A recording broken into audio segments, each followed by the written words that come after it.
Part 1. Ivan Dmitrievich Papanin, 1937, Life on Ice Floe, Diary, to the North Pole. Instead of a preface, after the Soviet people successfully began to develop the Northern Sea route, the polar explorers faced another urgent problem: to reveal the secrets of the North Pole region. Knowledge of the nature of the Central Polar Basin was urgently required by the tasks set by the party and the government for the reliable development of the Northern Sea route and the organization of normal navigation along this great polar route, as well as the need to develop the economy of the vast regions of the far north, gravitating towards the Northern Sea route. Without studying the hydrological regime of the waters and currents of the Arctic Ocean, without knowing the patterns of ice drift and synoptic processes in the central Arctic, it was impossible to make any reliable long-term forecasts of ice conditions and weather in the marginal Arctic seas along which the Northern Sea route runs. It was possible to collect such data for a long period, for example, for an annual cycle, only at a scientific station located in the polar region.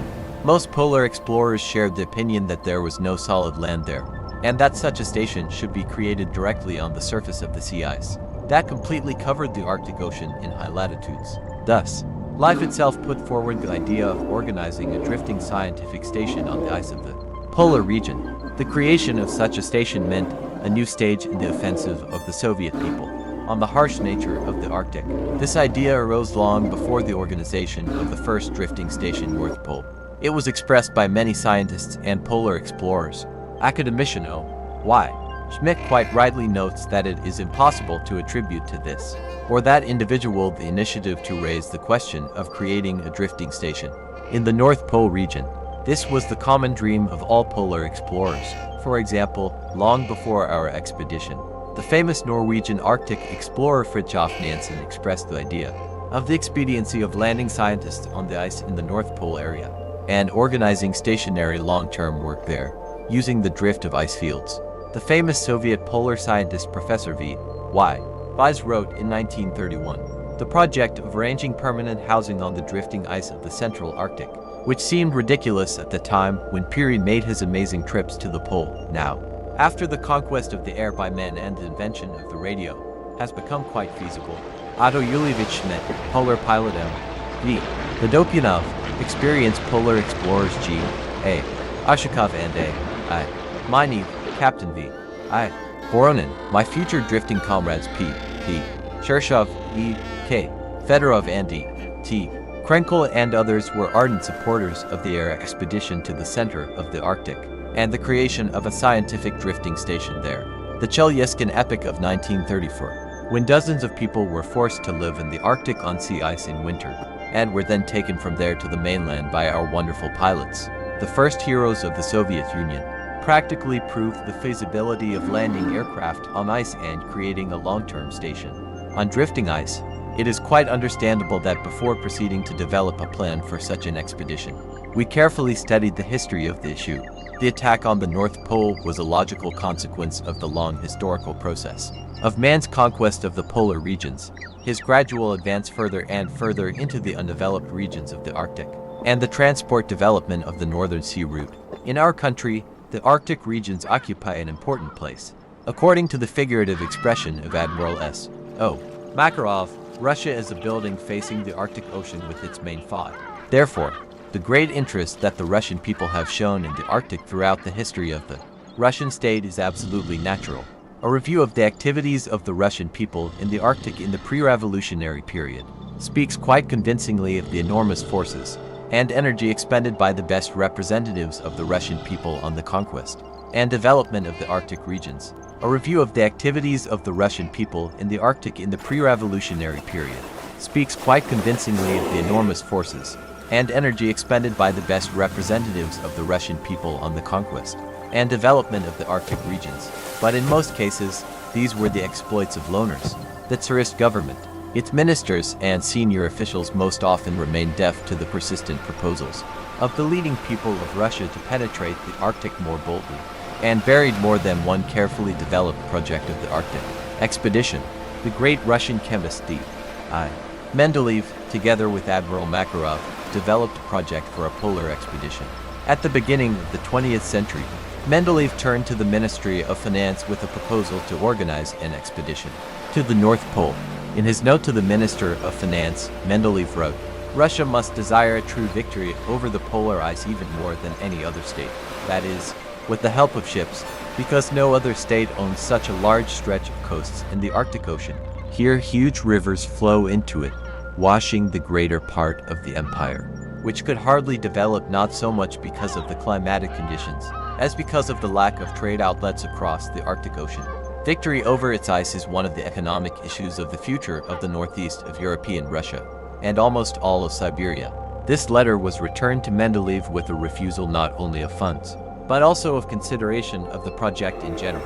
The same fate befell many other projects of expeditions to the Arctic, to the North Pole. Let us recall the tragic fate of the expedition of Lieutenant G.Y. Sedov. In 1912, he submitted to the main hydrographic directorate a project for an expedition to the North Pole. Sedov's plan was rejected, and the government refused funds, referring to the lack of thoughtfulness of the plan. But Sedov was persistent. With a paltry penny, he nevertheless organized an expedition. For Sedov, the march to the pole was a matter of life or death. He could not return home without reaching the pole. And Sedov, seriously ill, lying tied to the sled, ordered his companions to take him to the north. He often lost consciousness, but did not let go of the compass. On March 1, 1914, he made the last entry in his diary. "Shine, sunshine, there in the homeland, how hard it is for us here on the ice." Sedov died on the ice on the way to the pole, not far from Rudolph Island. Sedov's expedition carried out serious scientific work on Franz Josef Land and on Novaya Zemlya. But the scientific results of the expedition were published only during the years of Soviet power. Under Soviet rule, thanks to the broad support of the party and the state, research work in the Arctic grew to an unprecedented scale. They are characterized, first of all, by their complexity and purposefulness in solving major state problems. As I have already mentioned above, the need to study the polar region was dictated by the great state task of ensuring the normal operation of the Great Northern Sea Route.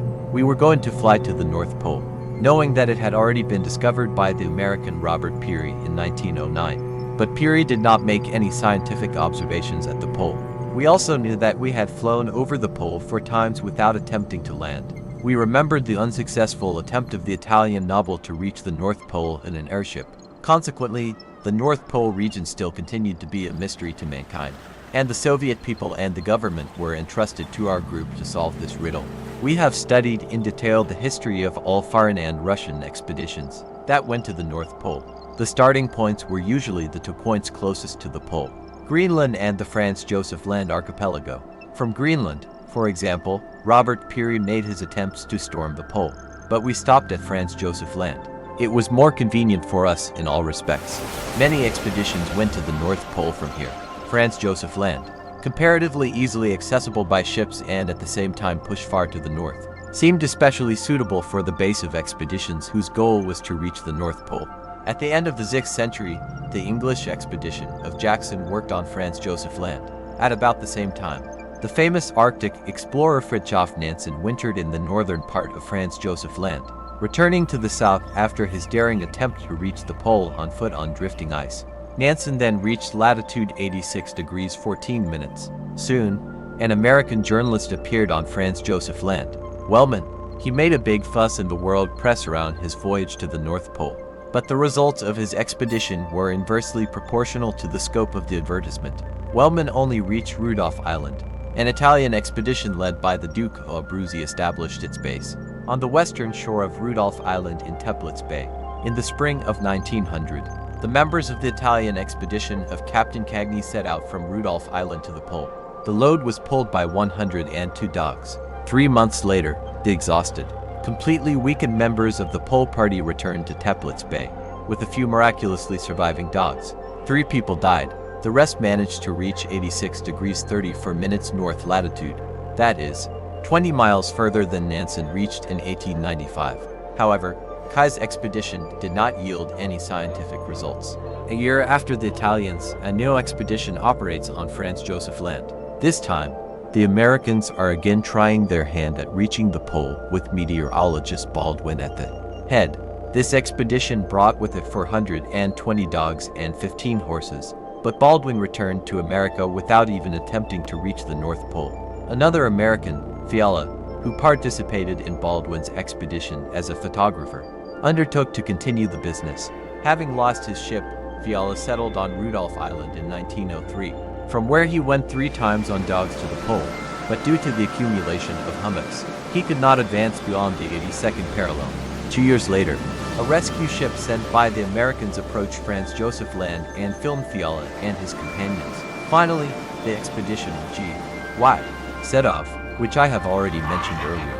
I have dwelt in detail on the whole history of the advance of men to the North Pole through Franz Josef Land, in order to show how much careful preparation and organization means in polar expeditions. We began our preparations by studying the area of the starting base, from where we were to make an air jump to the pole. Our government demanded that a solid material and technical base be created in the drift area. Without this, it was impossible to embark on a risky journey. As they say in such cases, a reliable rear must first be prepared. Franz Josef Land has about 100 islands. They extend in latitude for almost 400 kilometers, and along the meridian for almost 250 kilometers. The islands are separated by wide and narrow straits, which are usually clogged with ice even in summer. Soviet polar explorers seriously studied Franz Josef Land. In 1929, the first meteorological station was created on Hooker Island in Tikhaia Bay, which eventually turned into a scientific observatory of the Soviet North. I had to work with Evgeny Fedorov for 15 months in Tikhaia Bay in 1930 to 1933. For the first time, a small polar station consisting of 4 people was organized on Rudolph Island in 1932. However, a year later, these 4 people were taken to the mainland. From then until the beginning of preparations for our expedition, there was no one on the island, and the polar station was in a state of conservation. Developing a plan for an expedition to the North Pole and preparing the necessary bases, we decided to use Rudolph Island. We were very attracted by its convenient natural airfields and the proximity of the island to the pole. This opened up the possibility of taking the maximum amount of equipment and food for the drifting station during the flight to the pole. So, it was decided to create our initial base on Rudolph Island. Preparations were carried out into parallel ways. The air expedition was prepared by Otto Julievich Schmidt. At that time, he was the head of the main directorate for the Northern Sea Route, and was at the zenith of his fame as a polar explorer after the successful voyage of the Sibiryakov and the Chelyuskin epic. His name as a scientist did not need any recommendations. He ardently supported the idea of creating a drifting research station at the North Pole by landing its personnel and property from aircraft, to develop a plan for the flight to the pole and the landing of aircraft on the ice. Schmidt attracted the famous polar pilot, hero of the Soviet Union Mikhail Vasilyevich Vodopyanov, who, in addition to great courage, had inexhaustible reserves of imagination and initiative. Vodopyanov warmly responded to Schmidt's call, and further events showed that Otto Julievich had made the absolutely right choice. It should be borne in mind here that by this time Soviet pilots had already accumulated sufficient experience in landing light reconnaissance aircraft on ski landing gear on drifting ice, but no one knew what ice would be encountered at the North Pole, and whether there would be a large enough flat field to safely land a heavy aircraft with a full load. More and more new specialists were gradually involved in the preparation of the air operation. The head of the polar aviation, Mark Ivanovich Shevelev, polar pilots heroes of the Soviet Union Vasily Sergeyevich Molokov and Anatoly Dmitrievich Alexeyev, military navigator Major Ivan Timofeyevich Spirin, and others. In February 1936, at a meeting of the Politburo of the Central Committee of the All-Union Communist Party, Bolsheviks, O.Y. Schmidt reported to the Kremlin a plan for an air expedition to the North Pole. In order to organize a drifting polar station there, the plan was approved. It was decided to send a detachment of heavy 4-engine TB-3 aircraft to the North Pole, with landing immediately on the ice without preliminary preparation. At the same meeting, the personnel of the world's first drifting scientific station North Pole was approved. My heart was filled with feelings of boundless joy and pride for the trust placed in me. When I learned that I had been entrusted with the leadership of this station, I began to dream about the Arctic, about working in this harsh, little-known land. As soon as I switched to a peaceful life after the years spent on the fronts of the Civil War, the opportunity did not present itself immediately, but only in 1931 in connection with the flight of the airship Graf Zeppelin to the north. I was appointed head of the post office on the Soviet icebreaker Malygin. which was to meet with the Zeppelin on Franz Josef Land in Takaya Bay and exchange mail. There were 20 of us. For 14 days, the Maligan broke through heavy, formidable ice. It was my first acquaintance with the harsh nature of the Arctic. After the arrival of Maligan on Franz Josef Land, I was soon appointed head of a large polar observatory. Takaya Bay very soon took on a lived-in appearance. There I spent my first winter in the Arctic. After that, I spent the winter at Cape Chelyuskin also as the head of the polar station. My first experiences in the Arctic, on Franz Josef Land and on Cape Chelyuskin, were very useful to me when creating the North Pole Station. These works went on simultaneously with the preparation of the air expedition. Formally, the preparation of the station was entrusted to the main directorate of the Northern Sea Route, but I already knew from my own experience. Only then success is guaranteed if you do everything yourselves.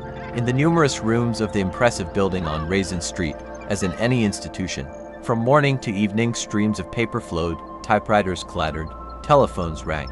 Life went on as usual there, and people usually looked at me as at an annoying petitioner and tried to brush me off as an annoying fly. And I had to sit for hours in the reception rooms of big and small bosses to sign some paper. When my patience ran out, I demanded that I be given the appropriate authority or that I be relieved of the post of head of the future station. My offer was accepted. I received a separate account in the State Bank and complete freedom of action. It is difficult to enumerate all the things that immediately fell on my head.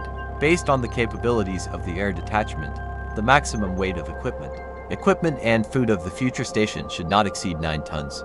My assistants and I had to use a lot of ingenuity to take the maximum of the necessary things. Within this limit, it was necessary to redesign the engine and housing, kitchen equipment and radio station, clothes and sleds, to invent and prepare new types of light containers and much more. But that was still part of the matter. 9 tons were still not a God knows what cargo. But I was also entrusted with the task of building the initial base of the air expedition on Rudolph Island, which meant that several thousand tons of equipment and cargo had to be prepared. In 1936, pilots Vodopyanov and Makhotkin flew to Rudolph Island to choose a place for a base and airfield on the ice dome of the island. It must be frankly said that, as in any great and new business, there were skeptics and people of little faith who believed in advance that our enterprise was doomed to failure. A year later, when the expedition was already on Rudolph Island, we read the inscription made by Makhotkin. Look, this pilot wrote, how many crosses there are on the graves of those who laid down their lives on the way to the pole. Our expedition will only add new graves. Fortunately, there were few such people of little faith, and at every step I met people who sincerely helped us. I would like to take this opportunity to express my gratitude to the comrades, whose help was decisive in ensuring the success of our cause. First of all, many thanks to Anastas Ivanovich Mikoyan.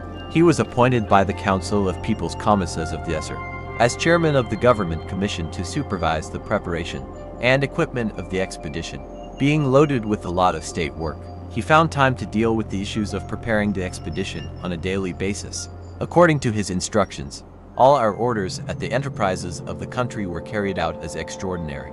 As an elder brother and a reliable friend, I always came to Nikolai Kirillovich Antipov. I knew him closely for many years. I worked under his leadership. When Nikolai Kirillovich was the People's Commissar of Posts and Telegraphs of the USSR, in 1936-1937, Antipov held the high post of chairman of the Commission of Soviet Control of the SR and at the same time was deputy chairman of the Council of People's Commissars of the SR. And he used the power given to him by the people and the party to destroy bureaucratic obstacles that often arose in our path. How can we not remember with a kind word a wise man with the stern face of a soldier and a sensitive heart of a friend, Deputy People's Commissar of Defense of the USSR, Marshal of the Soviet Union Sergei Sergeyevich Kamenev, who passed away in 1936 at the height of his talent. Sergei Sergeyevich played a big role in my fate as a polar explorer. It was he, being the chairman of the Arctic Commission under the Council of People's Commissars of the SR, who recalled me in 1932 from my studies at the Planning Academy and sent me to Franz Josef Land as the head of the polar station in Takaya Bay in 19,281,936 s. Kamenev played a leading role in organizing the study of the Arctic. Sergei Sergeyevich always willingly responded to our requests if we needed help and advice from military specialists or needed to receive any property from the warehouses of the military department. To our common grief, death carried him away in the midst of preparations for the expedition. In the difficult and intense months of training, I always received support and help from my old friends, polar explorers, with whom I became friends with working at polar stations. They were headed by the head of the Polar Directorate of the Main Directorate of the Northern Sea Route, Ivan Alexandrovich Konasov, and his deputy Boris Mikhailovich Mikhailov, former Baltic sailors, communists who came to develop the Arctic on a voucher from the Central Committee of the party. The most experienced polar radio operator Konstantin Andreevich Rashepkin trained me in radio communication, and the enthusiastic polar scientist, hydrographer, now Doctor of Geographical Sciences Sergei Dmitrievich Lapin taught me the basics of astronomy. My colleague in wintering on Chelyuskin and Franz Joseph Land, a young talented polar hydrologist Yakov Solomonovich Livin, gladly agreed to be the head of the base on Rudolph Island. I have not yet told you about the bread and salt with whom I was to share the anxieties and the joys of living long in a tent on the ice in the central Arctic. At the beginning of preparations for the expedition, the personnel of the North Pole Station had already been determined. Its staff consisted of 4 people: Pyotr Petrovich Shirshov and Evgeny Konstantinovich Fedorov, scientists, our ADO operator Ernst Theodorovich Krenkel, and myself, hydrobiologist Pyotr Shirshov, and magnetologist astronomer Evgeny Fedorov were known to me as hardworking, talented, brave, persistent people who knew the conditions of the Arctic very well.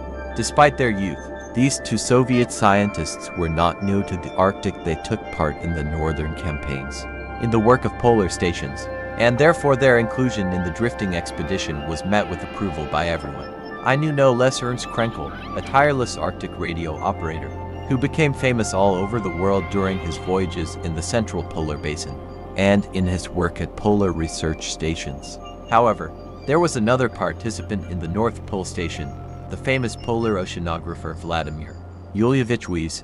As early as 19,121,914 v.y. Weiss took part in the historic expedition of G.Y. set off to the North Pole, and by the time of our expedition he had become one of the most authoritative polar scientists. But the inexorable medical commission rejected Vladimir Yulievich due to heart disease, and, thus, the implementation of the research program in hydrology fell on the shoulders of hydrobiologist P. Shirshov, who was actively helped by the rest of the drift participants. When preparing our station, we often used the valuable advice and consultations of V.Y. Weiss. Most of all my future comrades, I knew K. Fedorov, then a very young man, a Komsomol member. We worked together in 1930–1933 on Franz Joseph Land in Takaya Bay, where I was the head of the polar station at that time. And in 1934 we left with him for Cape Chelyuskin, where we worked until 1935. I knew Shirshov and Krenkel in absentia from the stories of my fellow polar explorers. The reviews were the best, and I did not hesitate to include them in the list of members of our small team. Later, working on an ice floe, I more than once expressed my satisfaction with the composition of the expedition. We all lived amicably, did not be capricious, avoided unnecessary friction, helped each other, as befits Soviet people. Everyone, of course, has his own weaknesses and his own individual human qualities, but nothing prevented us from carrying out a large-scale program of scientific work, which was entrusted to us by Soviet science and our government. Even during the preparation of the expedition, we distributed the roles. Pyotr Shirshov and Evgeny Fedorov were engaged in supervising the production of scientific equipment, and I was engaged in all the other equipment. Ernst Krenkel joined the preparation of the station later than we did, since he was wintering in the Arctic at that time. Upon his return, he took up radio equipment. The root of all the failures of most polar expeditions lies in their poor preparation and, first of all, in the poor organization of the food supply. How many expeditions were in poverty precisely because of the lack of food? Fridtjof Nansen, who drifted in the central polar basin on the ship frame, prepared food for his expedition for a very long time and carefully. Nansen believed that the greatest evil of all polar expeditions was scurvy. Therefore, food was loaded on board the Fram to prevent this disease. We were preparing our expedition 40 years after the famous drift of the Fram. During this time, the science of nutrition has made a huge leap forward. Preparing for the expedition, we had the old scientific ideas that there is no life at the pole.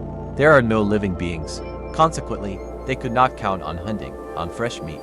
which usually helps a person to fight scurvy during the long stay in the Arctic. When preparing products for our station at the Institute of Catering Engineers, the following goals were pursued. Normal food should have a certain, sufficiently high-calorie content. It should contain the amount of basic nutrients required by the body, proteins, fats and carbohydrates, as well as a sufficient amount of mineral salts and water. Normal food should contain all the necessary vitamins in an amount that protects against scurvy. Food should whet the appetite, not disgust, as is often the case in the Arctic. In addition, it must retain all its nutrients and taste qualities throughout the entire period of our drift. In conditions of low temperatures and high humidity, which are common for the central polar basin, food should have a minimum weight and volume, and, finally, its preparation in conditions of life on ice should not require a lot of time and labor. We worked out all these requirements together with specialists, and at the Institute of Public Catering Engineers we took up the development of a list of products. For our expedition to the North Pole, we clearly imagined that the success of our entire expedition largely depended on the good quality and rational selection of food. The famous polar explorer John Franklin, describing his trip to the Arctic, says, "Throughout our voyage, we felt that no amount of clothing could keep us warm when we were starving. However, on those occasions when it was possible for us to go to bed with a full stomach, we spent the night with a feeling of warmth and comfort." That's why the Institute of Catering Engineers, which was tasked with preparing the food for us, paid so much attention to every detail related to the food rations of our expedition. Half of all the products we took to the North Pole were concentrates, food products, the weight and volume of which are reduced due to moisture removal. The idea of using concentrates was not new. In addition to reducing the cost and facilitating transportation, at the same time it was ensured better preservation of products, and this was of great importance.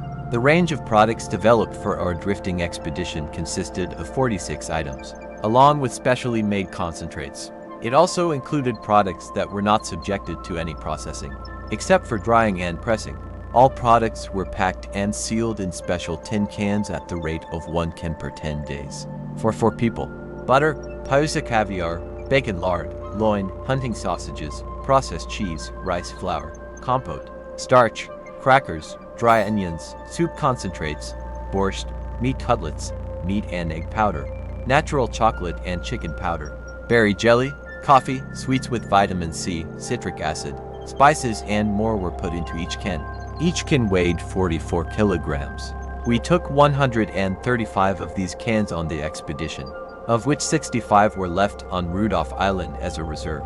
In addition, we took with us a number of other products: dried mushrooms, butter, onions, garlic, cognac, in addition to those that were put in cans. To the credit of the staff at the Institute of Public Catering Engineers, during the entire trip, we have never found spoiled products in the cans. But the fact that the pilots forgot the reserves of industrial alcohol on Rudolph Island, this brought many complications to our life and work on the Ice Floe, and how disappointing it was to distill the highest grade cognac into alcohol, for pouring into devices and for fixing biological samples, and very little cognac was taken.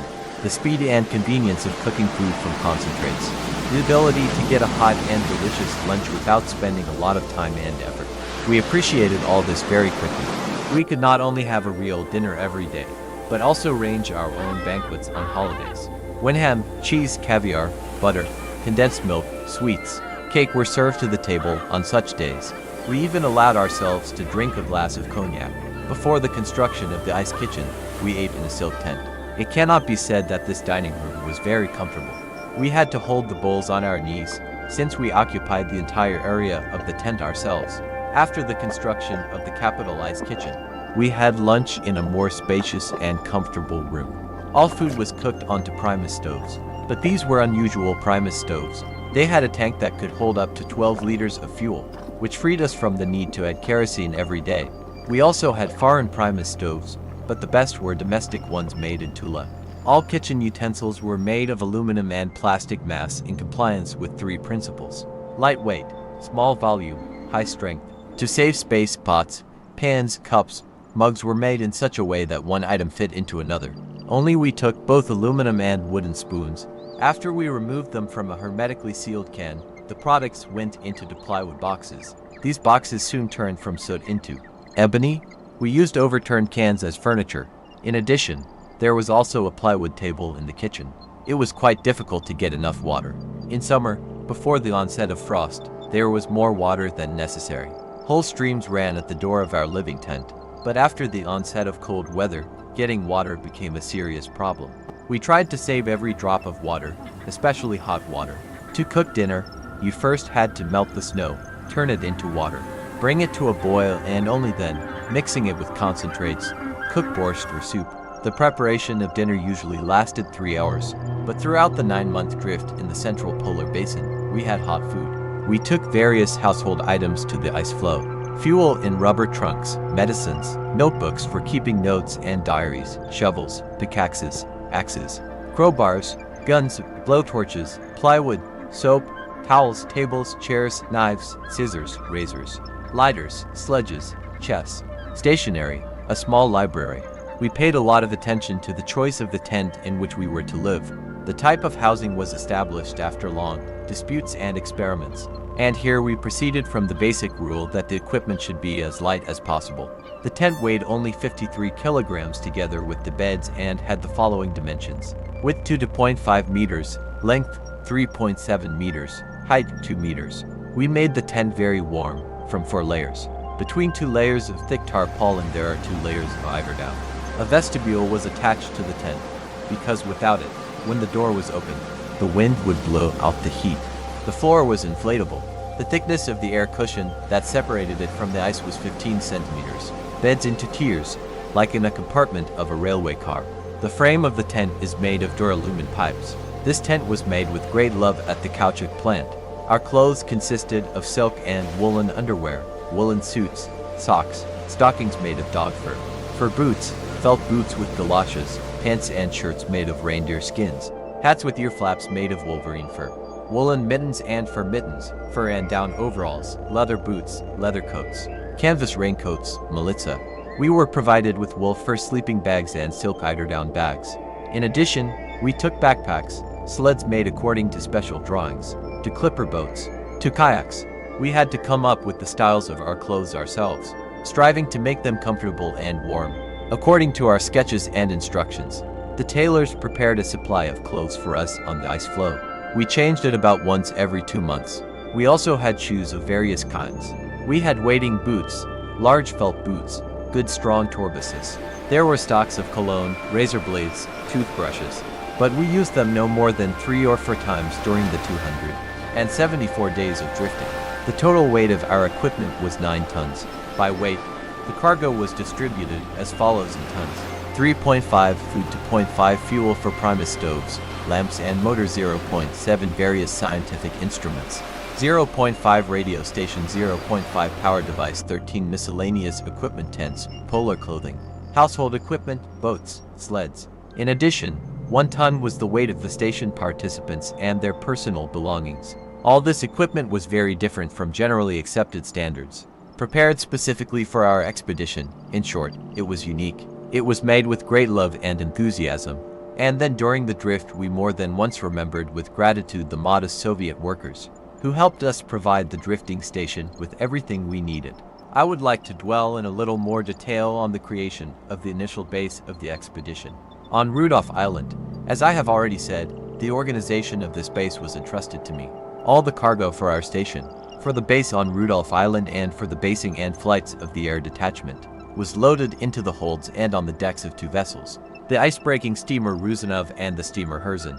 They carried the scientific equipment of our expedition, food procured in Moscow, fuel for aircraft, all for engines, all kinds of spare parts, building materials for the construction of a station on Rudolph Island, the heavy ice that cluttered the northern part of the Barents Sea, and the straits between the islands of Franz Josef Land made the Ruzanov voyage very difficult, and it was necessary to circle in search of detours. Twice we approached Rudolph's Island and were forced to retreat, as all the approaches to the island were clogged with ice. At last, on the 3rd attempt, we found a peculiar bay in the wide fast ice that surrounded the whole island, and there with great difficulty we managed to unload the steamer. Leaving the carpenters and mechanics on the shore of Rudolph Island, we sailed to Tikaya Bay, where the steamer Herzen, which had arrived from Arkhangelsk, was already moored, delivering the rest of the cargo necessary for the construction of a base on Rudolph Island.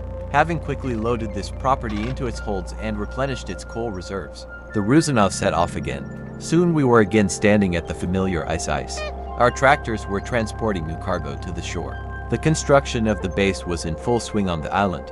The crew of the steamer actively helped the polar explorers with great warmth, and now remember him.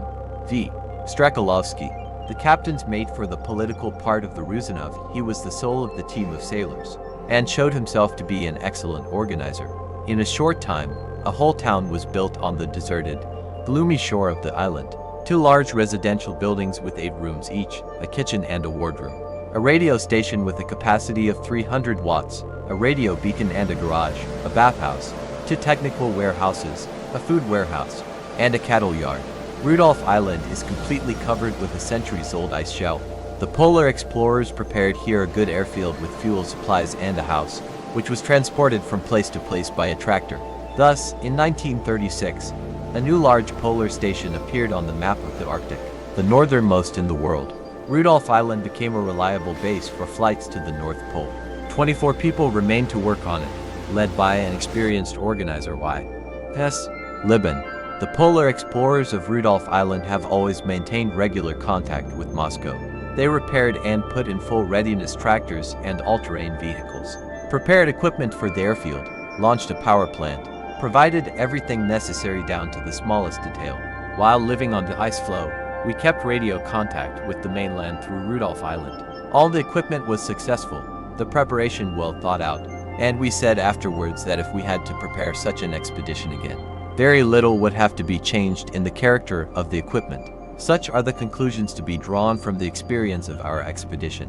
The success of this expedition is the result of thorough, painstaking preparation. When all sorts of accidents and whims of the Arctic nature were foreseen, we faced difficulties and obstacles. But the main difficulty was not in the formidable nature of the Arctic. It did not stand as an ice barrier for explorers of unknown latitudes. The barrier that frightened and repelled many researchers in those years was the belief that airplanes could not land on the ice of the North Pole. There was a traditional view of the pole as a dead desert, where there are no animals or birds, where there are no living organisms in the ocean, where scientists have nothing to do. While we were preparing our station and base on Rudolph Island, the pilots and aviation specialists also did not sit idly by and launched a wide front to prepare an aviation detachment for a flight to the pole. In February 1937, O.Y. Schmidt made a new detailed report to the government and we were given the go-ahead. The best forces of polar aviation were involved in the first Soviet high-latitude air expedition, which went down in the history of the Arctic under the codename Sever-1. M.I. Shevelev, head of the Polar Aviation Directorate of the main directorate for the Northern Sea Route. I.T. Spirin was appointed the flagship navigator of the expedition. M.V. Vodopyanov was appointed commander of the air detachment and pilot of the lead aircraft. V.S. Molokov, A.D. Alexeyev and I.P. Mazurek were the commanders of the 3 remaining TB for heavy aircraft, and P.G. Golovin was the commander of the reconnaissance aircraft. It should be noted that Vodopyanov and Molokov were already heroes of the Soviet Union. From among the very first 7 heroes, this title was introduced in 1934 after the Chelyuskin epic. The co-pilots of the expedition aircraft are honored polar pilots, who have already glorified themselves with daring flights in the Arctic. N.S. Babushkin, I. Kozlov, G. K. Orlov, Y. D. Moshkovsky. The rest of the crews were the same Arctic aces. Navigators N. I. Zhukov, V. I. Akuratov, A. Ritzlai and radio operator S. I. Ivanov, flight mechanics K.N. Sugrobov, N.L. Kekashev, V. L. Ivashina and others. All these names are inscribed in golden letters in the history of the Arctic. The start of the air expedition was given on March 22, 1937. The first to take off was the reconnaissance aircraft H-166 of the pilot Golovin, followed by the rest of the machines. On the 5 planes of the expedition there were 43 people. The main composition of the expedition. The weather was unusually unfavorable for the flight. At first, it delayed the departure of the air detachment from Moscow almost until the end of March, and then erected obstacles on the way to the pole. Having landed on the way for refueling at the intermediate airfields of El and Archangels and Narayan Mar, we flew to Rudolph Island only on April 18th. We were stuck there for a whole month. The forecaster of the expedition, B.L. Georgievsky, stubbornly guarded the flying weather, but there was still none. However, taking advantage of the appearance of windows, Golovin made several reconnaissance flights, and on May 5 he flew even over the pole. This flight was extremely important, since Golovin was able to see the nature of the ice cover in the area of the pole. I saw huge fields below, partly smooth, partly ruffled, with large cracks. I saw that it was possible to choose a suitable site, Golovin said. Immediately after arriving at Rudolph Island, the planes were loaded with cargo for the pole, and we were all in a state of anxious expectation, ready at any moment to hear Vodopyanov's command to take seats in the planes. The days passed one after another, and there was no command to yays. It was beginning to bother me in earnest. We decided to change the plan for the further flight. First, one of Vodopyanov's planes would take off, land on the ice, and then call the rest of the planes, depending on the weather. Finally, the flight took place, the last jump to the top of the globe. It happened on May 21, 1937 at 5 o'clock in the morning. In addition to the crew, there were O.Y. Schmidt, R4, and the cameraman M.A. Troyanovsky. The weather soon deteriorated, and Vodopyanov had to raise the plane higher and fly it above the clouds. Spirin, together with Fedorov, laid out Kura on the map, focusing on Rudolph's radio beacon. At 11 o'clock 10 minutes we were already over the pole. A solemn and festive mood reigned in the plane. Vodopyanov broke through the clouds and emerged from them at a height of 600 meters. Under the wings of the plane stretched vast ice fields with sparse ridges of hummocks. Mikhail Vasilyevich masterfully landed his plane on a large ice field and turned off the engines. Mark Troyanovsky was the first to jump onto the ice to film the historic moment of the landing of the first people from the first plane that landed there at the North Pole. When we were on the ice, we shouted hurrah in honor of the remarkable victory of the Soviet people and immediately began to set up the camp. The reader will learn the rest from my diary, where sometimes in detail, and most often briefly, day by day, I described our life on the Ice Floe. This preface was written for the new edition of the book Life on an Ice Floe. Almost 3 decades after the start of the first Soviet high-latitude air expedition Sever 1, which created the North Pole 1 station. We were the first to live for a long time on drifting ice in the center of the Arctic. Therefore, we had to learn everything from our own experience, and every day brought us a lot of unexpected things. We were provided with scientific apparatus and equipment at the level of that time, but we had to make huge expenditures of physical strength in order to lower a bathymeter or a soil tube into the depths of the ocean to 4,000 meters or more, and then lift them up. We had to turn the winch with our hands for several hours in shifts of 2 people. And how much inconvenience was caused by wet clothes, life in an unheated tent or in a snow house.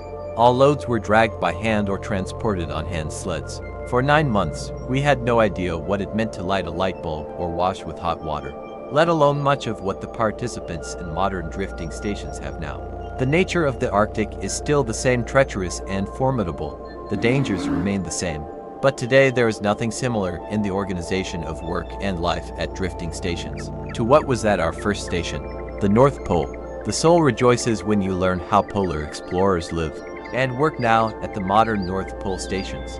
The most important thing is that they are spared huge costs of exhausting physical labor. They have at their disposal a wealth of technology. All processes are mechanized, and many of them are automated. Modern drifting stations have power plants, tractors, all-terrain vehicles. Polar explorers live in comfortable prefabricated houses. They have an abundance of gas and electricity. The collection of hydrological, meteorological and geophysical data is automated as much as possible. The instruments descend into the depths of the ocean and rise back up with the help of a mechanical winch, which is driven by a portable motor. Many devices are equipped with recorders, continuous recordings of changes and disturbances of physical fields in the areas under study are made on paper or tape. Airplanes and helicopters are always on duty in order to immediately provide assistance to the polar explorers in case of disaster. Drifting stations are often visited by planes from Moscow and Leningrad. They bring fresh food, vegetables, and fruits. Planes deliver to the North Pole fresh newspapers, magazines, new literature, letters from relatives, and even recorded voices of loved ones. And now the teams of the SP stations are drifting not in 4 people, as we used to have, but in 12-15 people. All this is correct. This is how it should be, in any place. A person should be freed from unproductive labor as much as possible in order to spend most of his time and energy on useful work. We were the first and proud to have paved the way for further exploration of the central polar basin. What the scientists of the capitalist countries considered impossible was successfully accomplished by the Soviet people. The reasons for our successes are convincingly explained in the simple words of the All-Union headman Mikhail Ivanovich Kalinin, presenting government awards to the participants of the expedition to the North Pole. Kalinin said, "What conditions and material prerequisites contributed to your success? The first is the socialist state. Our state has created the maximum possible material conditions to achieve this victory. It followed your actions unceasingly. It instilled in you the feeling that the power of many millions of people would come to your aid, as was the case with the Chelyuskin. The second is the Communist Party, who knows how to charge people with the greatest pathos and confident courage, and a sense of the greatest inner strength, so necessary in solving the greatest problems. That is why it can be said with confidence that not a single such expedition, in the conditions of the capitalist world, could and cannot have such opportunities as our heroes have." I am often asked about the fate of my fellow drifters. Here are a few words about them. To our great grief, in 1953 a talented scientist, academician Pyotr Petrovich Shirshov died. He did a lot for the development of Soviet marine science. He was the organizer and first director of the Institute of Oceanology of the Academy of Sciences of the USSR and led it until his death. P. Shirshov carried out a lot of state work and for several years held the post of Minister of the Navy. I have the closest cordial friendship with the other two comrades. We often meet and remember the days spent on the ice field in the darkness of the polar night. Geophysicist K. Fedorov continues to conduct fruitful scientific work. He is also an academician. For several years he worked as the chief scientific secretary of the Presidium of the USSR Academy of Sciences, and now he is the head of the main directorate of the Hydrometeorological Service. Under the Council of Ministers of the USSR, our tireless radio operator, T. Krenkel, continues to work in the field of radio communication development. He is a researcher at one of the institutes of the main directorate of the Hydrometeorological Service and works in the field of radio application. In the Weather Service, T. Krenkel has been the head of the Soviet Society of Shortwave Radio Amateurs for many years, and there is no corner of the globe with which T. Krenkel would not keep in touch with radio amateurs on his shortwave transmitter. To this day, the heroic pilots who participated in the landing of our expedition on the ice in the North Pole area are also alive. Heroes of the Soviet Union: M.V. Vodopyanov A.D. Alexeyev V.S. Malakov and I.P. Mazirik drove heavy aircraft over the ice of the Arctic and the green expanses of our motherland for many years, but they had to leave the controls of their aircraft and move to ground work in the field of aviation. Now they train young pilots, passing on their rich experience to them, and M.V. Vodopyanov is engaged in literary creativity. The Arctic has now become a lived-in outskirts of our great motherland. Hundreds of ships pass along the northern sea route every year. Large industrial centers have grown in the Arctic. Cities and settlements have been built. The natural resources of the Arctic play an increasingly important role in the national economy of our motherland every year. All this was done by ordinary Soviet people who, at the call of the great Communist Party and the Soviet government, went to this land to develop it and glorify our beloved motherland with their work. This edition of my diary comes a quarter of a century after the previous 4 editions. Undoubtedly, I had to make some adjustments. Some lines of a purely personal nature, which are now of no interest to the reader, have been excluded in the text of the diary. Some documentary data that were not included in the first editions are restored. All these corrections have been made in limited amounts, and they, in the author's opinion, do not affect the main material of the diary, which tells about the life of 4 polar explorers on the Ice Floe, but only contribute to a better perception of this material.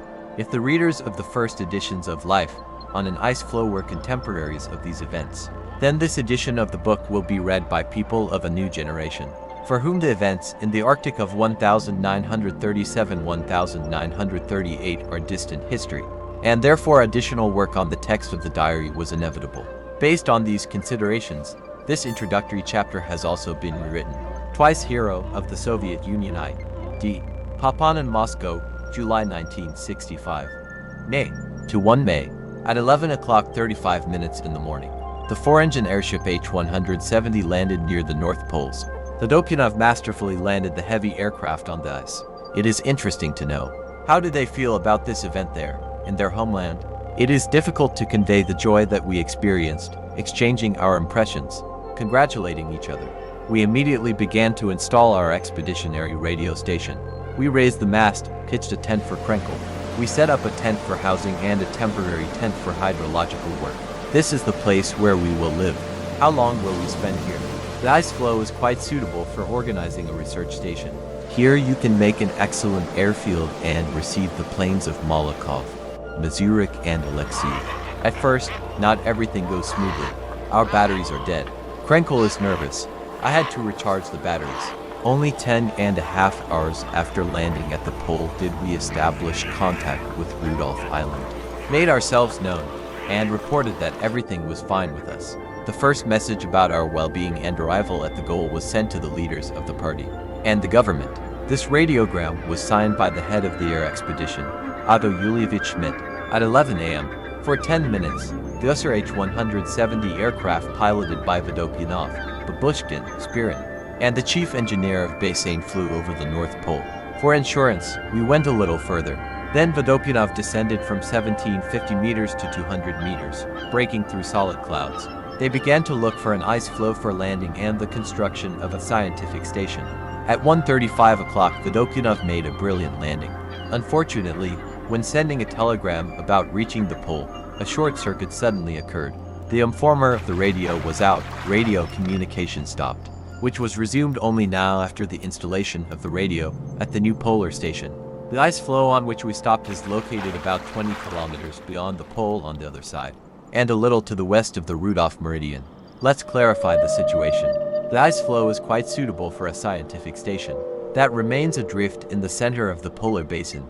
Here you can make an excellent airfield for receiving the rest of the aircraft. With the station's cargo, we received the first radiogram from Rudolph from our comrades who remained on the island. They congratulate you on your success and are eager to join us. It's okay, dear. You will have to be patient a little. That day brought us so much excitement, trouble and worries that now I am no longer able to write. To Tome, Krenkel and I slept very little, setting up a radio station and a motor to charge the batteries. The others also rested in a hurry. We continued to work on the construction of the camp. We set up tents for the kitchen, storage of backpacks, equipment and other little things necessary in our household. Our camp has taken on an impressive appearance. 5 tents have grown, 2 masts of the radio station are high, and an antenna is stretched between them. A meteorological booth and a theodolite have been installed to observe the altitude of the sun and determine the location of our drifting station. We constantly need to know where the drift is taking our ice floe. It is pleasant to think that each of our observations, each noticed feature in the central polar basin will serve for the benefit of the motherland, for the benefit of science. The weather was bad, snowy, but for a short time the sun came out from behind the clouds, and Fedorov managed to make astronomical observations. Yenya is very happy. His relatives informed him about the birth of a son. The young father is somewhat agitated and embarrassed. Everyone is vying with each other to congratulate him. We cut bricks from the snow and built walls around the tent so that it would not blow. We know from old experience that if such a tent is not surrounded by snow or ice walls, then it will blow strongly through the silk fabric. From Moscow it is reported that our articles have been published in Pravda. We feel that in our homeland they are interested in us, they care about us. They are waiting for our radiograms about work and life at the pole. Ernst does not have time to receive greeting telegrams. To 3 May, I decided, while my hands were still free, to determine the thickness and strength of the ice. Could we live on it? They began to cut the hole. The whole day was spent on this activity. I made a bet with Shirshov that our ice floe was at least 3 meters thick. Pyotr Petrovich measured the depth of the hole to the water. The thickness of the ice turned out to be 3 meters and 10 centimeters. You can live. I was right. Shirshov lost the bet. We are touched by the warm congratulations of the president of the Academy of Sciences of the USSR, L. Komarov. He calls us brave explorers who, for the first time in the history of world science, are conducting a geographical and geophysical study of the North Pole. The weather worsened. A blizzard began. There is no sun. To 4 May, Ernst received a radiogram from Rudolph sent from Moscow.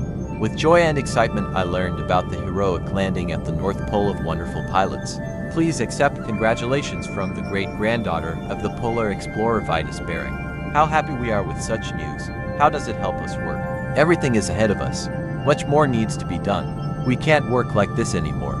We don't have the main living tent yet.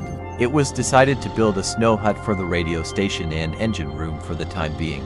As soon as the sun appears, Zhenya makes astronomical observations. Unfortunately, the weather is very bad, snowy, windy. Our ice floe is drifting at a rate of about half a mile an hour. Consequently, at this speed, we cover more than 20 kilometers per day. To 5 May, a radiogram has been received from the Moscow correspondent of the New York Times. He writes that America is showing tremendous interest in a magnificent flight and the organization of a permanent scientific base at the North Pole. In the morning, the weather was unusually good. The sky was clear, without clouds, the sun was blinding, so I had to put on my glasses. IP-5 aircraft took off from Rudolph Island for reconnaissance. We have all armed ourselves with patience. It is clearly lacking now. We had a tense situation with the radio station, since we did not want to drive the engine continuously, and the wind turbine, which was supposed to provide energy, was among the other cargo on Molokov's plane. Krenkel ran up and made everyone happy. At 23 o'clock 5 minutes, the planes on Rudolph took off and flew towards us. The tension is enormous. In time, the planes should already appear, but they are still gone. We armed ourselves with binoculars. I climbed the hummock with our cameraman, Mark Troyanovsky. Someone climbed onto the wings of the plane. Babushkin was the first to notice the airship flying towards us. "Here's the plane," he shouted, holding out his hand.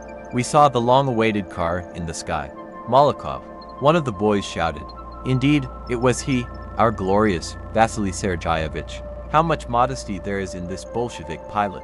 Everyone respects and loves him. On his gold star there is the number 3. He is the third hero of the Soviet Union in our country. He earned the high title of hero during the rescue of the Chelyuskin people. In the Chelyuskin camp, he was affectionately called Uncle Vasya, and since then he has been called Uncle Vasya throughout the Arctic.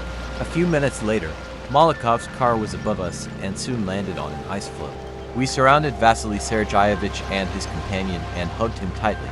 Now there are 2 planes at the North Pole. The population increased. To 6 May, Ladopyanov and Molokov are visibly concerned. Where are Alexeyev and Mazurek? But everyone is sure that they have safely landed not far from us. After Molokov's arrival, everyone went to bed, and the 4 of us, Theodorik, Zhenya, Pyotr Petrovich and I, unloaded the newly arrived property of our polar station. Having finished this work, we lay down to rest. At 6 o'clock in the evening we received a pleasing message from Rudolph Island. Radio operator Stromilov contacted the radio station of Alexeyev's plane. As we expected, Alexeyev landed safely relatively close to our drifting station. The pilot says that he will fly to US soon. The construction of the radio station was completed. Its roof was covered with a large parachute from the H-170 aircraft. The station consists of 2 departments, radio and engine. The engine was lowered 40 centimeters into the ice, well strengthened, and the ropes were frozen. Then they began to assemble a wind turbine. During this work, we received news from Ilya Pavlovich Mazurek. It also landed safely near the pole. Awesome. Soon everyone will be assembled. I sent a radiogram home. He wrote that he was quite satisfied with his new place of residence at the pole. Pyotr Petrovich looked up from his work for a moment and handed Ernst a short, but very expressive telegram to be transmitted to his family in Leningrad. Happy. We arranged wintering on the local solid ice. To 7 May, they continued to assemble the windmill. Everyone writes a lot for the Central and Leningrad newspapers. In the tent, Krenkel, crouching down, swears, but diligently passes on all the correspondence. Sima Ivanov helps him with special love. Here is a tireless worker and a real polar explorer. Both radio operators barely have time to cope with the flow of congratulatory telegrams. The poet Lebedev Kumik congratulated us with verses. To you, who have mastered the axes of the world, to the heroes of ice victories, from Leningrad to the Pamirs, the Soviet people send greetings. It was not in vain that you fought with the North. The whole world will appreciate your feat. The Soviet pole is alive, and all the heroic crew. The congratulations of the famous pilot of our time, Valery Chkalov, ends with the words, "I warmly congratulate you, comrades, conquerors of the North Pole, on a wonderful victory," and dozens of more congratulations from friends and strangers. It is difficult to convey in words the excitement that we all felt when reading these warm telegrams. There were a lot of events during the day, but by the end of the day you are so tired that, opening the diary, you can hardly force yourself to remember and write it down. This is the end of the entry today. 2 May. Alexei arrived. His plane was immediately unloaded. The number of residents of the pole has increased so rapidly that we are not able to provide everyone with comfortable apartments. We began assembling the main living tent. We chose a good place for it so that we would not have to move this tent until the end of our work at the pole. We inflated rubber pillows for the floor and covered them with skins. This will make our feet warmer. To 9 May. All our attention is now focused on the radio search for Mazurik's plane. Where is he? On the Mazurika plane is our hydrological lead. Vasily Sergeyevich flew in search of Mazurik, but unfortunately he did not find anything. The construction of a galley, a kitchen is underway. The weather has deteriorated again. Blizzard, snow, wind 9 points. Communication with Rudolph is interrupted every now and then. 3-1 May. We established contact with the radio station of Mazurik's plane and talked with him many times during the day. He has landed on an ice floe close to us and is about to join us. I wish that our would come soon. One wish we could put our entire economy in its place as soon as possible and begin scientific work in full. When I think about how much we have to do, especially Petrovich and Jenny, it becomes even scary. The country has entrusted us with a great task, and we are obliged to carry it out in an exemplary manner. We are ready to give everything for this. June. To June.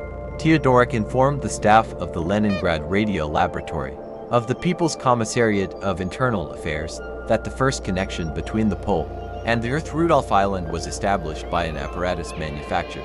By this laboratory the appliances work well. They are probably happy there. Pyotr Petrovich has set up his own hydrochemical laboratory and is going to start working with water samples here. 3 June. Ernst received and fully recorded the TASS information for the first time.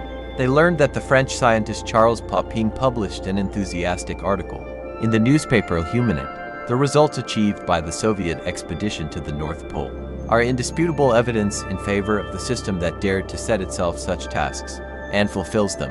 Shirshov and Fedorov saw the Guillemot. All the correspondents on the Ice Floe, and there are a great many of them, hurried to inform their editors about this event. Birds at the North Pole. For June. Shortwave amateur radio operators attack Ernst with requests. Everyone wants to be the first to establish radio contact with the pole. Greetings and congratulations continue to arrive. There are a lot of them. What a pity that we cannot answer everyone. We have only one thin, really very strong radio communication line, but, unfortunately, one. It is simply amazing how Teodorik and Sima crank out such a mass of radiograms. Today they accepted the text of the greeting of the General Secretary of the Central Committee of the Komsomol Kosarev printed in the newspapers. A brilliant achievement, a brilliant victory. Only the Bolsheviks were able to conquer the pole. Boundless love for the motherland. Bolshevik tempering and endurance guided the brave researchers.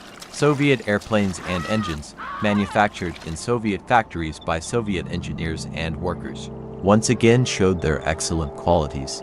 There are many young people among the participants of the expedition. These are the young people who have been educated by our party, educated by the Leninist Komsomol. She knows no obstacles in her path. An example of courage, heroism, endurance is the new brilliant victory of the Soviet polar pilots for the multi-million mass of the youth of our country. I immediately remembered my recent meetings with Alexander Vasilyevich, or simply Sonya Kosarev, a talented leader of Soviet youth. More than once I had to turn to him when I needed help from young people, and young people have always helped out. And Sasha Kosarev met me with a satisfied smile and said cheerfully, "Well, Dmitrievich, you can see for yourself, everything is going according to plan, and you were worried. The Komsomol will never let you down. Remember, the Komsomol members are your bosses."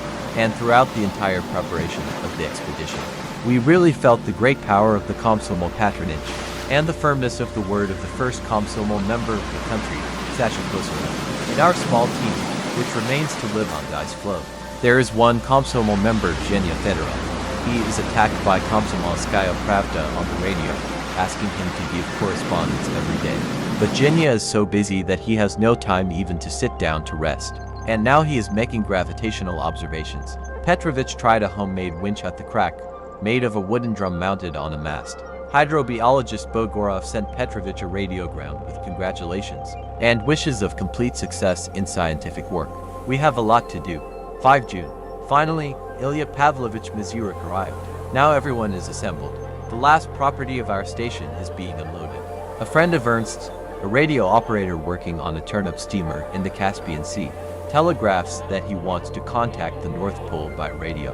Poor Ernst. It probably won't be enough for everyone.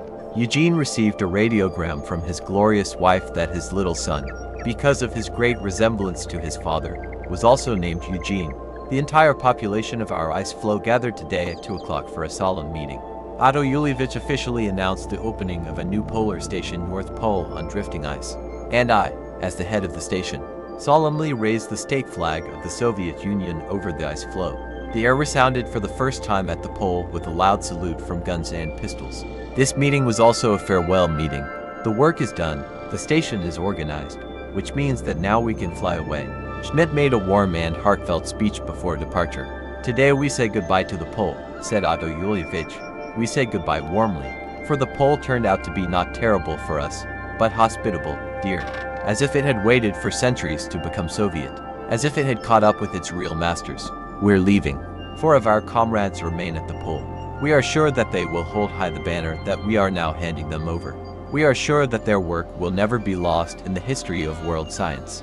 And in the history of our country it will be a page of Bolshevik victories. We would not have one if our Communist Party had not cultivated in us loyalty, steadfastness and confidence, if we had not won, if we had not had such a close-knit collective, where the true unity of mental and physical labor was realized. We listened to these farewells on the left, with difficulty restraining our excitement. Then Vodopyanov's command was heard. On the plains, we hugged tightly and kissed the departing people. At 3 o'clock and 40 minutes everyone flew to Rudolph. The 4 of us were left alone, and watched as all 4 ships took off within 10 minutes and left us to the south. Have a good trip, dear friends. We went to bed thinking about our good comrades flying to our native, warm lands, home. Someone joked that now our food supplies were out of danger. Otherwise there was a threat that they would not be eaten by our comrades during their stay at the pole, but no one supported this joke. It was a little sad to say goodbye to the friends to whom we had become so accustomed during the long months of preparation for the flight to the pole. In the evening, Petrovich lowered the cable with the weight to measure the depth of the ocean. The depth is 4,290 meters. Petya took a sample of the soil. It turned out to be greenish-gray thin silt. Eat the fish soup that I cooked. The brothers ate and squinted a little. The fish had a perceptible smell. Even the pepper did not beat off the smell. 7 June. Our coordinates are 88 degrees 54 minutes north latitude and 20 degrees west longitude. We got up late. At 12 o'clock in the afternoon, Petrovich and I began to build a deep water station for 3,500 meters. Zhenya set up a magnetic tent and in the evening made the first magnetic observation. The volume of scientific work is increasing. Our dog easily does not live up to his nickname today. He tucks his tail and wanders dejectedly on the ice floe. Occasionally he stops and looks around. Cheerful does not want to eat. He doesn't even look at the sausage that I brought to his very nose. We understand that the dog is sad. Yesterday there were so many people here, and now the ice floe is empty. I felt sorry for the dog. I caressed Beasley and whispered to him, "They say, look, you are a friend. You won't be lost with us." June 9. We received a radiogram from Rudolph from Schmidt that all the planes were assembled, and were soon heading to Moscow. Happy journey to you, our dear friends. Krenkel was repairing batteries. We went skiing to inspect our ice field. Then we got ready for dinner. At meals, they remembered how they saw off their comrades who had flown south. Ilya Mazurek was remembered with a kind word. He left us a beautiful blowtorch, which helps out with household work. Zhenya said that when Mazurek departed, Beasley kept trying to jump on the plane. The dog was forcibly driven away. Oh, apparently, the Beasley does not want to live at the pole. 10 June. A long-awaited day of good, quiet weather. It was possible to start equipping our reserve bases. Everyone got up early. Fedorov prepared breakfast, scrambled eggs with bacon and tea. Refueled well. Having breakfast, we talked about Moscow, about our loved ones, relatives, friends, how they care about us. This is felt in every word of any telegram from the motherland. We distributed our cargo in 3 points. This is done with the following calculation. If the ice separates, and one base sinks or is crushed during compression, then we will be able to live peacefully with the other 2. in order not to disrupt the scientific works of Pyotr Petrovich and Zhenya. I myself engaged in excavations. I shoveled the snow from the first batch of cargo, dug up the boards, put them on a sled and brought them to the tent. Then he took the second sled and began to carry food. I took 4 rubber cans of 44 kilograms each. We intend to live on a drifting ice floe for many months. It is very important for us to keep our household in perfect order, to establish a domestic life. Ernst inspected and filled the batteries, and as soon as he was free, he came to me. "Let me help you," he said. We began to carry kerosene with him. Later, Fedorov and Cherchev came up. Our work went even more amicably. 2 bases have already been selected. We were preparing the third. Krenkel sat up to cook dinner. We made sure that 4 people could carry 500 kilograms of cargo in one go on a sled. True, with such a load, the ice climbed on the forehead.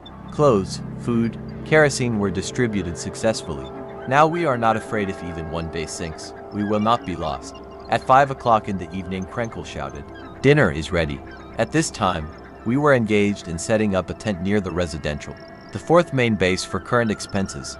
We sat down to dinner. After the labors, everyone ate with great appetite. They even allowed themselves to drink a small lamp of cognac.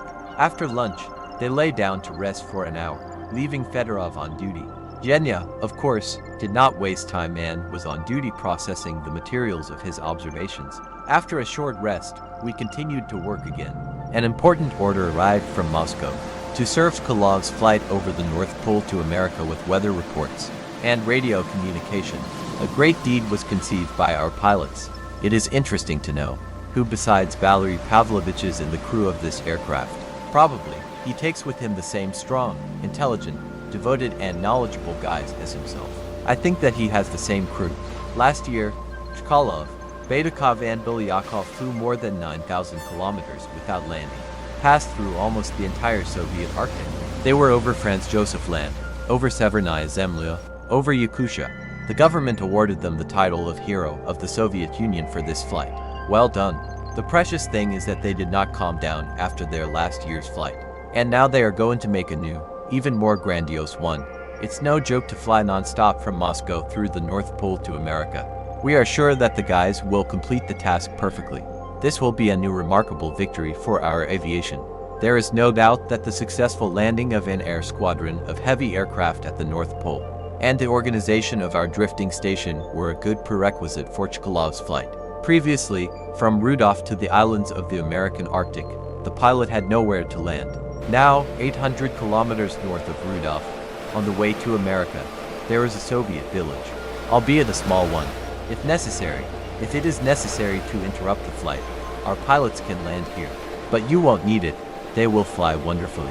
We will do everything to provide them with excellent communication and weather reports. Although just in case, of course, we will clear the airfield on our floating ice field. For a long time, we did not go to bed, talking about the new Chkalov flight. What interest it must arouse all over the world. The guys will have to fly almost 10,000 kilometers without landing. Petrovich recalled an interesting fact from the history of aviation. He says that 30 years ago a prize was awarded to the pilot who would fly without landing 1 kilometer. Only a year later, this prize was received by a French pilot who flew a kilometer in a minute and a half, and now 10,000 kilometers. That's how great aviation technology has stepped in. At that time, no one would have believed that people would be free to cover such distances only 3 decades later. We can be proud of our aviation. Our wonderful pilots Molokov, Chkalov, Gromov, Fedopyatov and others. After drinking tea in the kitchen, Petrovich and I climbed into our sleeping bags. Ernst and Zhenya remained on watch. They now had to make regular observations on meteorology and transmit a report to Rudolph. 11 June. At last the snowstorm ceased completely. Yesterday it did not bother us so much, but on June 8th and 9th it raged with might and main. Now we will have to go clear large snow drifts. Zhenya says that the day before yesterday, at some moments, the strength of the wind reached 20 meters per second. We understand that these are just flowers, and the berries are ahead. We'll not have to experience such a blizzard here. At midnight, calm weather set in. There is not a single cloud in the sky.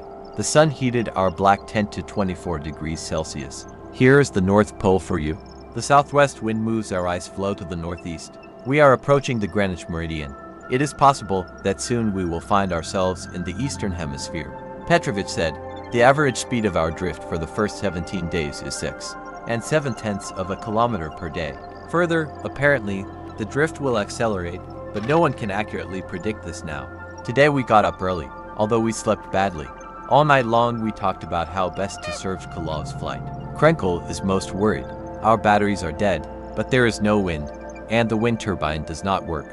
We saved the engine as an emergency unit only for the most unforeseen cases. There is something to think about when we are responsible for servicing an unprecedented flight across the pole to America. I cooked breakfast. He cooked 3 sausages for each, put caviar and tea. There is no need to complain about the food. Our menu is hearty and varied. As for the taste of our dishes, it depends entirely on the chefs of the kitchen, Theodorik and me. I must admit, we are still inexperienced cooks. I removed the loads that remained after the construction of the bases. I poured kerosene into a consumable bag, then he began to put fish and meat in a refrigerator carved in ice. Although it is cool here, the sun shines around the clock. I am worried that its rays will destroy our rather modest reserves of fresh meat and fish. We send a telegram to Moscow. In the event of Chkalov's flight over us, we ask you to organize the sending of newspapers and letters from families for us. We hope that Valery Pavlovich will be able to drop this small but valuable parcel from the motherland on our Ice Floe. I carried cargo. Krenkel was cooking dinner. In the morning, Shirshov sat down in his laboratory to do hydrochemical analyses. At noon, Zhenya handed over to Theodorik the results of the next meteorological observations. He cut a food can and made a large basin to wash kitchen utensils in. He made a special device like a watering can to pour kerosene into Primus stoves. Krenkel checked his radio facilities again, and Zhenya processed the materials of gravitational observations. Petrovich also had a concern, obtaining chemically pure water.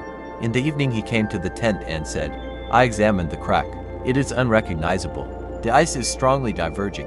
Krenkel says, we already seem to live on an ice island. The wind moved the ice. I also heard the sound of ice, Eugene remarked. It was about 2 o'clock in the morning when I went to make meteorological observations. Still, I answered, this should not interfere with our life and work. Our ice floe is strong. We will live on it for a long time. Yes, Shirshov supported me. Who would have thought that there would be such strong and smooth ice floes in the central polar basin? Krenkel began to tap his dots and dashes with the radio key. Then he switched to receiving telegrams. Theodorik received, among other things, a radiogram from Lasker. He invites me to play a game of chess with him. I'll have to start practicing. I'll be back in Moscow, then we'll play, I said. Now the sun shines and warms around the clock, and only the clock reminds us of the nighttime. The Academy of Sciences of the USSR asks us to carry out scientific work, to find out the reasons for the non-passage of short radio waves in the Arctic in certain periods. This is a very interesting problem. 12 June. Fedorov was the first to get up, awakened by the ringing of the alarm clock. Following Zhenya, Ernst woke up. He did not stretch for a long time in bed, as usual, but immediately jumped up. Shirshov and I also decided not to lie down. We got up, had breakfast, listening to the latest news. Every time we listened to the news from the motherland on the radio, I remember with a grateful feeling the wonderful Russian man, engineer, inventor of the world's first radio telegraph, Popov. I cannot imagine, for example, how an air expedition to the North Pole and our work on a drifting ice floe without a radio would have proceeded. Now we are connected with our dear motherland by invisible threads. Radio gives us the opportunity to send any request to Moscow in 2 or 3 hours and get an answer. Hear the voices of dear people. Shirshov hurried to his chemical laboratory to check if the bottles with water samples were frozen. I inspected our household. Since after the departure of the planes we did not have time to check all the bags and backpacks. Our life on the ice floe is lively and even more diverse than I had previously imagined. We often think of our friends. How are they?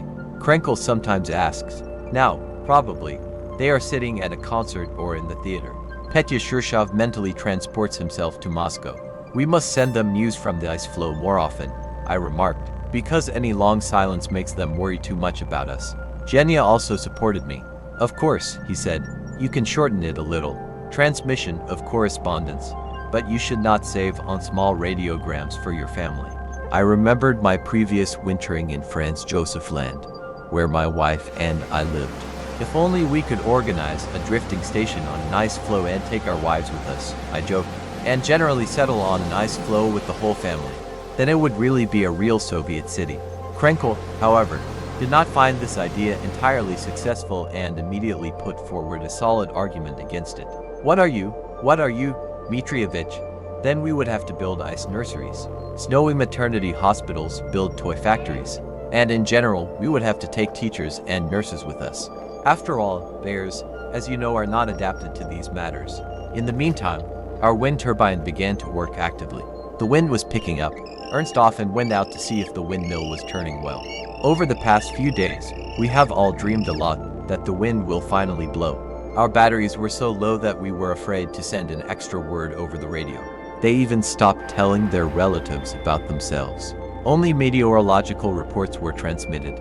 I especially wanted to reply to my beloved brother Sasha, a good communist, from whom I received a pleasant, warm telegram. Sasha wrote, "Your victory evokes in me a new sense of responsibility to the motherland and the party for my cause. The protection of the sea borders of our beloved motherland." The wind was blowing at a speed of 4 to 5 meters per second. The windmill spun. We avoided having to start our gasoline engine. Immediately each of us wrote and sent letters to his friend, and I, in addition, to my brother Sasha. The batteries continued to charge. I went to inspect Petrovich's possessions, hydrochemical and hydrobiological laboratories. They are well equipped. Above the ice hole rises a snow house, in which Petya conveniently placed a winch and his hydrological instruments. Muscovites, of course, do not suspect what a wonderful building material snow is in June. Unfortunately, in the snowy Krenkel house, water came out of the cracks on the ice floor of the radio station. Teodorich will have to move to another apartment. Ernst went to cook dinner, although there was not much cooking, since we have been eating the same borscht and jelly for the third day. Ernst diluted our sweet dish with water, but this did not reduce the acid in it. I think that tomorrow our extremely liquefied jelly will already turn into a fruit drink. After lunch, Eugene processed the materials of gravitational observations. Shirshov was engaged in titration. Ernst was washing dishes. 13 June, at 6 o'clock in the morning, as usual, Krenkel and Fedorov transmitted the meteorological report to Rudolph Island and lay down to rest. For 2 hours, they slept poorly and little at night. Petya and I carried snow bricks for the new building at the hydrological winch. I checked the condition of the engine room. We are afraid for the integrity of our engine, since there is a crack directly under it, quickly filling with water. Pyotr Petrovich and I pulled out the motor and installed it on the sled. It would be calmer for him here. Fedorov was busy with his scientific instruments. He took down the tent where he was observing, spread it out to dry. Genya decided to move the tent to another place, closer to the living room, so that at the first compression he would be able to quickly save all the valuable devices. I approved of this decision. For the 4th day we have been eating our ill-fated jelly juice, together with the delicious biscuits made by Ernst. This jelly can still be eaten somehow. Ernst is celebrating his birthday today. At last an abscess burst on his back, which caused such pain when moving that it was difficult to look at Teodorich. We congratulated him on his deliverance from this scourge. I received a telegram from my native Volodichka. How she made me happy. He replied that he felt good. I constantly think about you, my dear. 14 June. The literary agency telegraphs from Moscow that the foreign press is showing great interest in our scientific work. The agency asks regularly, twice a month, to report on life and work on the ice floe for foreign newspapers. We went with Ernst on skis to inspect our field. Where there was a crack, now there is a large river. We will have to be on our guard, keep our eyes open so that this crack does not let us down. Shirshov was working at the hole with a winch. I was helping him.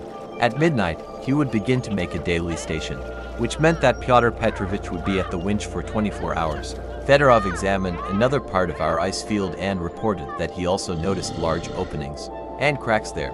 We found ourselves on a floating ice island. Polar explorer Sasha Pogosov sent a humorous radiogram. In Moscow, low clouds, temperature, -10 degrees, visibility, 2 meters, precipitation. Urgent intervention of your factory is needed. Take an order for good weather. Maybe someday the Arctic Weather Factory will accept such orders. In the meantime, we have to fight the elements. With us, the blizzard gave way to clear weather. The temperature is -7 degrees. Another guest from the south flew over the ice floe to the Fulmer Gulf. A southwest wind blew, so we can expect to be carried a little to the north. That's nice. We will have the opportunity to conduct additional scientific work in high latitudes. 15 June. Soviet shortwave radio amateurs organized an all-union competition in communication with our radio station. Well, now Krenkel will have trouble with his mouth full. The whole day was spent working at the winch. Only at noon I could not stand it anymore and lay down to rest for 2 hours. Ernst and Genya helped our Petrovich. This remarkable young Soviet scientist can serve as an excellent example. He works selflessly and enthusiastically. But Genya does not lag behind him. I noticed that at night our work generally goes worse and makes us sleepy. This is probably due to the earthly habit of sleeping at night. Petrovich asked for fresh fish. I decided to respect him. I took out fresh nilma, cut it, chose the best pieces, salted it, rolled it in flour, and fried it. Petrovich was very pleased. He works well and fully deserves to be well taken care of by his comrades. Soon the end of our and Petrovich's work is coming. There is a deadline left for raising the bathymeter, and we will finish the daily station. Now we are waiting for Ernst to come and tell us what new things we have heard on the radio, and whether any of us have telegrams. We are very interested in when our planes will finally fly from Rudolph to the mainland. I want them to arrive in their native capital as soon as possible. I want everyone to see the Soviet planes that reach the cherished North Pole, stay there for 2 weeks and return safely to Moscow. June 16. Funny radiograms are sometimes received by Ernst. Today, for example, he read the following dispatch received from Staraya Russa. Close the North Pole. It has become cold on the mainland. Shirshov went to chop ice to prepare distilled water. Fedorov continued to install gravity instruments. He didn't have enough stands. I had to take the butter out of the boxes, wrap it in paper, and use the boxes as stands. Then I started making a new hanging table for Shirshov's hydrological samples. For 2 days we had to deal with the hydrological station, feeling the upper border of the warm Atlantic water. These observations are of great scientific value. Soon Petrovich will process the observation materials. Now, while Petrovich and Genya were determining the direction of the drift and clarifying where we were going, I began to put my office in order. I used to think that somewhere, but here, at the North Pole, there would be no bureaucracy and so-called scribbling. It turned out that this was not the case. He had to keep a diary, make all sorts of organizational notes, write correspondence to newspapers, and respond to greeting telegrams. Our icy island is surrounded by a channel 10 to 20 meters wide. It is necessary to carefully observe old and emerging cracks.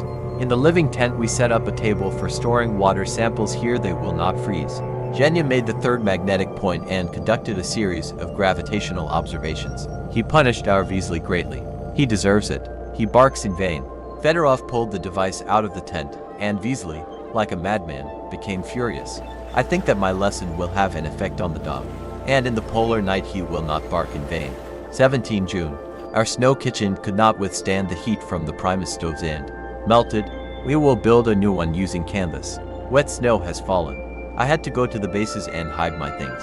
Ernst and I listened to Dixon. Audibility was quite good. I really liked the international review.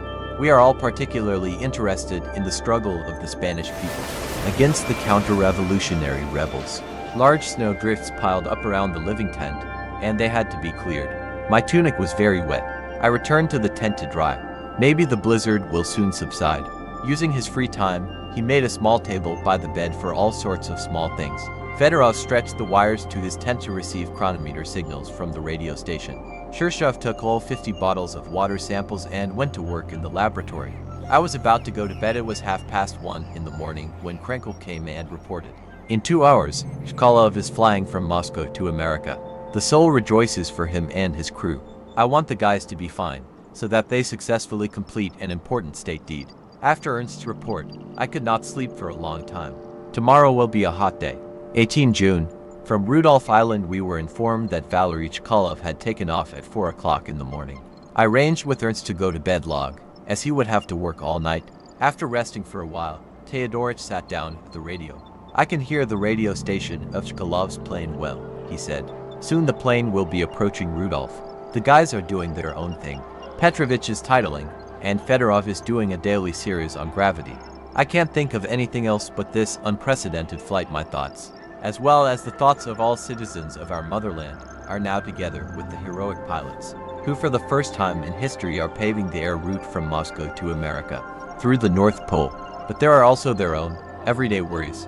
Cheerful has made trouble for us again. I took out a roast pig, cut it into pieces, and put it in the open air to air it out, while Jolly pounced on the piglet and ate so full that he could hardly move his legs. We decided to find him, not to feed him for 3 days. Ernst received a radiogram from Chkalov's plane, flying blindly. Then, light icing. We are waiting with bated breath for new information.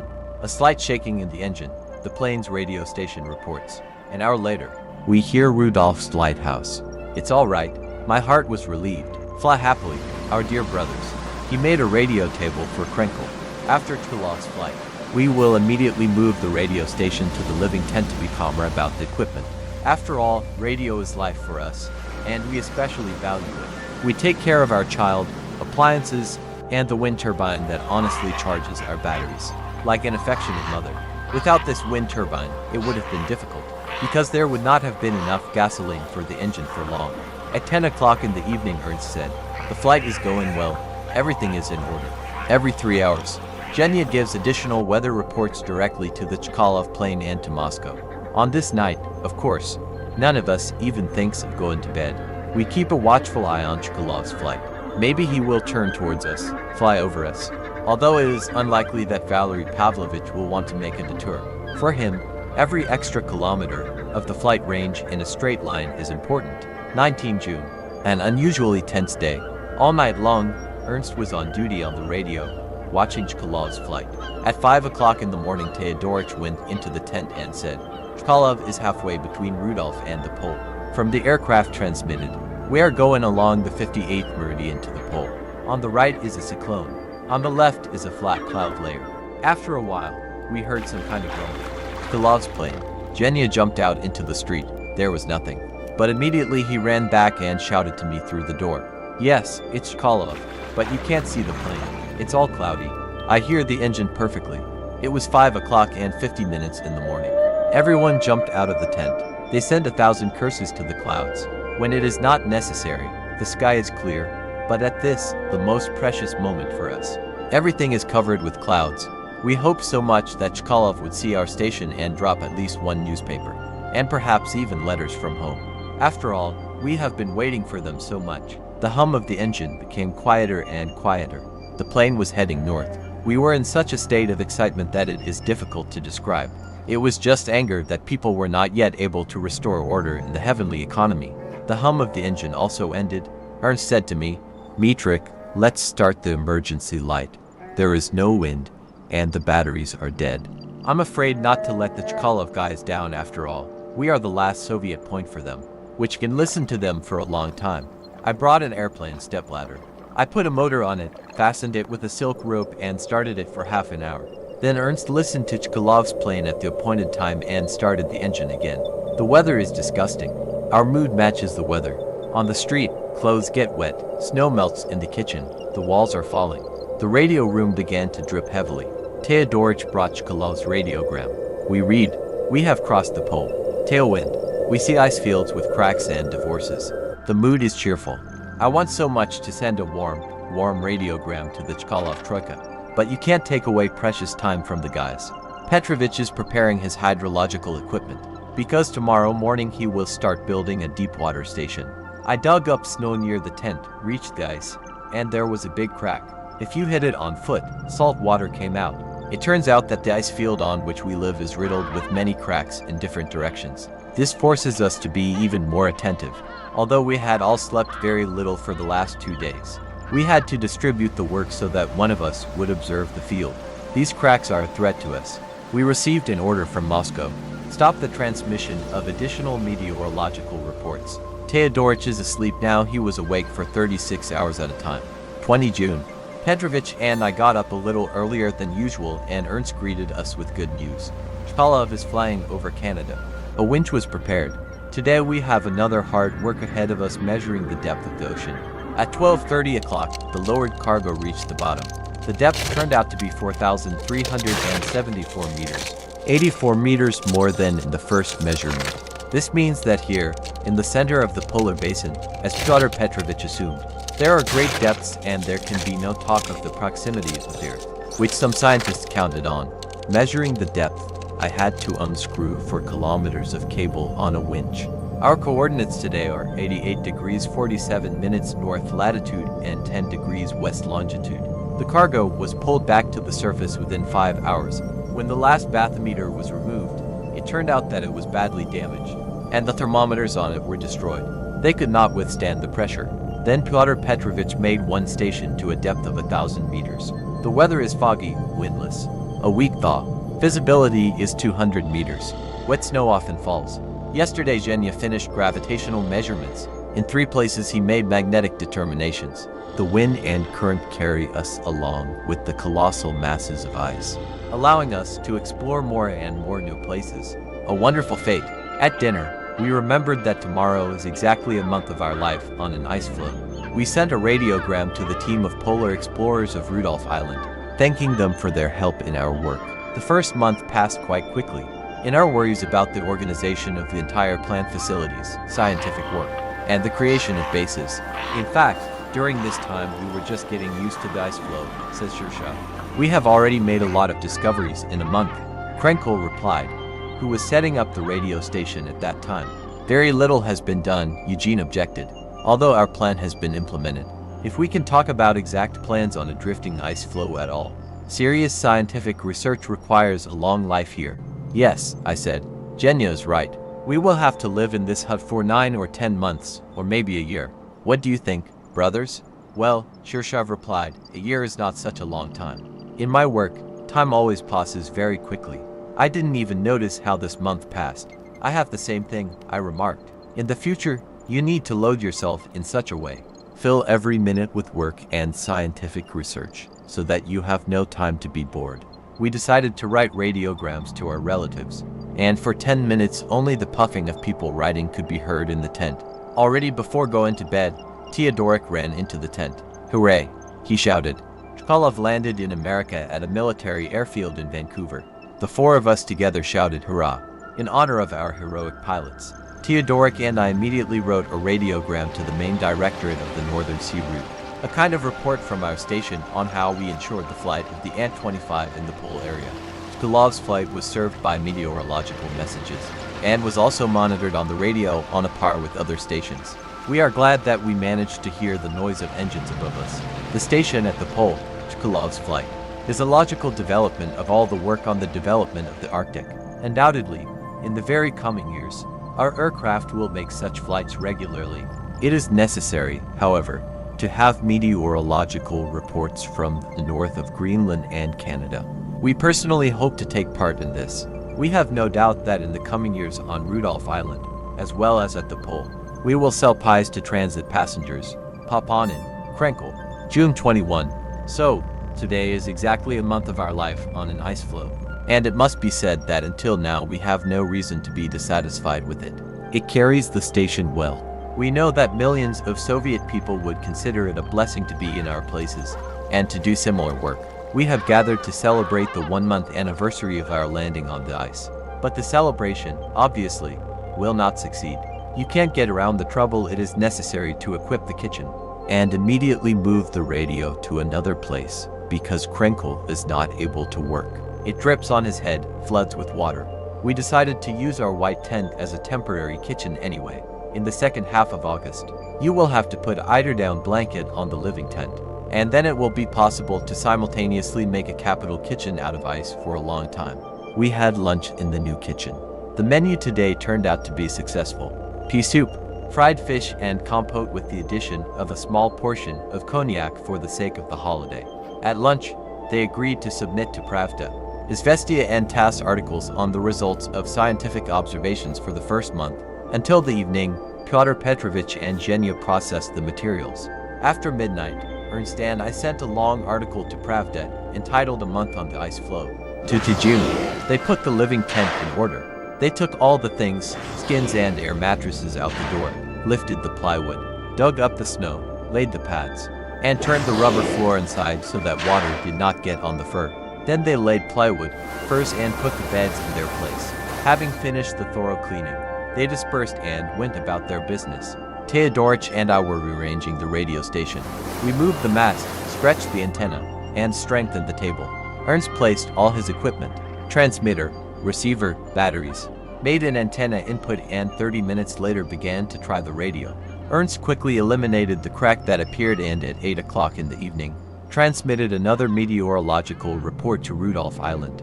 All is well. In the meantime, Genya moved the box with instruments to the new room, stretched the wire from the chronometers to his observatory for measuring the force of gravity. Pyotr Petrovich made calculations on titration. At 2 o'clock in the morning, Ernst received a radiogram from Moscow, from the main directorate of the Northern Sea Route. It reported that in the coming days a non-stop flight of an aircraft, under the command of hero of the Soviet Union Gromov, was expected to pass through our drifting station. To register the flight of the aircraft, E.K. Fedorov is appointed as the sports commissar of the Central Aero Club of the USSR, who is obliged to register the place and time of the flight, in the form of the act additionally transferred to us. That's great. As soon as the Chkalov trio finished their legendary flight, other Soviet Eagles intend to surpass it. Genya says that Gromov, apparently, wants to set a world record for the distance of flight in a straight line and along a broken line. Well, Ernst, get ready for work. To 3 June. Fedorov and Krenkel got up 15 minutes late. They were let down by the alarm clock, which for some reason did not ring in time. It turned out that at night, when everyone was resting, Genya woke up 3 times from untimely alarm clocks. In the end, he was so angry that he put the alarm clock in the bag.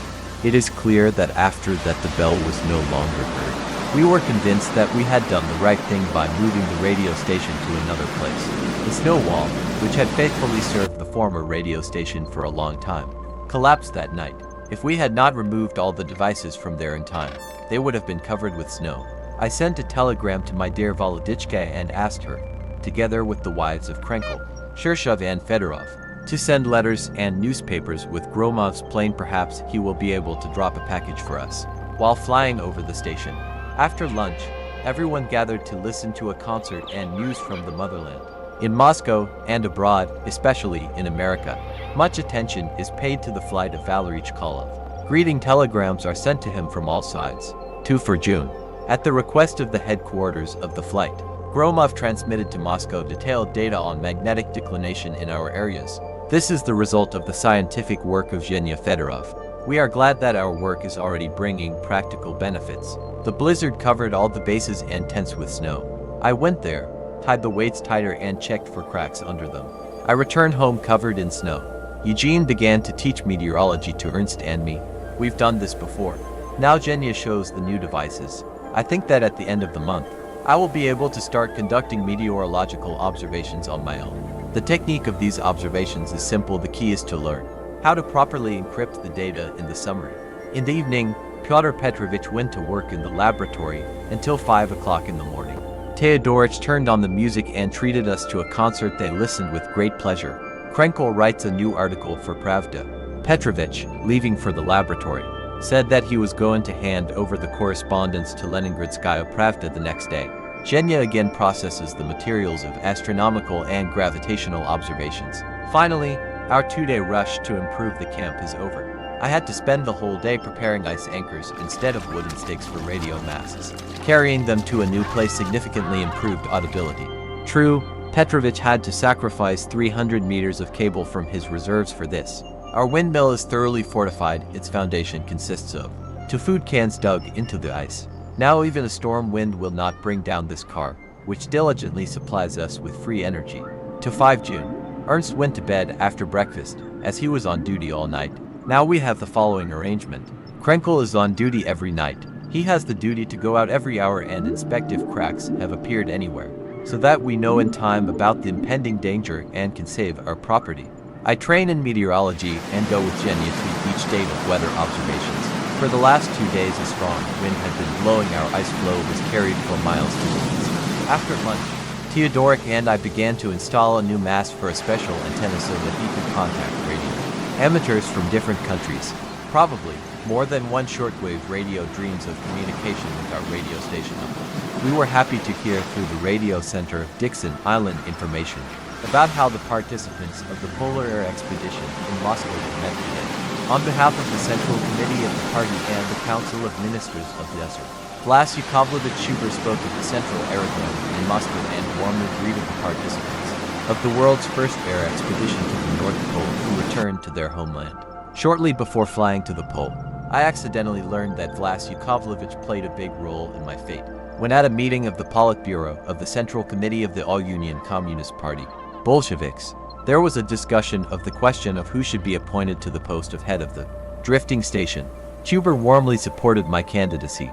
He said that he knew me well from the fronts of the Civil War and from peaceful work in the Crimea and Ukraine during the preparation for the expedition. When I had to turn to him for help as deputy chairman of the Council of People's Commissars and People's Commissar of Finance of Dessert, I invariably met with great attention from him. And, despite his great workload with state affairs, he found time to take care of our expedition. We are very happy and pleased that our work is so well appreciated in our homeland. I am looking forward to a telegram from my Volodichka, since today she is to receive my letter.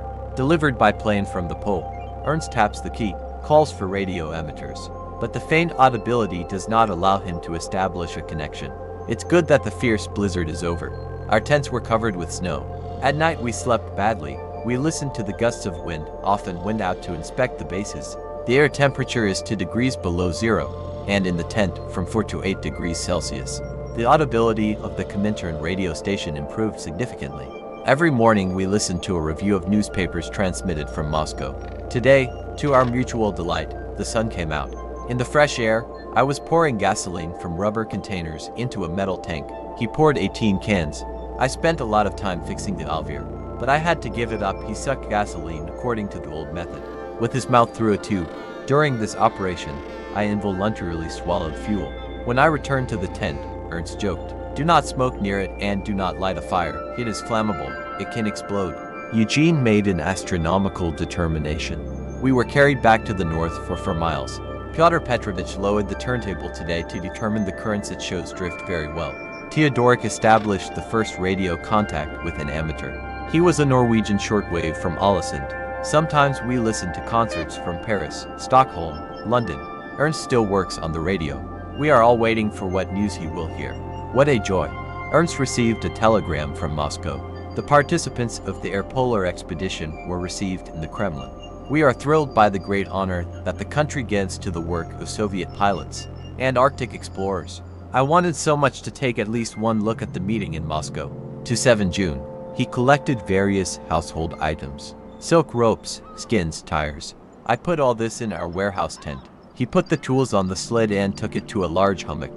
I began to dig a hole in it to bring fresh food from the melting glacier here. He worked until Theodorich called for dinner. Ernst's international relations expanded. After the first conversation with the Norwegian, he had already managed to talk to a French radio amateur from the city of Reims. The previous night brought Theodorich a new achievement. He established the first contact with America and spoke with the New York shortwave carrier. The Frenchman and the American were delighted to have contacted the North Pole radio station. They know about our work and wished us every success. Krenkel spent long hours at the radio station, listening to broadcasts from European capitals, stations in Argentina, Brazil, Hawaii, and the United States of America. Ernst announced that the first Soviet radio amateur who established contact with him would receive the prize, Krenkel's personal receiver, located in the editorial office of the Radio Front magazine. Pyotr Petrovich lowered the plankton net to a depth of 1,000 meters to find out whether the animal world exists in the ocean waters of these latitudes. Zhenya again observed magnetic variations. "Today is an interesting day," he said. "Strong magnetic storms." Before the evening, I helped Petrovich lift the net. He was triumphant. There were many different small animals in the net. This is already a discovery. He carefully placed the animals in jars, where they are still moving. Scientific work is proceeding successfully. The materials of deep water and one-day stations have already been fully processed. We regularly keep a weather diary. Wielding the foot, I cut my finger. Theodorich smeared it with iodine and bandaged it. It was painful to work, and I sat down in the tent to write a diary. How quickly the weather changes. Now the sun is shining dimly through a thick drizzling fog, and most recently for several hours we observed a beautiful rainbow. The merry one bores us a lot. He does not let us sleep with his barking. For the past 5 days, he had to be kept on a leash as punishment for stealing meat. When we freed him today, the dog was so happy that he jumped and caressed everyone. Though I often give Jolly a thorough thrashing, he is very loyal to me and loves me. This is because I feed him. and a dog in the north is always loyal to the musher who feeds it. In addition to me, Vesely also respects Teodorik, even hugs him, and he barks at Pyotr Petrovich. I don't know why. 8 June. Everyone, except Teodorik, was lying in sleeping bags. Suddenly he shouted that after the broadcast he heard Moscow. They were reading the list of those awarded the orders of the Soviet Union. Teodorik could only hear the name of Fedorov, but he could not make out what order Zhenya was awarded. I got up, drank tea and went to turn off a new refrigerator. The weather is disgusting. It's raining, water is running everywhere. The kitchen is leaking. Wind gusts reach 18 meters per second. With such a force, the wind turbine cannot work, its wings full. My clothes were soaked through. I couldn't work in the yard and went back to cook dinner to dry my clothes in the meantime. While cabbage soup was boiling in my pot, Ernst was working with Rudolph Island. Teodorik transmitted there the results of meteorological observations, which I had now carried out on my own. Ernst told me the news that greatly disturbed me. The government awarded me the title of Hero of the Soviet Union. When Teodorik said this, tears flowed with joy. Teodorik, Petrovich and Zhenya were awarded the Order of Lenin. It was 6 o'clock in the evening. Rudolph reported that there were many congratulatory telegrams for us. Teodorik tapped the meteorological report and began to receive them. I opened the barrel of cognac. We kissed, congratulated each other, and swore an oath to work as hard as we could until the last minute, to justify the trust placed in us. We sent a radiogram to Moscow in which we reported that our were working sincerely, amicably, striving to enrich Soviet science as much as possible for the benefit of our beloved motherland. Zhenya conducts gravitational observations. Teodorik is in hot hours. He receives dozens of congratulations. 9 June. Having finished equipping another refrigerator, more reliable, I dug up the pig, brought it to the place, cut it into pieces and laid it out. Then he drove, dug up a fish, Nelma more than 40 kilograms, cleaned it, threw away the entrails, salts, carefully put it in the refrigerator, through ice, and surrounded the outside with snow bricks, that is, walled it up, turning the refrigerator into a crypt. The wind significantly increased the speed of drift. Our ice floe is rapidly moving towards the north of Greenland. After the astronomical determination, Zhenya calculated that our drifting station was carried 16 miles in 3 days. Today Teodorik especially showed a passion for working with radio emitters. He achieved his goal and contacted the Dutchman, the Englishman and the Icelander in turn. Teodorik is very annoyed that amateur radio is still poorly developed in our country. There are few shortwave radio operators. During the night, Teodorik contacted to more Leningraders and an American. He now has a considerable radio correspondent network. 30 June. Everyone got up early. Teodorik began to tune into the radio in order to listen to the transmission from Rudolph Island of articles from Pravda, delivered by the icebreaker Sadko to Franz Joseph Land. Poor audibility prevented us. Shirshov and Fedorov began to prepare materials for a large article in Pravda about the results of scientific work during our drift. I went to cut another hole in the hummock in order to hide and preserve fresh meat there. A calf weighing about 100 kilograms. He did this until 3 o'clock in the morning. I was sweating like hail. He made a large refrigerator and brought a calf on a sled. He cut it into 8 pieces and laid it neatly, covering the meat with small pieces of ice. At 9 o'clock in the evening, Petrovich began to build a daily hydrological station, and we began to carry the meteorological booth to a new place. They installed it firmly, made good spacers from boards, added a new device, trimmed the doors of the booth to make them easier to open. Then they began to reupholster the windmill. The radio mast braces were also tightened. Petrovich has a lot of work now. He will not leave the hydrological winch for exactly a day. 20 July. This day reminded us of life on the mainland before a big holiday. As soon as Ernst transmitted the data of the next meteorological observations to Rudolph Island, everyone gathered in the kitchen. We prepared a large bowl for washing our hair, brought shaving utensils. It's been a month since we last shaved and washed our hair before we left Rudolph Island. Zhenya shaved my head, pouring warm water on it. I washed my face well. It couldn't be better in our conditions. We will not see a real bathhouse for another year. We will only wash once a month, like today. Pyotr Petrovich and I pulled out bathymeters from a depth of 4,000 meters. It has been finally established that the water in the bottom layer is warmer than at a depth of 2 to 3,000 meters. In the Arctic Ocean, this has been proven for the first time. I went to the warehouse, got myself and Teodorik underwear, returned to the tent, changed my clothes, taking off the old 2-month-old socks. By the way, we really didn't want to take off the old underwear. We got used to it, but never mind. We will get used to the new ones. We received a telegram. The film at the North Pole is ready. It turned out well. He is sleepy. 18 hours a day he has to be on his feet. Obviously, the modest package with our books will not even have to be untied. There is no time to read. However, the entire population of the pole lives a diverse and full-blooded life. To 1 July. Today is a holiday, a day of rest. 2 months of our life on an ice floe. Of course, despite the solemn mood, the materials of scientific observations were transferred to Rudolph Island on time. Pyotr Petrovich and I did not get out for a long time. Sleeping bags. The body ached very much, especially the hands. This is the result of continuous work on the winch. After lunch, everyone gathered in a living tent, settled on the skins. Ernst wound up the gramophone. We listened to all the records. We especially liked the jazz of Leonid Yutsov.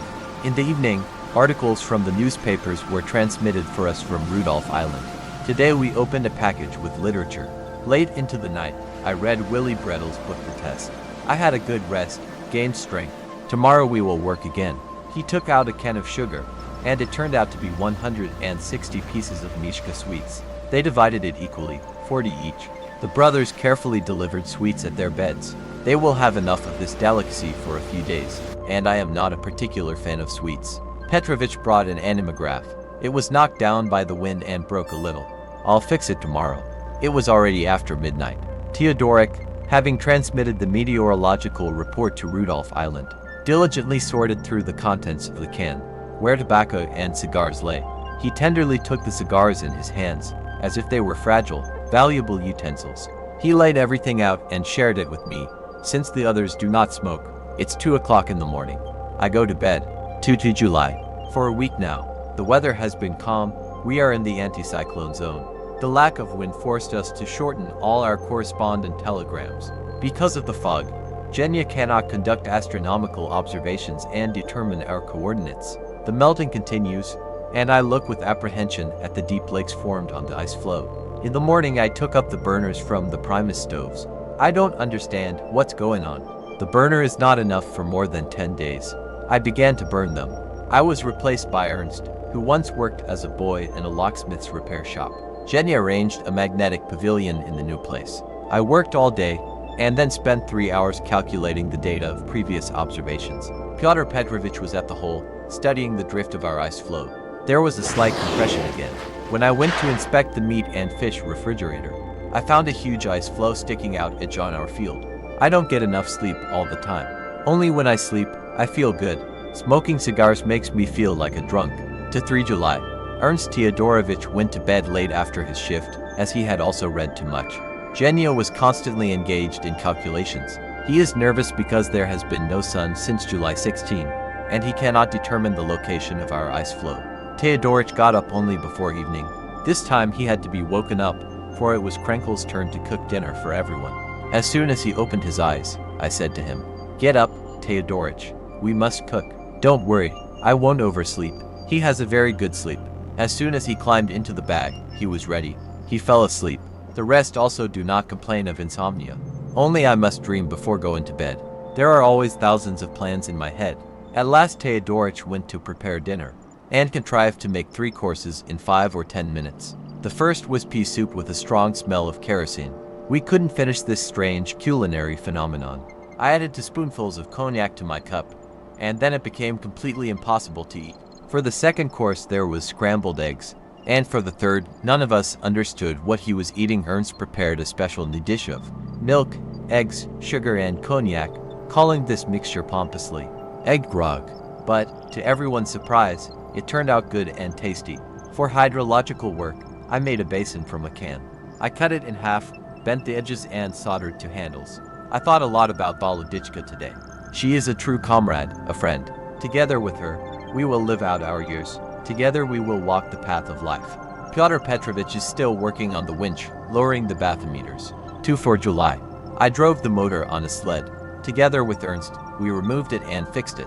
Teodorich began to prepare the wires, led them outside, and I started the engine. Since our batteries barely show signs of life, the engine worked for an hour and a half. Now the transfer of weather reports for the next 2 or 3 days is guaranteed. And then the wind turbine may spin if the Arctic god, that is, the wind, helps us. Then we tested our rubber fleet. We launched a polar longboat, the Clipper boat, everything was in order. A plankton net from a depth of 1,000 meters extracted some jellyfish and crustaceans. In the upper horizon, at a depth of 250 meters, there were more living creatures. In general, lately, the guys have been doing a lot of processing scientific results. The harvest is large. Hydrological stations have been taken. The force of gravity has been determined. Magnetic measurements have been made. Several magnetic storms have been recorded. And all kinds of aquatic life have been caught. Not far from the living tent, a river was formed, eroding the ice. We had to make some semblance of a bridge across it. But the boards, when you walk on them, bend, we can fall into the water. But we have nowhere to dry. Therefore, I was engaged in strengthening our bridge. Today my wife finally managed to make an astronomical definition. Our location is 88 degrees 03 minutes north latitude and 6 degrees east longitude. We took advantage of a good day. In the break between work, we took photos. We need to hurry up with this because soon the polar night will come. And then there will be no need to take pictures. And photographs are a necessary thing, since they will be documents of our life and work for many years. Today the editorial office of Pravda sent us a radiogram in which they reported the Moscow news. It was very pleasant to find out how the native capital is growing and decorating. To 5 July. After breakfast, Ernst and I began to carry snow. They put 2 large sheets of plywood on the sled, piled as much as they could and brought them to the living and kitchen tents. After 3 hours of work, we were so tired that our eyes popped up on our foreheads. Of course, each sled with a snow load weighs up to 30 poods. Dmitrievich lowered 7 bathymeters to different depths up to 4,000 meters. Again, the painful, exhausting lifting of the load with the winch began. All day long Genya controlled the devices for measuring magnetic variations. In addition to his scientific works, he carefully conducts meteorological observations. Ernst also has enough to do. Eugene woke him up to transmit another meteorological report to Rudolph Island. Krenkel tossed and turned for a long time, looked at him with surprised eyes, and then, realizing what they wanted from him, slowly began to rise. Petya and I dined together. I sealed a kerosene lamp and carried it to the tent to check how much heat it gives, and how long one charge of kerosene lasts. I have no patience to finish writing the diary. I am so tired that I can hardly sit up. To 6 July. Greeted with great joy, the frosts did not last long. The weather is disgusting. Fog, drizzle, air temperature 4 degrees Celsius. The ice began to melt strongly again. Our living tent is in danger. The channel through which the water runs into the ice hole has deepened to 60 centimeters. It is now dangerous to walk to the tent even on boards. You can fall into a wide wormwood. Genya went to his laboratory to process materials. A lot of fuss is brought to us by the hydrological hole, where water flows down from the surrounding lakes in a turbulent stream. A rapid whirlpool formed, eroding the walls of the ice hole and threatening the winch. Pyotr Petrovich diligently strengthens it. There, at the hole, there is such a strong pressure of water from both sides that Shirshov is afraid of losing his precious winch. He makes a whole structure from boards, pieces of plywood and sticks. Even all the free skis were used. I fussed until lunchtime, but now the winch seems to be safe. I went to watch the water running on our ice floe. There was even a waterfall in one place. If you fall there, you can't get out. I'll have to take a picture of our Niagara. We began to prepare for the polar night. Although it will come only in a month, it is time to put the entire economy in order. I collected the glass for the kerosene lamps, unpacked the boxes with equipment, took out the lamps and lit them to check the consumption of kerosene. All these careful preparations caused a lot of conversations and memories related to the polar night. Each of us has been to the Arctic during the polar night, but we lived in well-equipped, sturdy wooden houses standing on the ground, on solid ground. Now we will have to spend the polar night on an ice floe. This is the first time in my life, Eugene remarked, and I involuntarily thought that his life was not so big. He shared his feelings with the brothers. During the polar night, at first I am very sleepy. Then I get used to it, discipline myself, and everything goes well. I think that it will be the same now on the ice floe. It's not so much the polar night, Krenkel remarked, as the situation itself. We'll have to be on the alert all the time.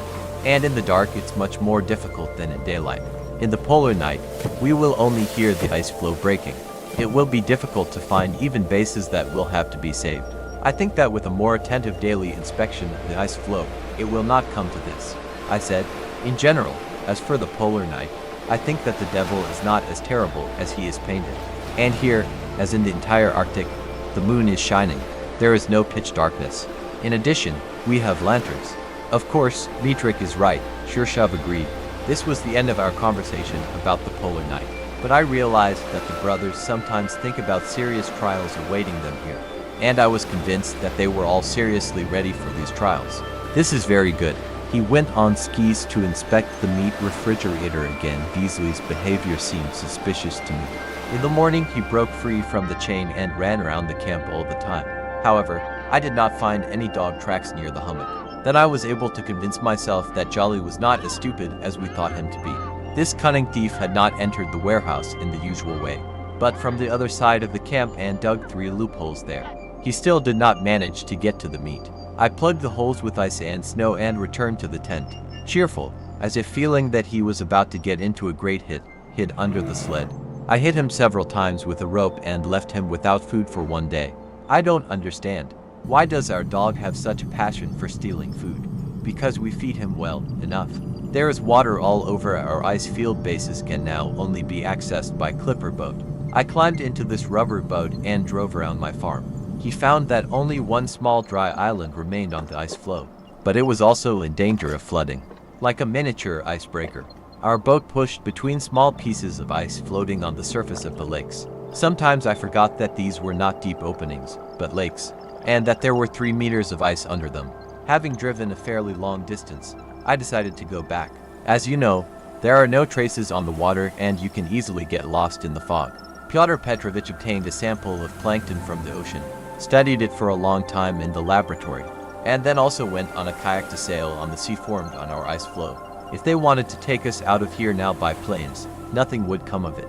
There is not even a 100-meter landing site, and the depth of the over-ice water is such that you can swim freely everywhere, even on a keel boat.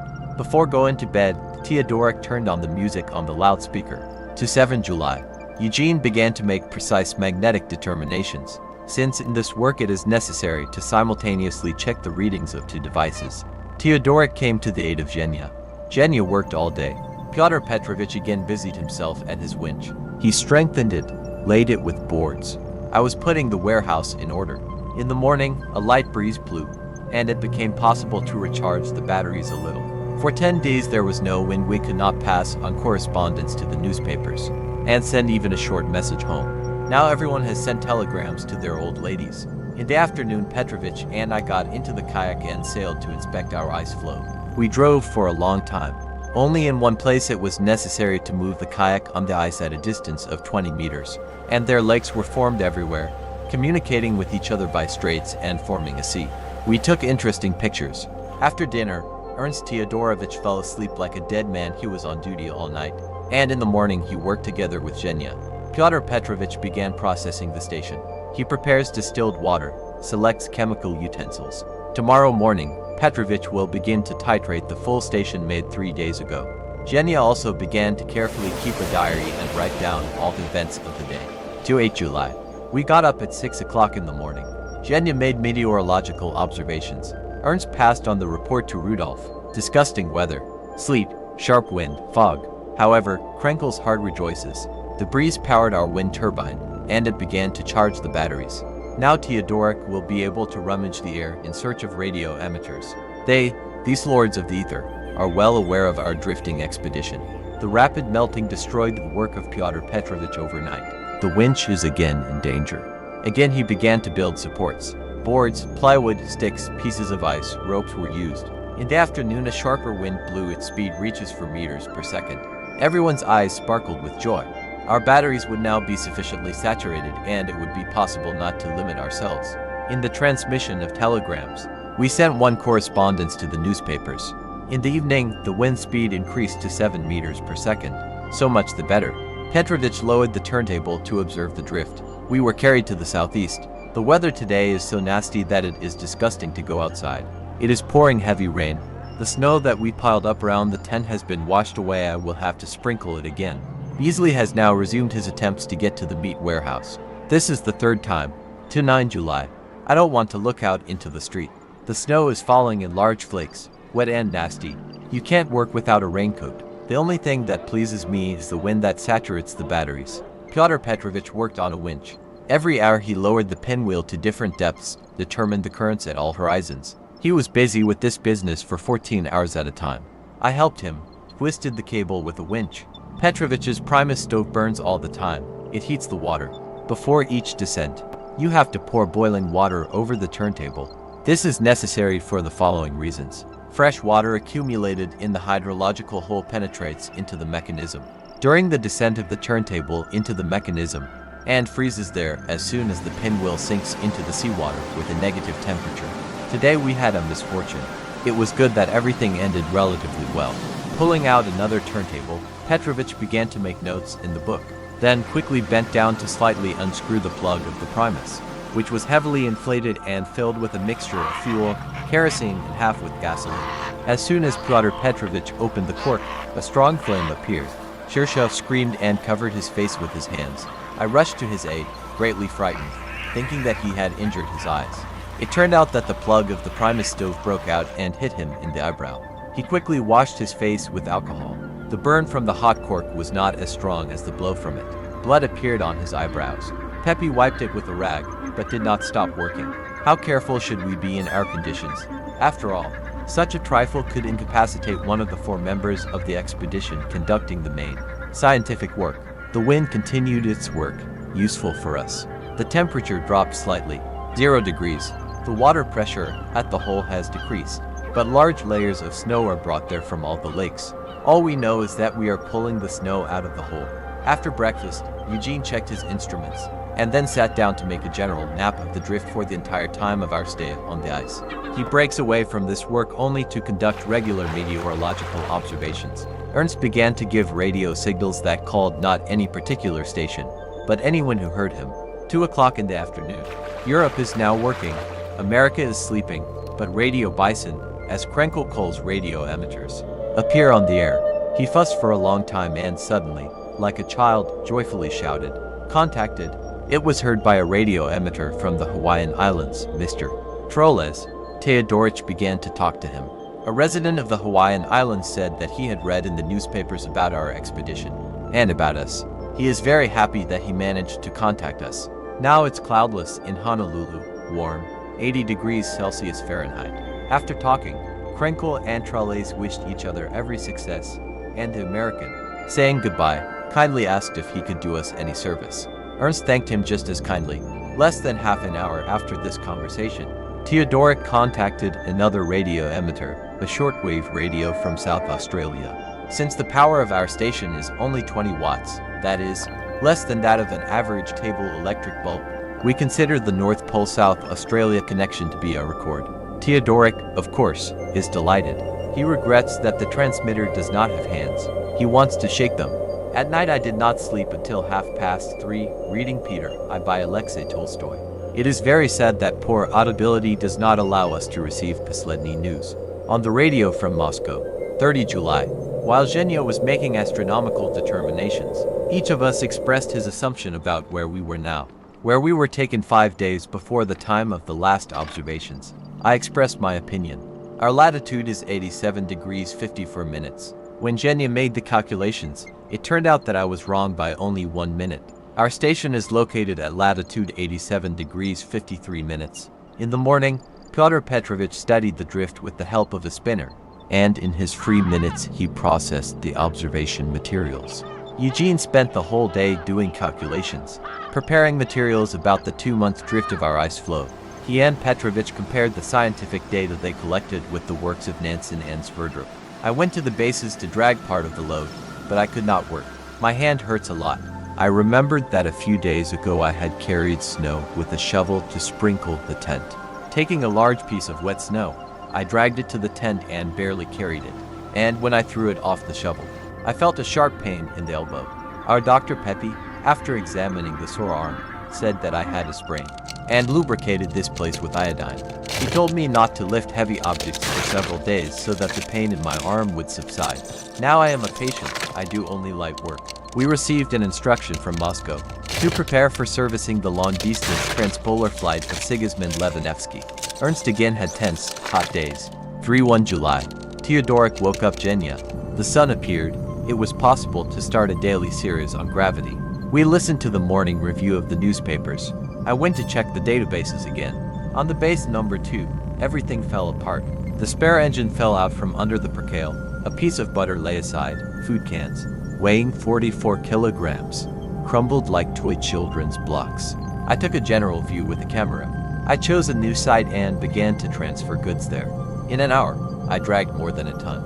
Ernst was again talking with his old acquaintance, the radio emitter from the Hawaiian Islands. Mr.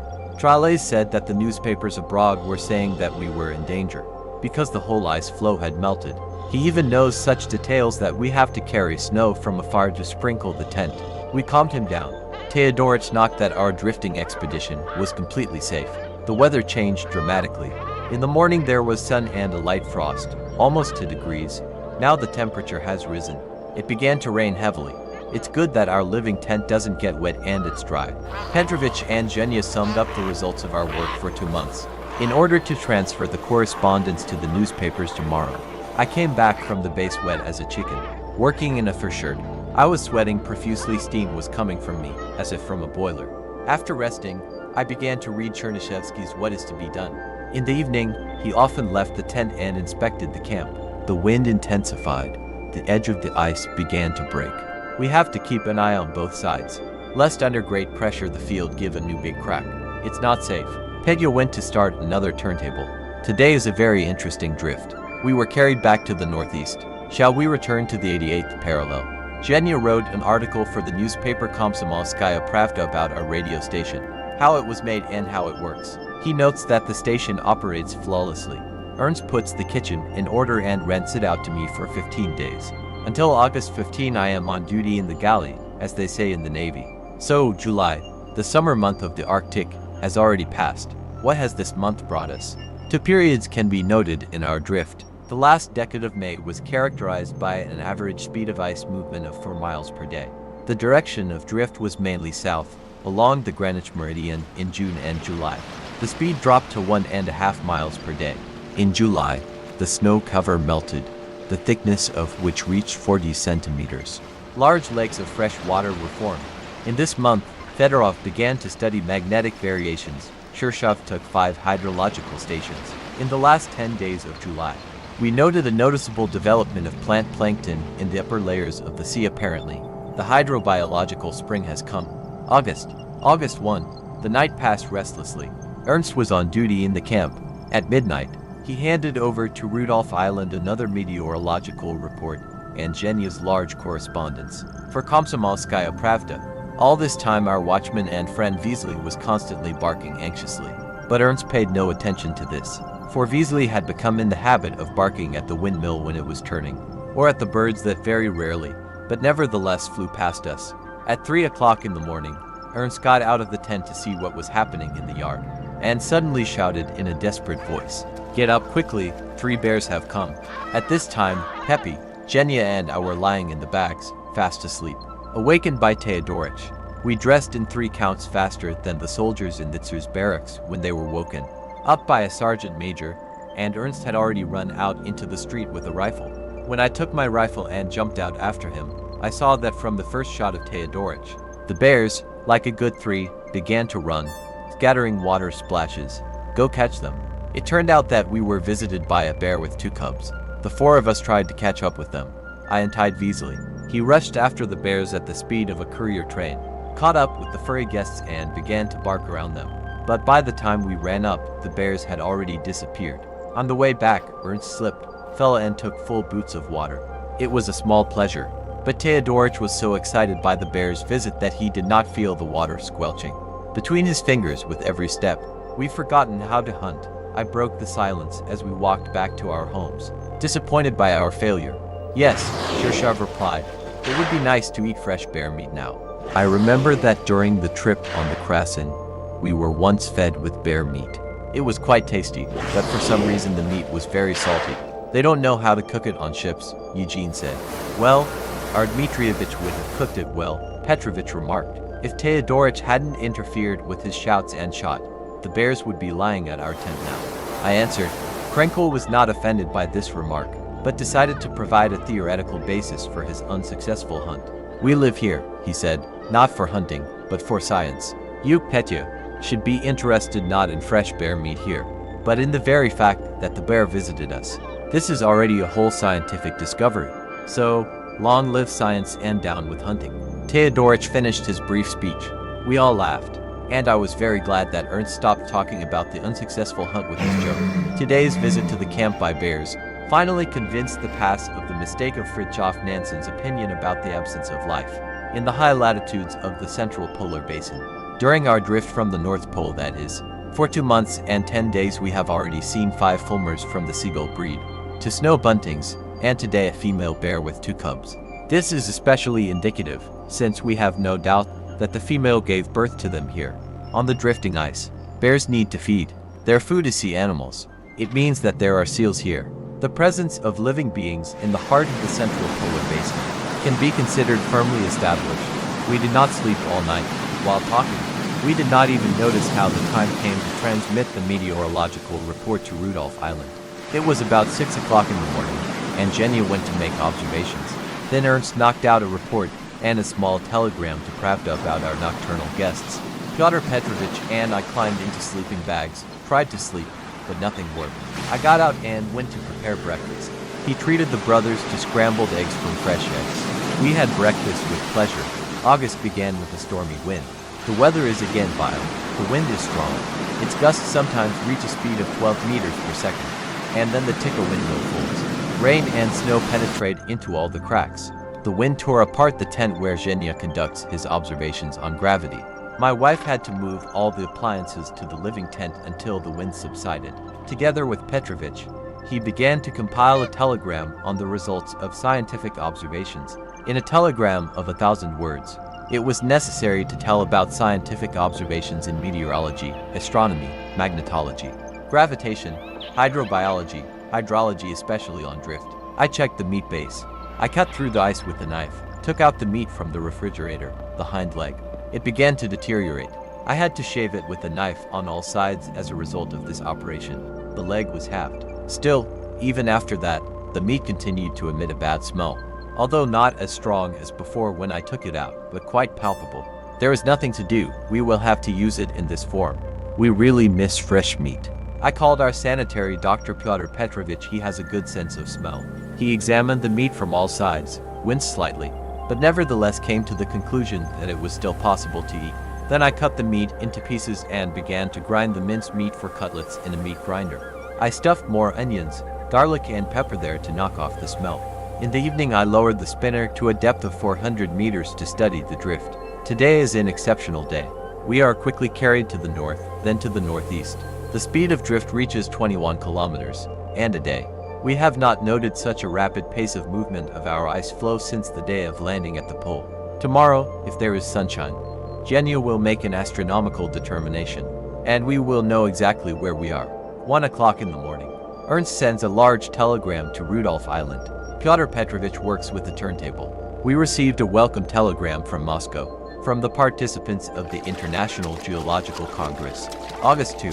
There are many telegrams for us on Dixon, but the shortwave communication between Dixon and Rudolph has deteriorated, and the telegrams are delayed. It's a pity. After lunch, everyone gathered in the tent and smoked. Ernst tuned into the Comintern radio station. In long wars, there was exceptionally good audibility. We all put on headphones and listened to the evening broadcast of the Sledny Izvestia on the radio, directly from Moscow. We were delighted with a poem by two pioneers that was broadcast during a children's radio program. In these poems, the children regret that their young age does not allow them to touch the Earth's axis. Yet children want to explore the white spots. They even agree to wait a little until they grow up. The verses end with the words, "We agree to wait, but you leave Syriza and me at least one stain. We are afraid that soon there will be no blank spots at all. Therefore, we will advise Sergei and his friend to diligently study to become the head of the North Pole Air Terminal. Today we have determined our new coordinates. We return to the 88th parallel. In 2 days we were carried back north in a curve of 11 miles, a straight line of 8 miles. Our last coordinates were 87 degrees 53 minutes north latitude and 7 degrees west longitude. Now 88 degrees 01 minutes north latitude and 3 degrees west longitude. It is very good that our drift in the southern direction is somewhat delayed. The farther south the ice floe is, the more openings there will be. The more dangerous it is for our camp. There is no doubt that if the wind had been blowing from the north, we would have been blown south in a straight line not for 8 miles, but much more. Easily broke free from the chain. This is a surprisingly cunning dog. As soon as you start putting the collar on it, it inflates so much that a finger barely passes between the neck and the strap. And after a while you look, Beasley's head freely climbs out of the collar. Genya moved the gravitational observatory to a new place and installed the instruments. Petya lowered the plankton net to various depths with the help of a winch, catching microscopic inhabitants of the Arctic Ocean. Then he examined his catch under a microscope for a long time. I climbed into the bag, but something could not sleep. I was nauseous. I think it's from sausages. I can't even look at them now. Pyotr Petrovich too, but Genya and Ernst are happy to eat our portions of sausages, and also praise us. This afternoon the weather was very good, calm, and the sun was shining. We took a few pictures. Later, we were going to take photos again, but suddenly fog came, the sun hid, and our plans were thwarted. August 3. I sat down to write a diary. I suffered all night. My head hurt brutally. I had to take pyramidin powders. He fell asleep only at 4 o'clock, and then not for long. Sunny, clear weather set in. Genya sat down for a day to observe magnetic variations. Pyotr Petrovich managed to pull out the turntable even before morning tea. He and I decided to make a sortie, take a good look at our crevasse, go around a large area in a kayak and shoot interesting places with a camera, for which Krenkel loaded the kinamo. Pyotr Petrovich and I harnessed ourselves to the straps and dragged the sled with the kayak. Ernst took pictures of us twice. The shots will probably be successful. As we approached the crack, I noticed a huge head sticking out of the water. It was a bearded seal weighing 20 pounds. We are all delighted. Here is another physical proof of the existence of life in the center of the polar basin. Thus, the old theories about the extreme poverty of flora and fauna in the central part of the basin have been finally refuted. The presence of algae gives the ice a red and yellow color. A small jellyfish was caught earlier. We noted that seagulls and navels flew to visit us. After the bears came to us, we asked ourselves, what do they eat? Now the meeting with the bearded seal confirmed our conclusions. The central polar basin is not a dead desert. Both in the sea and on the ice floe, life is everywhere. We lowered the kayak into the water, got into it with Petrovich and went, and the bearded seal would emerge and disappear. We hid in every possible way, lying in wait for him to shoot him, but to no avail. The crevasse through which we swam is as big as a river. Its narrowest point is 30 meters, the widest is 70. On the banks of this river there are large ice floes. The hare appeared to us several times in different places, but far away. We took a lot of pictures. On the way back, we saw an overturned ice floe. There was a lot of algae on it. We stopped the kayak and looked closely. Pyotr Petrovich carefully scraped them into parchment paper with a knife. He will examine this polar vegetation under a microscope. Then they returned to the ice floe with this prey. Although the hare was not caught, Petya enriched his hydrobiological museum. The sled with the kayak was left 100 meters from the crevasse. Tomorrow we will go again to track down our bunny. After lunch, we listened with pleasure to the latest news on the radio from Moscow and a program for the Red Army. Now I will finish writing my diary, climb into the bag and read Chernyshevsky's What is to be Done. The temperature dropped to 2 degrees cool. I was glad that the snow would melt less now. We are very disgusted with the water, although we know that when the frost comes, we will remember it with sadness. We will have to spend a lot of work extracting water from the snow to cook dinner and wash dishes. Pyotr Petrovich came at about 1 o'clock in the morning. He also lowered the turntable to determine the drift. August 4th, he went to track down the bearded beard. Several times he fell through between hummocks. Lactic did not appear, and this hunting walk did not bring any result. The hare seemed to sense that he was being followed and disappeared. Krenkel moved the tent with technical equipment to another place. They were engaged in the transportation of equipment stowed in a utility tent, so we changed the location of our pole town almost every day, trying to choose the most advantageous place. Protected from water, it is impossible to protect yourself from the wind on an ice floe. Genya fell asleep immediately after lunch. He worked 35 hours in a row. In the morning, he made another astronomical determination. We were again carried 4 miles to the north. August 5th, I got up and got dressed instantly since there was underwear, and it was quite cool in the tent. Today I experienced great sadness. Examining the refrigerator, he dug up a cave where meat and fish lie. As soon as I opened it, a heavy smell of decay and rot hit my nose. I gave up. All our hopes for fresh meat supplies were immediately dashed. It was the sun's rays penetrating through the thickness of the ice that damaged our food resources. The fish lying in the depths of the cave has become soft, but does not have a foul smell. I took out the meat, cleaned it with a knife. It began to smell less. I tamped the meat with pieces of ice. Maybe we can still use something. I was worried about the condition of the 100 kilograms of veal buried in the nearby refrigerator. I ran there. For a long time he wielded a foot. It turned out that after external cleaning, the meat can be eaten. Of course, if it were on the shelf in a butcher store, then any sanitary inspector would forbid it to sell. But in our conditions it will do. We have a sanitary doctor, one of our own. He will agree. And if he does not give his consent immediately, then we will persuade. Although our stomachs do not react very well to such food, there is nothing to be done. Meat is very important to us as an anti-scorbutic agent. As for the smell, we have tried and trusted spices to combat it. Bay leaves, onions, garlic and pepper in such quantities that it hurts the throat with emery when eating. This is my invention, approved by all the inhabitants of the North Pole Station, even Beasley, who, strange as it may seem, eats spicy food with great pleasure. For lunch today we had fish soup, fried fish and tea. A decent portion of fish soup was left for tomorrow, since I cooked it immediately, almost half a bucket. The dampness in the tent was very much felt, and Ernst suggested that we set up a Primus stove for at least an hour.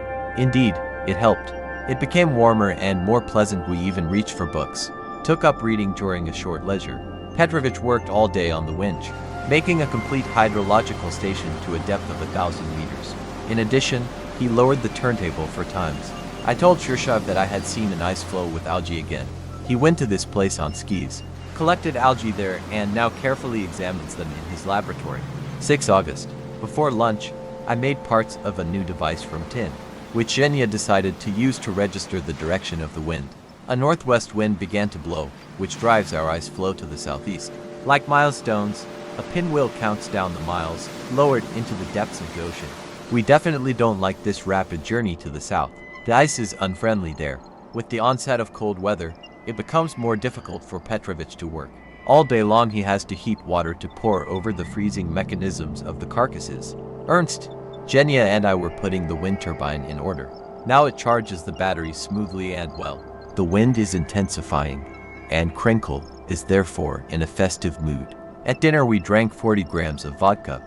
It was Zhenya who saved for us when he distilled cognac into alcohol for scientific purposes. We listened to a very good report on the radio about the preparations for the elections to the Supreme Soviet of the USSR. Only our Dmitrievich did not manage to listen, as he was constantly working with the turntable, watching the interesting drift. At night, when we go to bed, I will tell him in detail everything that we learned on the radio today. The soul rejoices when you look at how well Zhenya and Dmitrievich work. They do not reckon with difficulties or time. They try to do as much as possible, checking each scientific observation 3 times. Treat everything with genuine diligence and perseverance. Time flies so fast that we do not notice the passing days. It's even a pity that they are so short. However, there is nothing to be done about it. Over 24 hours you can't carve out a minute extra from the day. August 7. Again he suffered all night. He had a headache. He could not sleep. In the morning, Zhenya was engaged in processing the materials of astronomical observations, and Pyotr Petrovich conducted helicopter research. In the meantime, I was gluing our utility tent with percale, which was badly battered by the wind. Having finished this work, I went to the crack. Again I stood for a long time and waited for the beard to appear, but he was obviously more cunning than me. I checked what material is suitable for wicks. Soon I will start making kerosene stoves, and there are no wide wicks in our stocks of household equipment.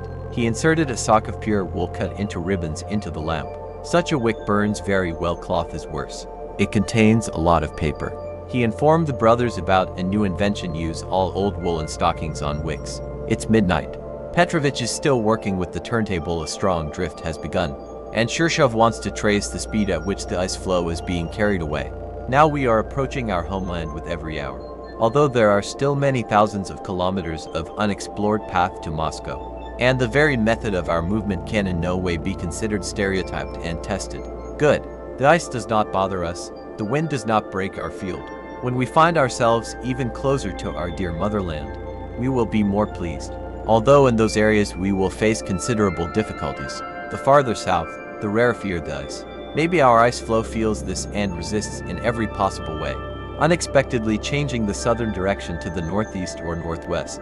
August 8, I make a tin tank to connect to lamps, one large one. Previously, there was only enough fuel for lamps for 6 hours of burning, but now it will be enough for around the clock. It is very inconvenient for me to work. There is no table, no workbench. You do everything on your own knees. Which replaced the vise, I clamp a piece of tin with my feet and cut it off with a hacksaw. We drank tea together with Zhenya. Ernst was asleep after a night shift. Petrovich was again busy with helicopter research. He worked all day at the crevasse, observing the currents that arise in the upper layers of the sea and are associated with the drift of the ice. Petrovich returned only late in the evening.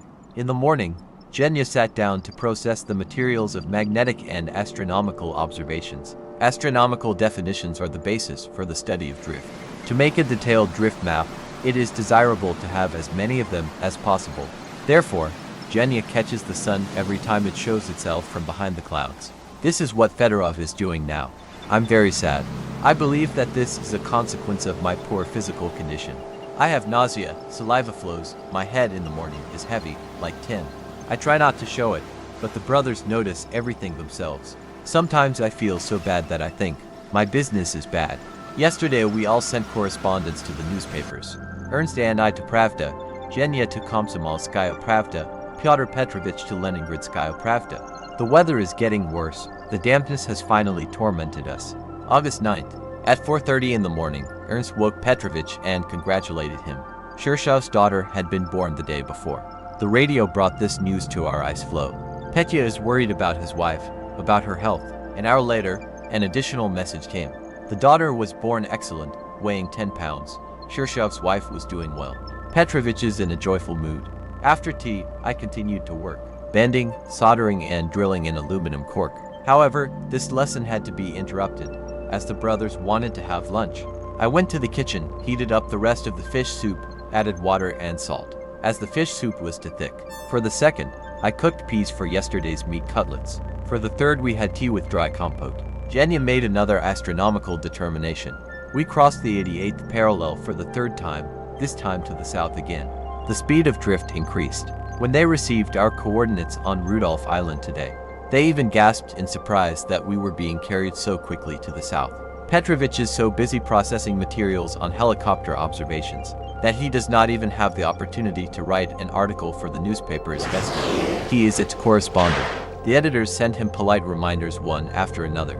I went to the kitchen, soldering the tank for the lamp. Now everything is ready, except for the legs. In the evening we gathered in the tent, brought teas and cake. Everyone congratulated Petrovich on the newborn. He sat beaming. 10 August. After breakfast, in the morning, we began a full hydrological station. Petrovich, having repaired the cable, took samples from the upper horizons. Then he lowered for bathymeters to a depth of 2,000 meters. The wind has intensified. Its speed reaches 16 meters per second. Our drift therefore accelerated even more. The cable with bathymeters was driven under the ice. Hydrological work had to be suspended, for bathymeters were left hanging at a depth under the ice. It is not yet possible to pull them out. Wait for the drift to slow down. Eugene prepared his instruments for gravitational observations, but the wind tore the edges of his tent and, in order to save the devices, Zhenya had to lie flat on the jars and boxes. We carefully covered the devices with plywood, put a load on it, and only after that calmed down. It is snowing wetly. It plasters my eyes. Afraid of getting wet, we hide in the residential palace. Petrovich walks around gloomy. For the third day it is impossible to make a hydrological station, and it's time to measure the depth, since we are being carried quickly.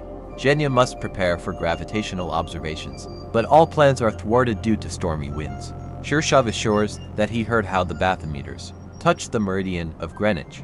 In the morning I fixed the stakes in the kitchen so that the wind would not blow away our galley, and began to cook for 2 days at once, since today and tomorrow we all have to turn the winch. The foreign Swedish Primus stove was clogged. I cleaned it with a needle. A gasoline jet appeared in the capsule, and the Primus stove ignited. The tent was laced tightly so that the strong wind would not bring snow into the soup and porridge. While I was unlacing the tent, half of it was already on fire. The top was also burning. I wrapped a rag around my hands, grabbed the burning Primus stove and threw it out of the tent into the snow. He got off cheaply.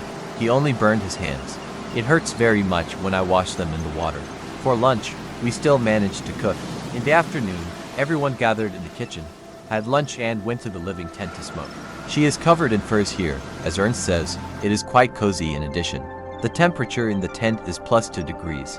We were lying on the bellows, and our whole palace was trembling in the wind. Genya nevertheless made another meteorological observation, but in order not to damage the instruments, it has closed its scientific observatories for today. Lowering the guy ropes of the tents, Eugene pressed down his offices with sleds, but now you don't have to be afraid of the wind. We left the tent and saw something black in the distance near the crack. Genya decided that it was a walrus, but when we came closer, it turned out that it was a clipper boat that had been torn off the groove by the wind and turned over. We carried him to the base and pressed him tightly to the cables. In the evening I made tea. Ernst went to bed. Dmitrievich and I made reinforced stretchers for the living tent. The wind has shaken our home, and the damned blizzard does not even think of calming down. When we left the tent, we put on raincoats. The snow is clogged behind the collar, in fur shirts. We got wet quickly, and there was nowhere to dry. Drying is the most bottleneck of our expedition. If possible, we try not to stand outside for a long time during rain and sleet. As soon as our suits get wet, we change them for others. We are afraid of colds. With such a strong wind, you need to be on the alert. Trouble can take you by surprise. Teodorich is on duty in the camp. My soul hurts. The economy of our bases is covered with snow. As soon as the wind subsides, we will have to go to dig out from under the snow all the property brought here to the North Pole from the mainland. It is necessary to build a hydrological station, measure the depth, conduct gravitational observations, but we postpone all work until tomorrow, hoping that the wind will finally subside. At midnight, Ernst Teodorovich walked around the camp. He came back and said, "You walk," and it seems that the tents are about to burst from the wind. Pyotr Petrovich could not sleep. He stood up and processed the materials of his observations. Then he put a manganese compress on my hands to reduce the pain after the burn, and bandaged it. He wrote his diary with bandaged hands. August 11th. The night passed in anxiety and tension. Although it seemed that everyone was asleep, and only Ernst Teodorovich was on duty, in fact we were all awake in sleeping bags. Our tent was shaking violently. The wind was humming in the antenna. You lie down and think. It's good if new cracks don't appear on the ice floe. If the water doesn't go to the bases or to one of our tents. However, those tents where we live and where the radio is installed, we will have time to save. The main thing is to preserve the materials of scientific observations. The kitchen, despite the fact that I strengthened it well, tilted to the side. That is, pressed with one side to the ice floe. We had breakfast, tea with lemon and caviar. It's a pity that there is no soft bread, and there are no crackers, so that the brothers did not get sad due to the lack of breadcrumbs. I kneaded a full can of dough and began to fry the biscuits. I think that they will be enough for 2 or 3 days. He fussed until 2 o'clock in the afternoon, and then cooked dinner.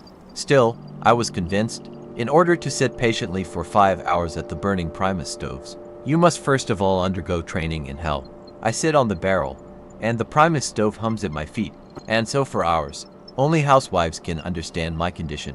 Although they have never experienced such inconveniences, we gathered in the kitchen and had lunch. I put away the dishes, closed the tent, and we went to the residential palace to smoke. Petrovich processed the materials of helicopter observations. The drift is still going fast. There is no way to pull out stuck bathymeters from a depth of 2,000 meters. This worries Shirshov and all of us. An ice floe can rush through the 87th parallel, and we will not have time to make a hydrological station at this latitude. How we have to think about every hour of our life on an ice floe. All the expeditions of the past could not answer even the simplest questions of science related to ice drift in the central polar basin. All the activity, all the efforts of the researchers were spent on passing between hummocky ice, on safe navigation. They couldn't think of anything else, and we must. Genya spent the whole day processing materials on magnetic variations. Twice the sun peeked out for a short time still.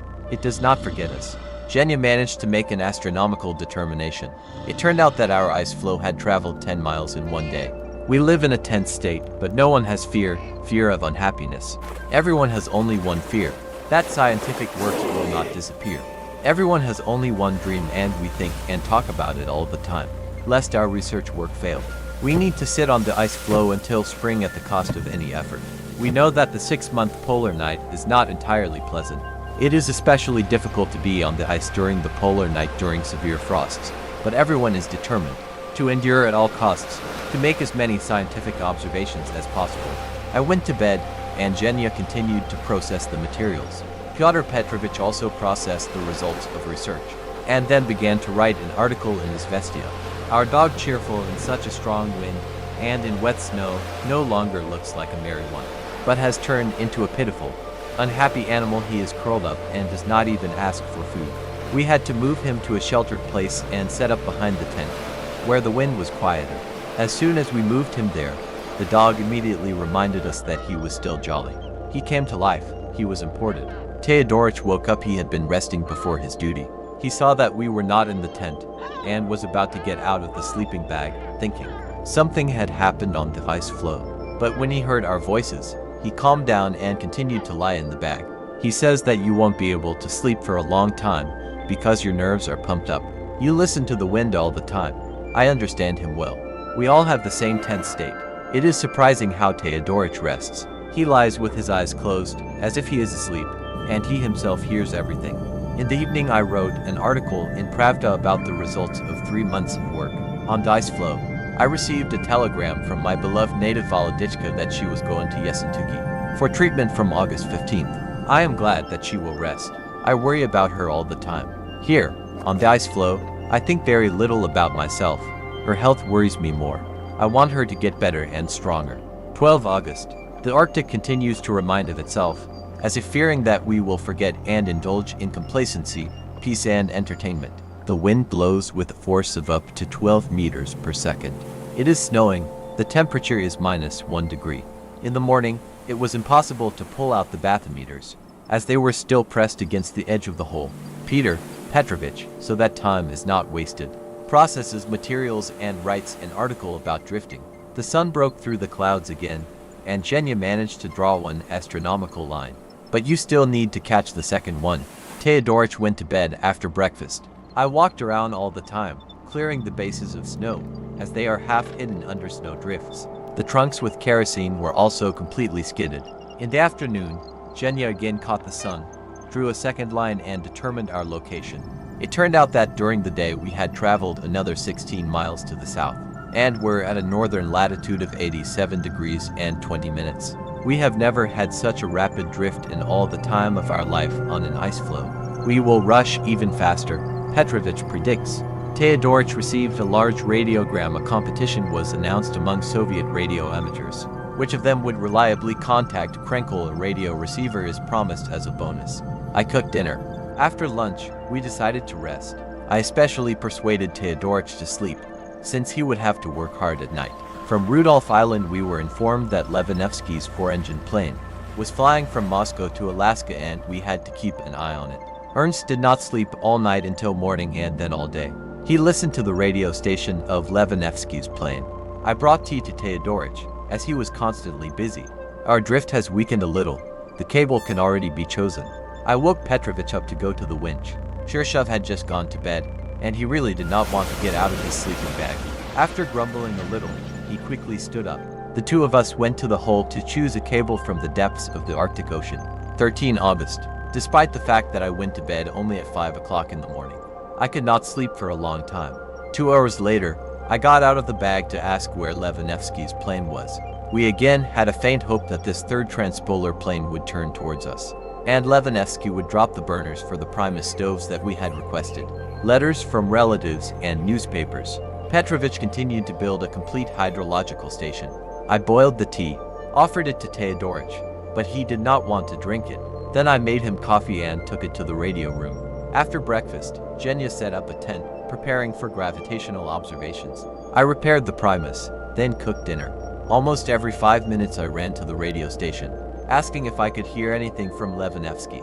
Ernst invariably replied that the plane was going in difficult conditions, with strong headwinds, the speed of which reached 100 kilometers per hour. The windows of the cockpit of the plane are covered with frost, Krenkel says.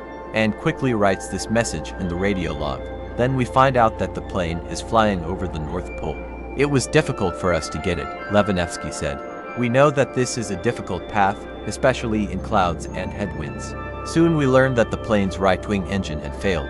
We are going on 3 very hard. We are going in solid clouds. They transmitted from the plane.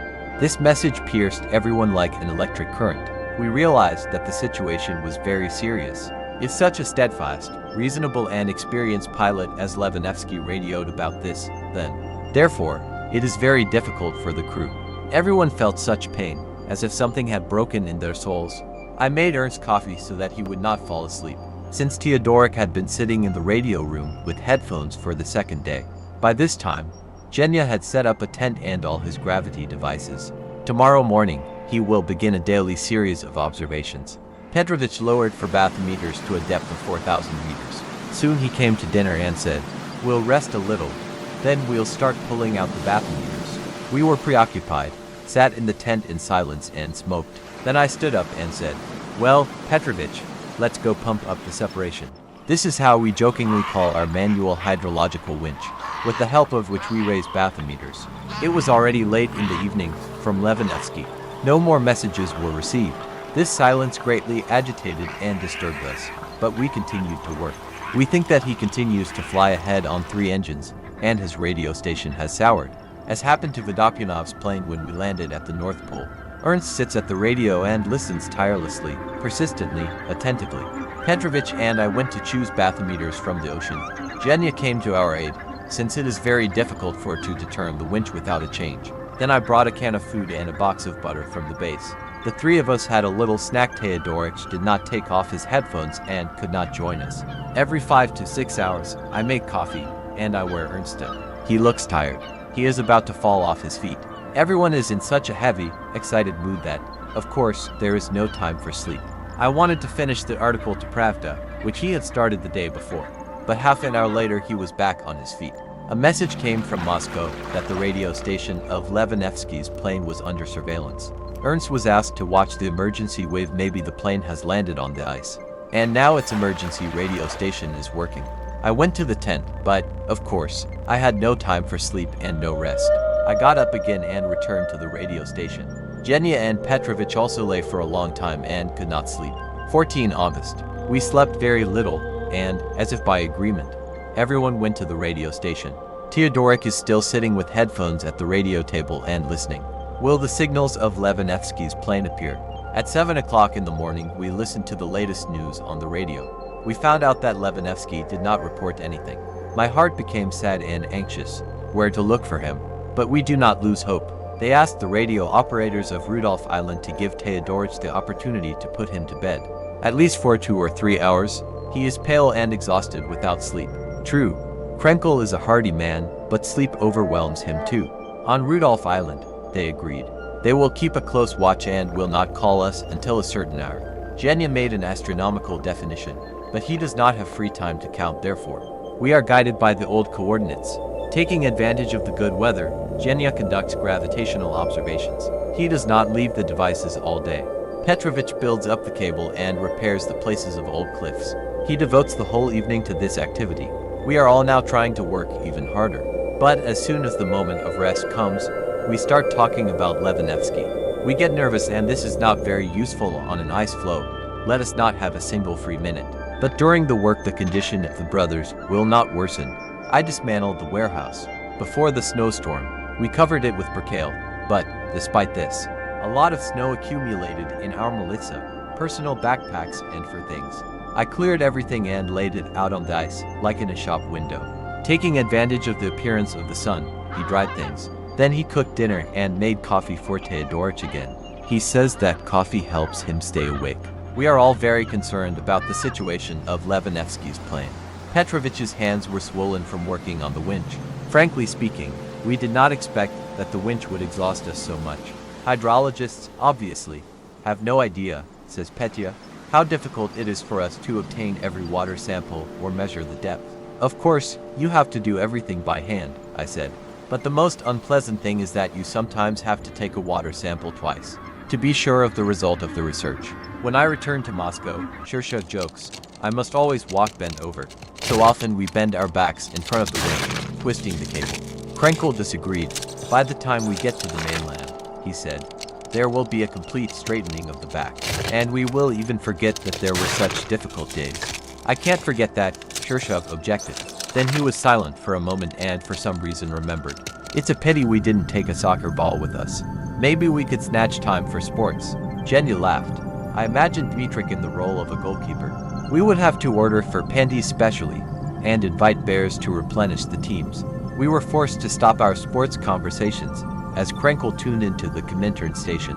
The Sletny Izvestia Po radio has just reported that heroes of the Soviet Union Vodokinov, Molokov and Alexeyev, who participated in an air expedition to the North Pole, are flying out to search for Levanevsky's plane. Fog is approaching. Obviously, it will snow. 15 August. We live in a tense state. Teodorik sits around the clock and listens to see if the voice of Levanevsky's plane flashes on the air. But at the same time, we do not stop making scientific observations, for which we were sent here, to the Ice Floe. On August 14th, our coordinates were 87 degrees 14 minutes latitude and 0 degrees longitude. And today they are 87 degrees 10 minutes latitude and 0 degrees 03 minutes longitude. Thus, with no wind, we still covered about 4 miles in a day. It has been finally clarified. I think this is a great contribution to science. That drift does not depend only on the wind.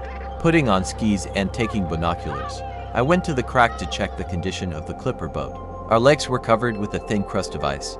I returned to the camp and helped Petrovich pull out the turntable.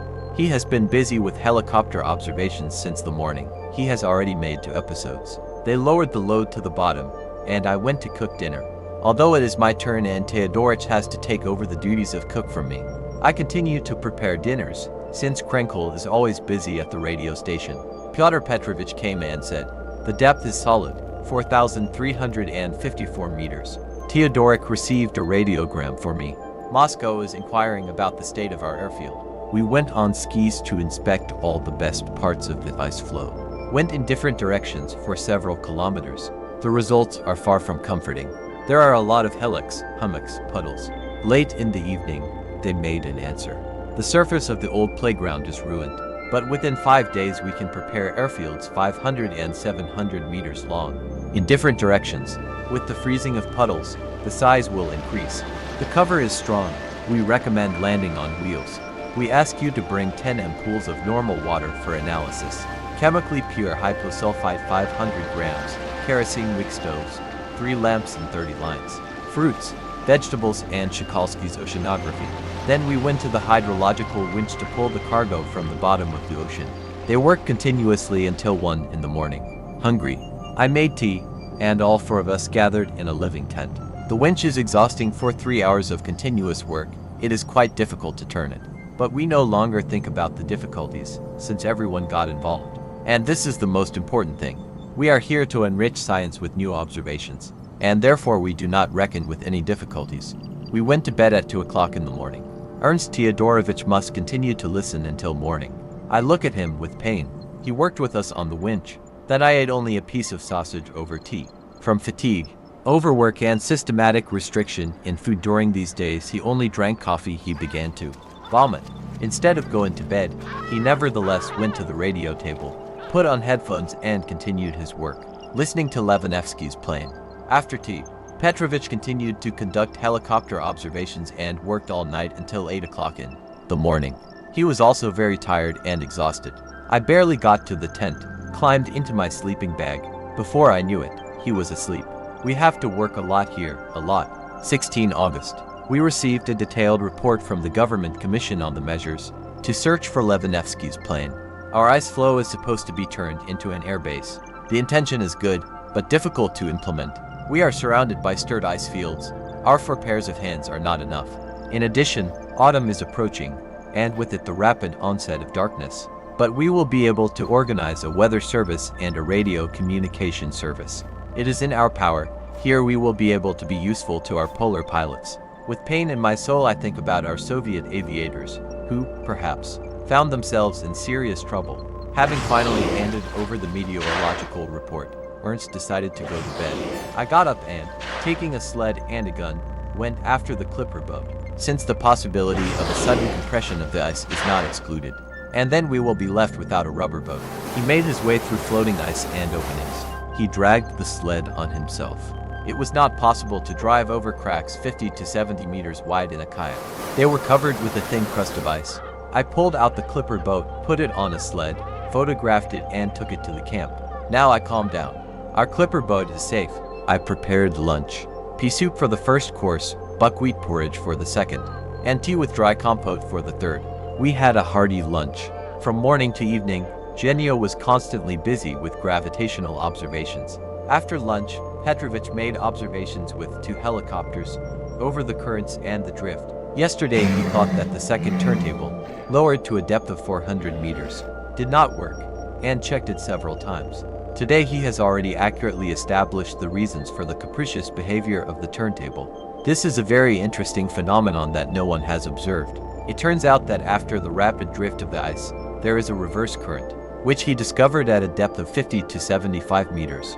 If such a miracle could happen, and our ice floe sank 50 meters deep, I can imagine how good we would feel there. Then we would swim back and soon found ourselves at the North Pole again. After lunch, we went into the tent to smoke and rest. Then Petya again worked with turntables, studying the currents. And I took a shovel, an axe, a gun, a camera and went on skis to make an airfield.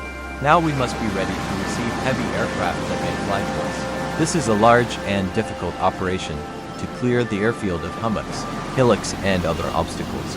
After working for 4 hours, he was very tired. Since it was inconvenient to cut the ice on foot alone, put it on the sled and take it aside. During the work on cleaning the airfield, I bent down to cold puddles and drank water many times. I used to do this on warm days when hunting. It was very hot. I took off my fur vest and cloth tunic, but the sweat was pouring down like hail. I returned to the camp and made tea. It was already midnight. I decided to go to bed early so that in a few hours I could get up and go to work at the airfield. For the third day we have good weather. There have not been such days for more than a month. Previously, fogs, winds, snow did not leave us, but now the soul will not rejoice. It is quiet and sunny. It's just a pity that there is no opportunity to engage in a political circle. In connection with the search for Levinevsky's plane, we are busy all the time. Krenkel at the radio station. Genia and Dmitrievich are constantly conducting scientific observations. There is little time left for sleep. 17 August. I didn't manage to fall asleep. When we have good weather, it is pleasant for life and soul. But Ernst begins to feel sad during calm weather, looks anxiously at the batteries, sighs and saves every word during the radio transmission. That's why we decided to recharge the batteries a little at night. We did not go to bed with Teodorik, we worked all night. After a little rest in the morning, I went to work at the airfield at noon. When I left, Pyotr Petrovich was still asleep. He worked with turntables until morning. He was woken up at 2 o'clock in the afternoon. Petrovich got up and went to continue his helicopter observations.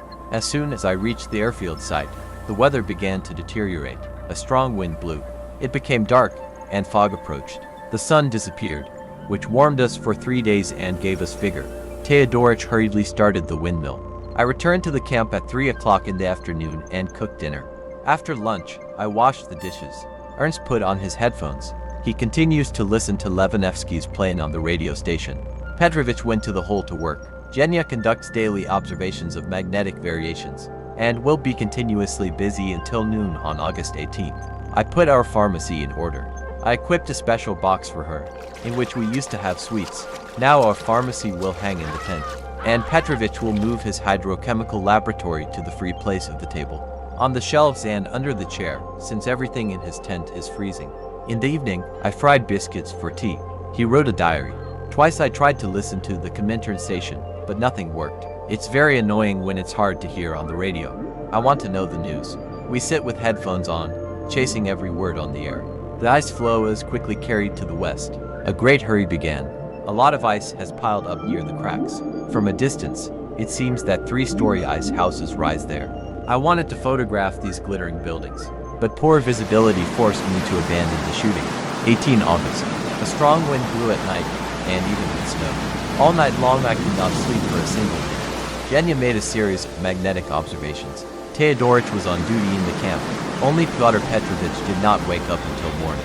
Teodorich came out of the tent every now and then, fastened its stakes. The compression was slight. although the strength of the wind seemed to us that danger could now overtake us. Before morning, I fell asleep for a while, but soon woke up again and made cocoa. The weather is getting worse all the time. It is raining, which instantly turns into ice. There is no way to walk. All our tents and bases are covered with a large crust of transparent ice. All our clothes and raincoats are covered with the same ice crust. When we walk, ice falls off us all the time. Pyotr Petrovich continuously conducts helicopter observations. This case is so interesting, so important that Pyotr Petrovich pays a lot of attention to it. The discovery of the backflow at different depths should enrich the science of hydrology. And we are trying to do what is necessary for this, regardless of our original plans of work. All the secrets of the Central Polar Basin must be revealed. In the process of their work, Petrovich and Zhenya encounter phenomena that the scientific world did not know about. Two of our scientists are trying to study all this new to the end, regardless of either work or time. I made wooden flooring in the tent. Although the snow does not stop, we have to carry planks from our bases, immersing ourselves knee-deep in water. We listened to the latest news on the radio. We found out how well the Aviation Day holiday was held today throughout the country. He did not want to sleep. We set to work again. We sprinkled snow on the tent and covered it with boards. Petrovich moved some of his scientific equipment to a living tent. We gave him our only table. Now we ourselves will write on our knees, putting pieces of plywood. It's good for the one with thick legs. Ernst quips, winking slyly in my direction. In fact, what can you not adapt to during your life on an ice floe? We gain a lot of life experience here. August 19th, it rained heavily all night, and we did not sleep again. For breakfast, Ernst and I fried scrambled eggs. Then we began to burn burners for Primus stoves. Teodorich is a great master of this business. We lit our large lamp, heated the burners well, and quickly cleaned them with steel wire. Ernst handed over to Rudolph Island a meteorological report prepared and processed by Eugene. I skied around the bases, opened every snow hole, tore off with great effort rubber bags with kerosene, which were frozen in the ice. After finishing my work at the bases and putting all our belongings in order, I went to the camp and prepared lunch. Everyone gathered in the galley and ate a hearty meal. Ernst and I smoked. Before resting, they fed easily. We listened to the program of the Arctic edition of Poslednyi Izvestia. We lay down on the skins on the floor of our tent, stretched out as if on the beach.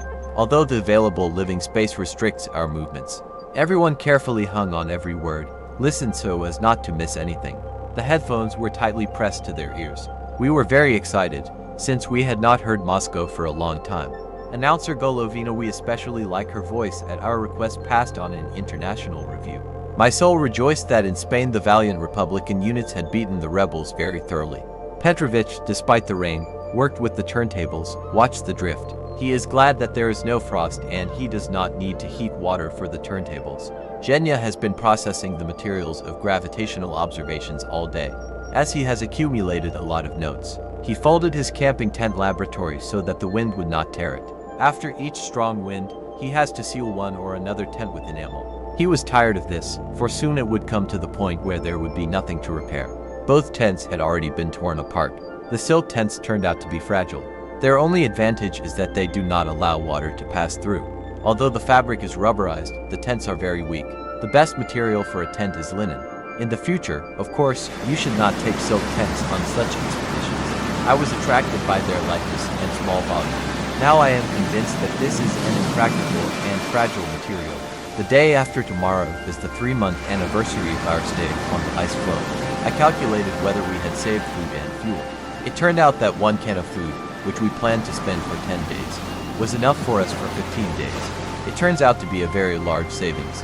We have 40 cans of food left. We can live on an ice floe for more than a year. There is fuel for almost 2 years. A lot of our clothes remain. Only socks and underwear we change once every 2 months. Now you will need to change clothes monthly. It is a pity that we do not have a bathhouse, but for now, we do it in an artisanal way. Once a month we wash each other's heads and necks. Only our Weasley often goes to natural lakes that have formed on an ice floe, and tries to swim there. We are watching him very strictly. August 20th, a disgusting day. Wind, snow. Ernst, as always, goes to bed after breakfast in the morning. He has been on duty all night. Zhenya processes the material according to magnetic variations. Pyotr Petrovich went to the turntables, continuing to study the currents. I was left alone in the camp and put the kitchen in order. I had to check how the fisher behaved. It was more and more alarming to me. Taking a gun and binoculars, I wandered on skis on the ice floe for a long time.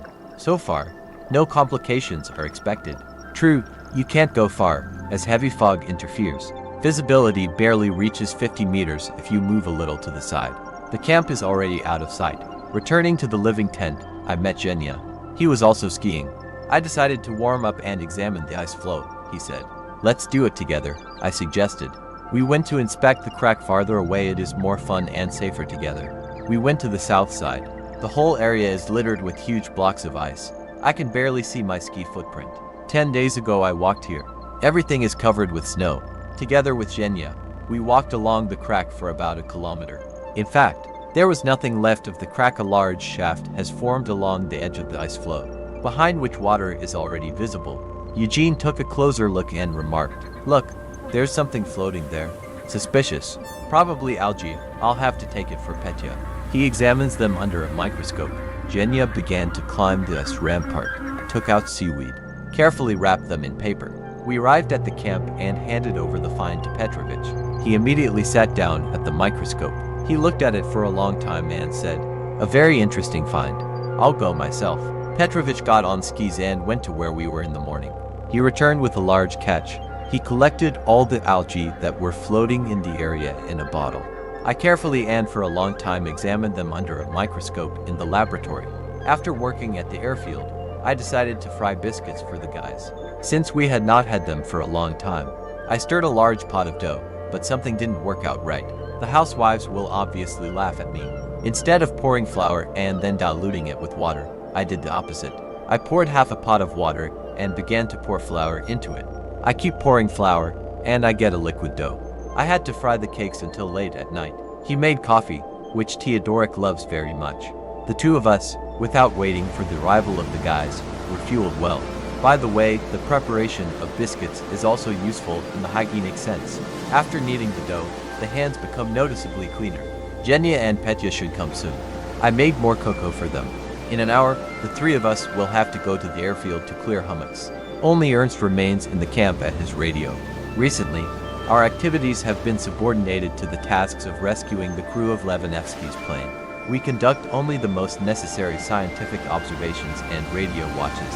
The rest of the time we have to work hard at the airfield. Clear the sites in case of landing of large planes of Vodokinov, Molokov and Alexeev at the North Pole Station. We loaded shovels and went to the airfield.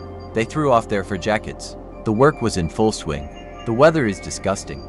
Fog and snow. We got wet, but continued to work vigorously. After all, it is difficult to work in such conditions. In addition, you have to throw fine ice far away with a shovel and carry large pieces of hummocks.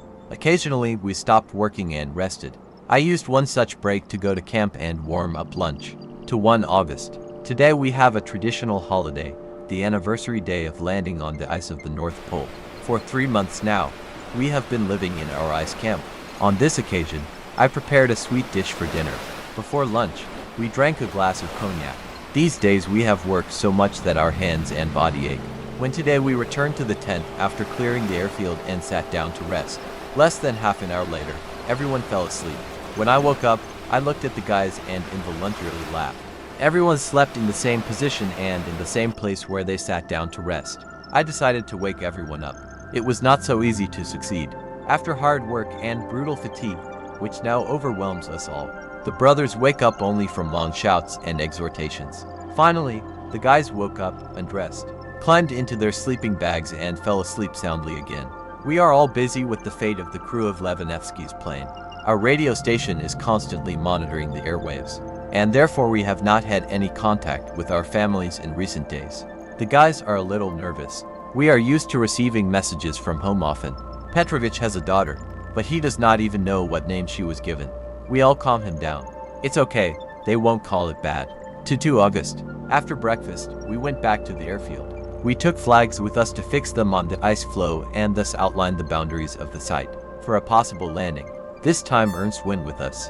He grabbed a movie camera to film individual episodes of our work. Within minutes, he had done all his film duties and joined us, clearing the ice field and hauling the ice. The work went faster.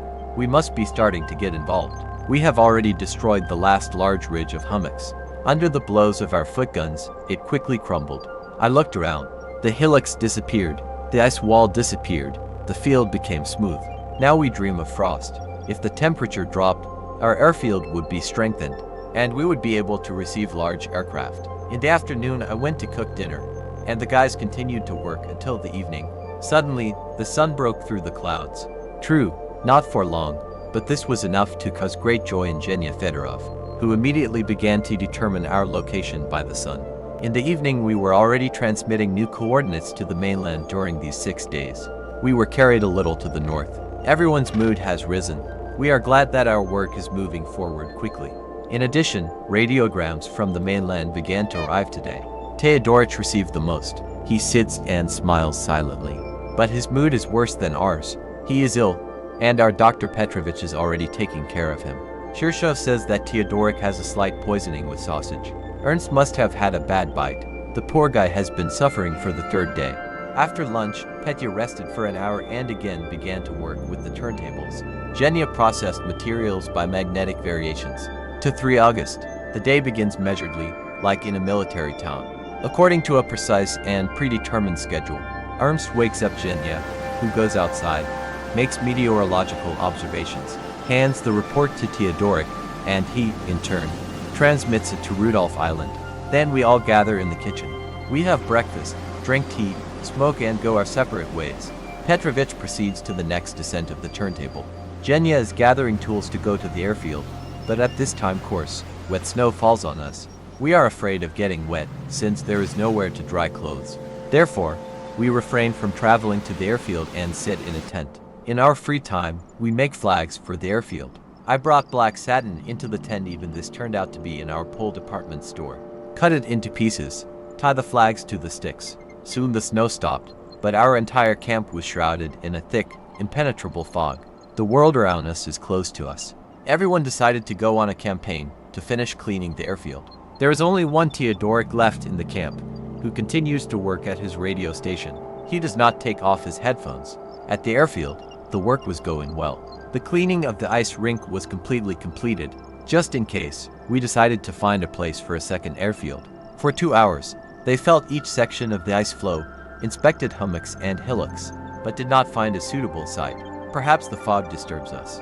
Everything is covered with some kind of continuous veil. We decided to stop the search in order to resume it tomorrow morning. Genya also said that the barometer pressure was rising, which meant that the weather should improve.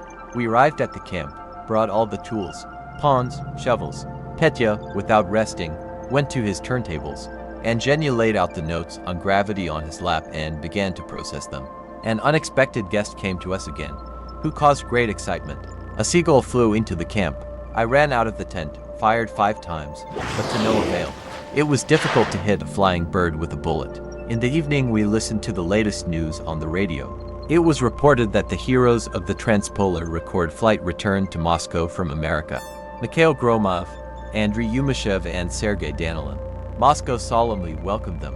My soul rejoiced for the glorious heroes. Well done, guys. Let the whole world know what the Soviet people are capable of. Before going to bed, I again experienced great joy. I received a radiogram from Volodichka. There, on Earth, people have no idea how much at least a small piece of news from relatives and friends warms up. Here, rereading the radiogram, I noticed that it had been sent from Moscow as early as August 16 and, therefore, had traveled for more than 7 days. I understand what is going on. The radio stations of the Arctic were busy observing Levanevsky's plane and delaying the transmission of personal telegrams. 4 August, everyone Petrovich, Genya and I woke up from exclamations of hurrah. Teodoric shouted. He, as always, was on duty at night and in the morning brought us news of good weather. Indeed, the sun is shining, a light frost, -4 degrees. Teodoric had not yet fully recovered from the ill-fated sausage. He vomited at night. I look at Krenkel anxiously. His face is green, he has lost weight and has lost weight. Our Dr. Pyotr Petrovich Shirshov swears, and shouts that Teodoric does not follow his instructions. He stands in the tent and seriously reminds, if you want to return home healthy, know that every word I say must be a law for you. Otherwise, I am not responsible for the consequences.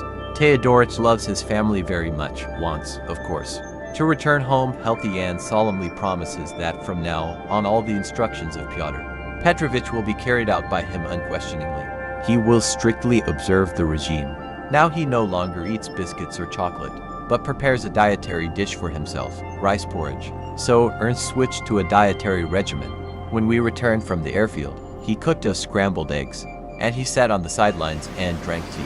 Seeing that we, tired and hungry, greedily pounced on a hearty dinner, Theodorich turned away. The temptation to share a meal with us was too great. We understood him well and offered to walk around the tent while we had lunch Ernst agreed, and went out. After lunch, the three of us, taking the flags, went to look for a new site for the airfield. We walked a long distance back and forth on the ice floe. There are a lot of puddles. Then there is not enough minimum area for aircraft to run. Then there are two large hummocks, which will take more than one day to clear. In short, they did not find a suitable place. 6 hours later, we returned to the camp, took our tools with us and went back to the old airfield to clear the field. Here we worked until late in the evening. We did not have enough strength anymore. The foot fell out of our hands. It is even difficult to convey how tired we all are. Slowly walked to their tent. First of all, they went into the kitchen, ate and drank tea, but without any appetite. Then we moved to the living tent. Everyone lay down, and I sat down to the side and began to write a diary. However, the pencil does not obey well. I turned on the radio and listened to the opera broadcast from Moscow with pleasure. It is very pleasant to sit on an ice floe, in a tent, and listen to Moscow music, singing. Pyotr Petrovich also woke up when he heard the music, and said, "This is Moscow." "Yes, this is our Moscow," I answered. After the music, I wanted to sleep. I left the tent. The weather is good, 5 degrees below zero. This makes me happy. The puddles will freeze and the surface of our airfield will be strengthened. Water is our enemy. Dampness and wet clothes threaten us with rheumatism. As soon as the melting begins, the water penetrates into our tents, makes its way to the devices, washes out the food bases. Although a 40-degree frost is also not very sweet, it is better to freeze than to sit in water. In dampness, it is warm in our tent, plus 8 degrees. This Arctic sun warms us. At night I received a radiogram from Moscow. We were offered to follow the flights of the American Arctic explorer Wilkins, who was flying out to search for Levinevsky's crew from Coppermine, northern coast of Canada. We are strictly following the instructions of the main directorate of the Northern Sea Route. To 5 August, we continued to clear the airfield. Petrovich went to his helicopter for only 1 hour, and then joined us again. The three of us, together, like mowers in a meadow, walk one after another, cut down ice ridges, hummocks, hillocks. The work is arguable and moves quickly. We carefully leveled the airfield. I think that in 2 days it will be quite ready. When we were walking to the camp, I noticed the color of the sky. It has become somewhat bluish. These clouds portend a storm. I said to my comrades, remembering how the Sevastopol fishermen, with whom I had sailed in the Black Sea in my youth, told me about all sorts of omens. Ship captains are afraid of such harbingers of a storm and, seeing them, tried to take refuge in a quiet bay. But we don't have safe bays and coves here. The only place to hide from the storm is our tent, and we hurried to it. Before they had time to undress, Theodorich reported that a strong wind had begun to blow. Ernst decided to charge the batteries, but something happened to the wind turbine. Obviously, the brushes and the ring are dirty. Despite the beginning of the storm, Ernst took a stepladder, climbed up, cleaned the brushes and the ring, fastened them again, and only then did our energy heart begin to work. Tired, we quickly undressed and climbed into our sleeping bags. Before falling asleep, we talked about how long a person can live completely alone on an ice floe. I think, Shirshov said, that after a year of life he will get used to it, and he will no longer be burdened by the absence of people. It is difficult to live without people in general, I answered. We know that all our work will be transferred to science. To the people, communication with the people always gives a lot of strength and vigor. What is it like for a lonely person? But the longing for loved ones, the desire to see and talk with relatives and friends, pushes me all the time. I want to return to the mainland as soon as possible. Of course, we are not lonely scientists, Eugene remarked, and behind each of us there are people whom you want to see and whom it is pleasant to meet. How much joy, for example, a telegram from a wife gives. At all the polar stations where I had to work, I quickly got used to loneliness. Krenkel intervened in our conversation, turning around and taking off his headphones. But in the first years of my life in the Arctic, there were also difficult moments. Radio is of great use, Shirshov said. It not only destroys distance, but also brings people together. Creates a feeling that people are somewhere very close, nearby. Of course, Eugene supported Petrovich, falling asleep. And in a moment we could see his curled up sleeping figure. Let's go to bed. There's going to be a lot to do tomorrow. A storm is coming, I said. Now you won't fall asleep soon, Shirshov answered. The storm seems to have already begun. Soon we fell asleep. A fierce storm broke out during the night.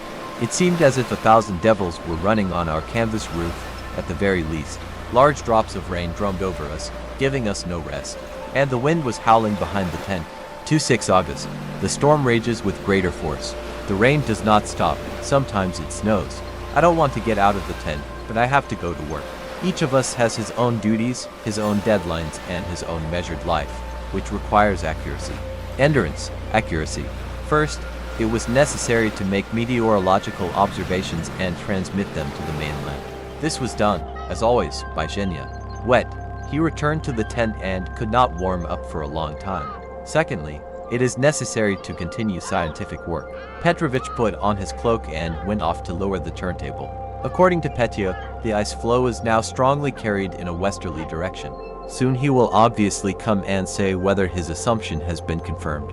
Then Shirshov began to move his laboratory, since in the tent where his devices were placed, at least 2 buckets of water had accumulated, and the rubberized floor did not allow it to pass through the water. Turned the reindeer skins into wet, dirty rags.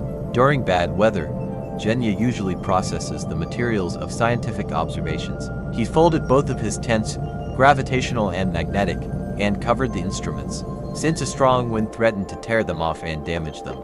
Our airfield, on which we spent so much effort, has now become unrecognizable.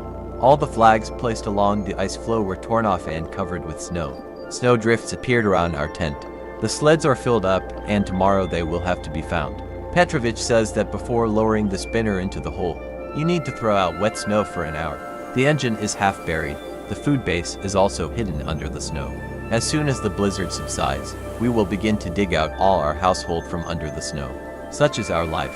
At first we suffered deprivation from the invasion of meltwater, and now we began to be bothered by blizzards, wind, snow. We foresee that snow drifts will be our constant companions on the ice floe. I went to the kitchen. With horror I saw that it was also covered with snow. There is also snow and snow inside. Working in the kitchen with mittens is uncomfortable, and bare hands are freezing. I don't know what to do.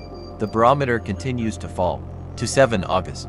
The bad weather completely exhausted us. It is no longer raining, but it is snowing continuously. After the night shift, Ernst wanted to go to bed. But then he remembered that he needed to start the wind turbine and charge the batteries. The wind is strong and gusty, but the wind turbine does not provide energy. Ernst stands and thinks, what is it? The 4 of them went to the windmill and dismantled it. A strong wind was blowing, but we endured.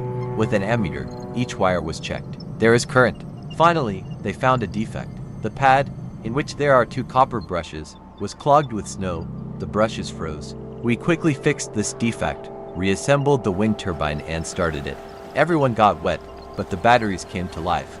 In the morning we observed an unusually beautiful sight. During the night there was a significant compression, and a large ridge of multicolored ice fell against our tent. Petrovich found a lot of frozen algae inside the ice. They paint hummocks in different colors. The appearance of the entire camp had changed a lot. New snow drifts, ramparts, hillocks formed around. Working at the hole, you have to shovel the snow. That was what Petya was doing. Zhenya and I went to help him. During the day, we lowered the spinner to different depths 5 times. Thus, we were able to determine the speed and direction of our drift even during a blizzard. Before evening, Ernst came to the hole. He also helped to conduct hydrological observations. We are even more soaked today. However, we were in no hurry to go to the tent. We wanted to finish the work. Only Theodorik, who had to cook dinner, was released. An hour later, he called us, and we went to the tent. After lunch, I brought a Primus stove to the tent and lit it. We hung up our shirts. This is the only way to dry our clothes. While the shirts were drying, Petrovich began to process samples taken from the hydrological station, which had been taken a few days earlier. Zhenya selected materials for his observations in astronomy. We moved the scientific instruments to the living tent. It is warmer and more comfortable here. Inside our palace there is now a complex academy. There is a radio station, a hydrochemical laboratory, a chancellery, and apartments for scientific personnel. A film and photo laboratory is nestled in the corner. It is 1.5 degrees below zero outside. In the evening I found and dug up the sled. I did not touch the other items of our large household, because the snow continues to fall with the same force. Before you have time to clear it, everything is covered again. 28 August. Ernst and I were awake all night. He was on duty, and for some reason I did not want to sleep.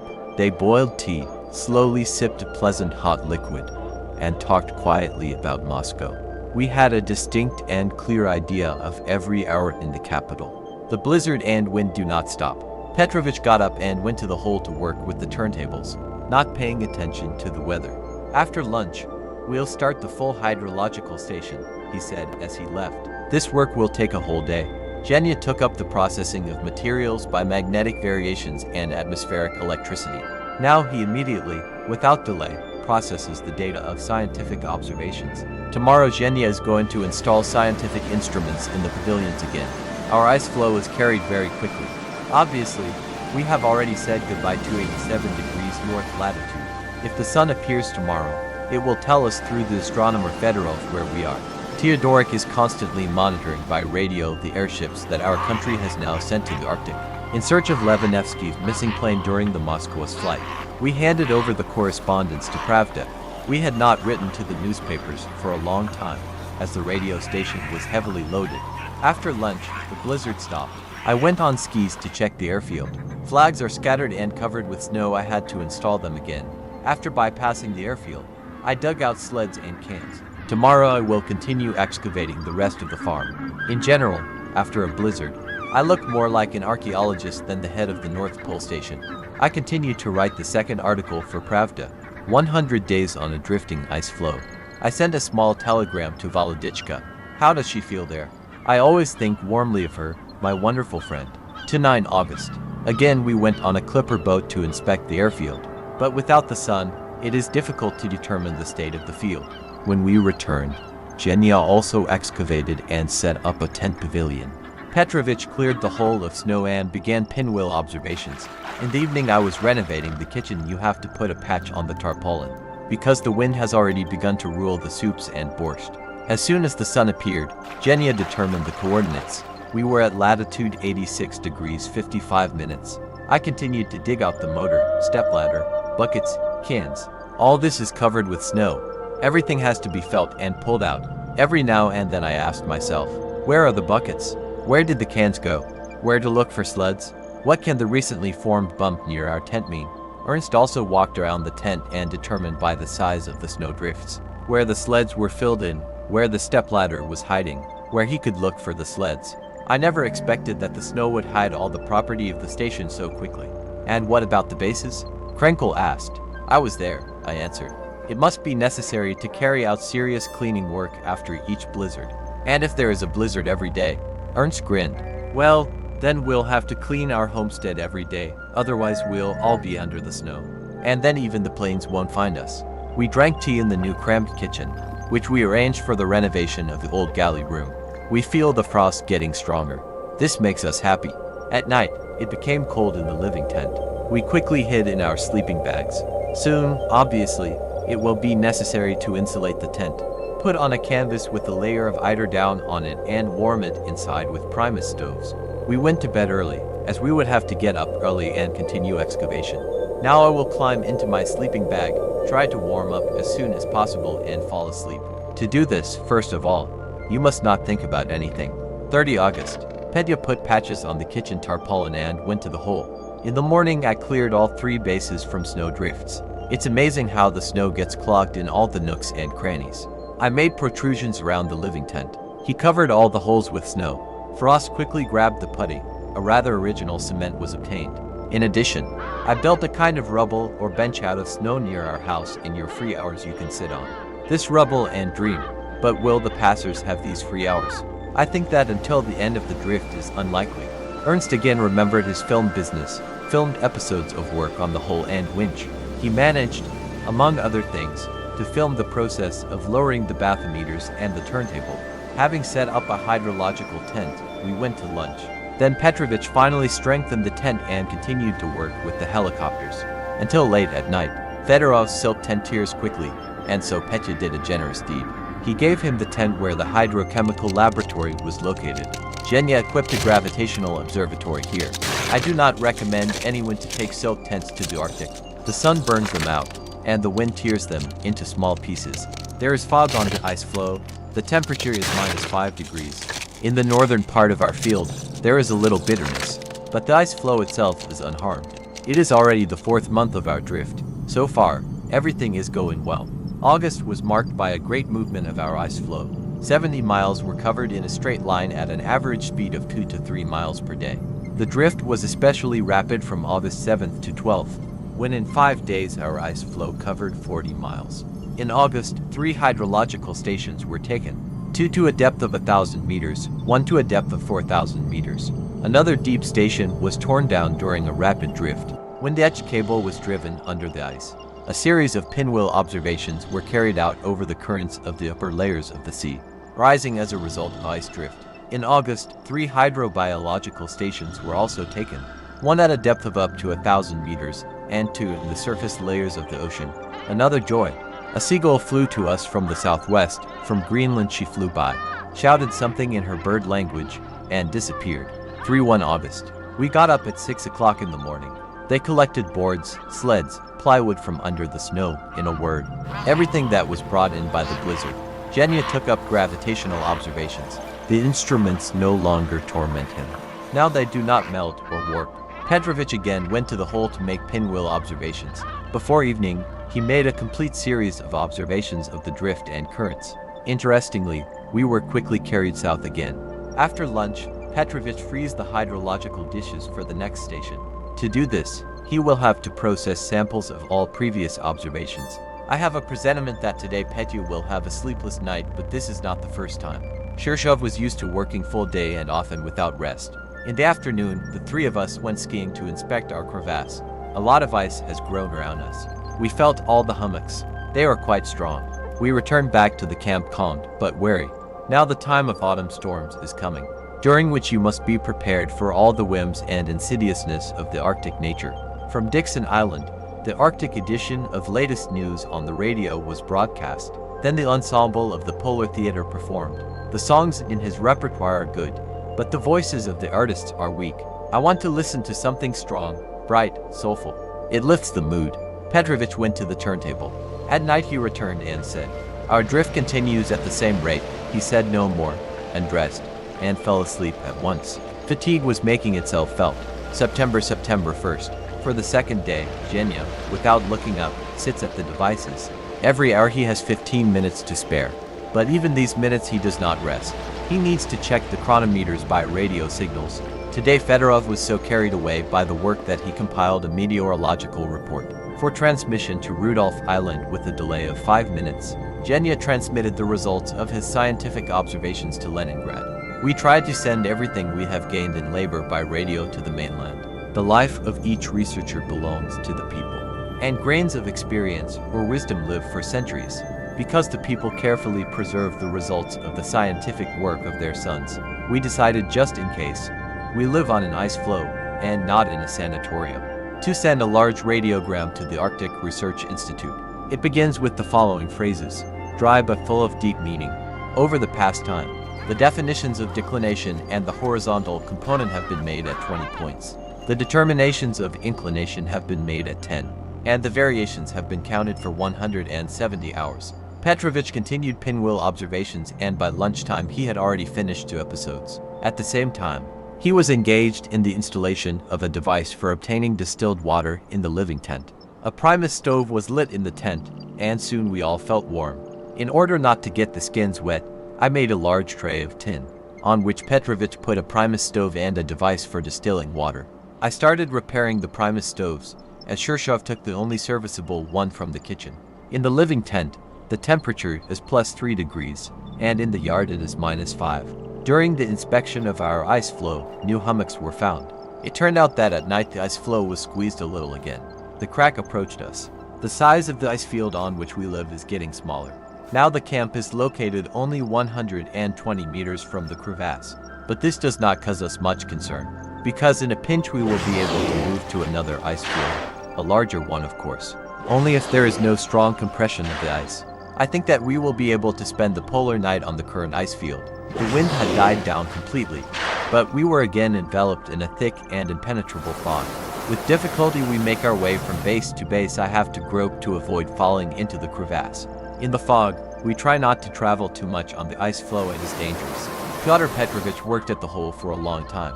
He brought 20 jars of water samples. Petrovich jokes, brought the entire population of the central polar basin. At midnight, he transferred the microscopic inhabitants of the ocean into bottles of alcohol. In this form, they will go to the mainland and will be studied in detail there. By the way, some sea crustaceans glow in the dark. I'm on duty around the camp while Ernst sleeps. Dampness makes itself felt. 3 of us, Ernst, Petrovich and I, have pain in the joints of our arms and legs. Teodorik says that this is rheumatism. When we return to the mainland, we will go to Matseste, and there we will be quickly cured. Dr. Novodereshkin from Rudolph Island, to whom we reported rheumatic phenomena, gave us a lot of advice on the radio. He recommended taking hot baths at night, and then rubbing the joints with each thiol ointment with some mixture for 10 minutes. After the bath, sleep in gloves. In the morning, wash your hands with soapy alcohol. What knave people there are. As you know, we do not have a bath to follow these tips.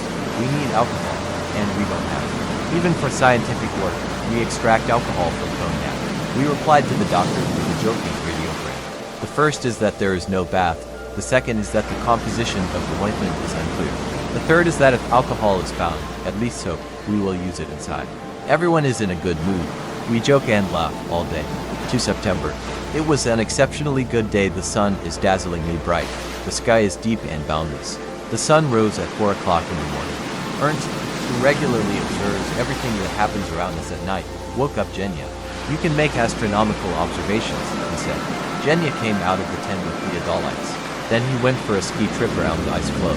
Soon I got up and went to inspect the crack. You need to keep an eye on her all the time. When I approached the edge of the ice floe, I saw the bearded seal again. Perhaps this is our old acquaintance, whom we have seen before. Lodek beat his muzzle against the ice and, as soon as he noticed me, quickly disappeared into the water. He did it so quickly that I didn't even have time to shoot. I returned to the camp to report that we had a new neighbor. A bearded bearer lived nearby. He suggested that his friends take advantage of the good weather we had been waiting for so long, and take up filming. I wanted to capture on film the details of our everyday life. Amusing despite their difficulty living conditions, episodes of scientific observations. I had to become a director and ask Krenkel, Shirshov or Fedorov to bend down, turn their heads, not laugh, not look at the camera. Filmmakers will understand my situation. Moreover, my actors are not particularly photogenic. After filming, Genya said that, according to his assumptions, we were already on the 86th parallel. Pyotr Petrovich finished a series of pinwheel observations by lunchtime, and began to measure the bottom. The cargo sank to the bottom of the ocean until late in the evening. Now we had to choose him. Usually we do it in a rush. We turn the winch in twos. Me and Genya, and Ernst and Petrovich, alternately choose 300 meters of cable. It's exhausting work, but we're used to it. I have learned from personal experience that a person, if only he has a clear goal and a persistent character to achieve this goal, overcomes all obstacles, no matter how great they may be. The cargo was lifted by about 1 o'clock in the morning. The depth of the ocean below us is 4,293 meters. We came to the living tent, and for some reason I had a headache. Without waiting for tea, I took phenacetin powder. I'm going to bed now. Genya, when we fall asleep, usually sits down to process his daytime observations on gravity and atmospheric electricity. He works a lot because he wants to make up for the time spent on preparing the airfield. Pyotr Petrovich decided not to sleep and, having rested a little, went to take another deep water station. He did not return until 7 o'clock in the morning, tired and cold. Climbing into his sleeping bag, Petrovich said, "The temperature outside is -12, and immediately fell asleep. 3 September. In the morning, Genya was busy studying magnetic variations. I started building a kitchen. For the first time in the Arctic, we used such an unusual material as wet snow in architecture. It turned out that the wet snow from which we make ice bricks is practical and strong. Soon Teodorik came to my aid. The two of us worked on the construction of the kitchen until 2 o'clock in the morning. Things are going well, and I hope that in 2 days the kitchen will be ready. We are going to solemnly celebrate its opening." Pyotr Petrovich slept only 3 hours and again went to the hole to make a series of pinwheel observations. He stayed at the hole until evening, returned to the tent and went to bed again. We did not wake him up, and at midnight he woke up himself, dressed quickly and silently, and went back to the winch. Pyotr Petrovich still has to lower a series of bathrooms to a depth of 4,000 meters. Therefore, he would again have to work 24 hours without sleep. Genya also slept only 3 hours, and he is unlikely to get enough sleep in the next few days. We have a lot to do. Dr. Novodereshkin from Rudolph Island, in response to our ironic radiogram in the same cheerful tone, again advises us to take care of ourselves. In conclusion, he profoundly remarks that the warmth in the body is increased by the individual's stay in a sleeping bag, as well as by eating fatty soups. This concludes our medical discussion. We continue to build the kitchen. It is interesting to watch how wet snow freezes, acquiring more and more regular shapes. If the experiment succeeds, and the kitchen turns out to be strong enough, we will build a warehouse and scientific pavilions for gravity and astronomy from snow. Perhaps we will also build an ice house to study magnetic variations. In short, I have already matured a plan for the construction of a whole ice town, or rather, a polar architectural ensemble. This plan is quite feasible in the near future. After work, at 2 o'clock in the morning, Ernst and I warmed tea on a Primus stove, dried our suits. Here is a problem that we began to think about only on an ice floe. There is nowhere to dry clothes. But who could have imagined that there would be so much water on the ice in these latitudes? Ernst put on his headphones, and I sat down to write a diary. The pencil does not hold in his hands. My hands hurt so much from working with a shovel. Wet snow is very heavy. For September, I am happy in my heart. I received a telegram from Volodichka. It's good that she finally left for treatment. Our young comrades Pyotr Petrovich and Genya again did not sleep all night. They conducted scientific observations. Genya continued a daily series of studies of atmospheric electricity, and at the same time made observations of magnetic variations, while Petrovich was busy with a deep-sea station. Ernst and I went to bed at 3 o'clock in the morning, got up at 7 in the morning, and began to sculpt the walls of the kitchen out of wet snow. 2 walls have already been erected. Then Ernst helped Pyotr Petrovich pull out the cable with bathymeters, which were lowered for kilometers deep into the ocean. I was always at the kitchen building, as we called the construction of the catering house of the North Pole Station, simultaneously playing the roles of an architect, foreman, mason, carpenter, plasterer, and even a locksmith. Only when Ernst came and said that lunch was ready, I went to the living tent. After lunch, Theodorich and I erected the other 2 walls of the kitchen. This is a very difficult operation, to build walls of snow. You need to mix snow with water in the same way as concrete workers on the mainland mix cement with pebbles. In place of the future walls, we install shields and strengthen them with foots. Then we carry wet snow and fill the space between the shields with this minced snow. In the evening, Genya came to our aid, but when the time came for the broadcast of latest news on the radio, we stopped work and returned to the tent. We had not listened to our native Moscow for a long time. I lit the Primus, heated the tent and made tea at the same time. So we, sitting at tea, listened to the Moscow news. Even Pyotr Petrovich, who had gone to bed only an hour and a half ago after a 2-day watch, woke up. To our surprise, Petrovich, having listened to the news, seemed to cheer up and again went to the winch to finish the deep water station. The weather is still good, frosty and clear. It was cold in the tent, -4 degrees. When going to bed, one must not forget about many elementary rules. If you undress, instantly climb into the bag. Otherwise, all sleep will be lost from the cold and you will toss and turn from side to side. For a long time, children is better to curl up in a childish way. Curled, you will warm up much faster. Before going to bed, I noticed that the pressure of the barometer is dropping. Therefore, the weather is getting worse. At night, I left the tent and made sure that the barometer warned correctly. The camp was already shrouded in fog. Now we need a little breeze to start the wind turbine. We need to charge the batteries, because they are weak, and we cannot send even short radiograms to our loved ones. We save every word. For 2 days we are going to send at least a small correspondence to Pravda about our life and work, but we postpone everything, since there is little energy in the batteries. It is barely enough to transmit meteorological reports to Rudolph Island. For the 4th day, Theodorich is waiting for the wind. In general, in September, the weather is calm almost all the time, but light frosts are being held, or rather, have already begun. We are moving to a winter position. We even erected a tent over the Shershov's ice hole, as we called the place where Pyotr Petrovich takes deep water stations. This tent allows him to conduct his gray and cold scientific affairs in relatively satisfactory conditions. 5 September. Genya determined the coordinates. The ice floe is at latitude 86 degrees 35 minutes. Ernst and I continued to sculpt the walls of the kitchen. Genya soon came to our aid. Having finished the masonry of the walls quite quickly, we began to level them. I often think about how well we use our main opponents: snow, water, and frost. We put 2 boards edgewise and covered them with wet snow. 6 hours later, it is already a solid ringing ice wall. I'm looking at the results of our architectural work. We've built a luxurious, spacious kitchen. In the coming days, we will begin to insulate the living tent. We will stretch eiderdown tires over it. Then we will connect the tent with the ice annex with a common roof, and solemnly celebrate the opening of the winter season at the North Pole Station.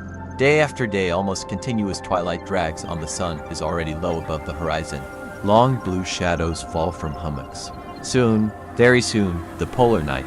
Goodbye, dear sunshine. Now we won't see you for a long time.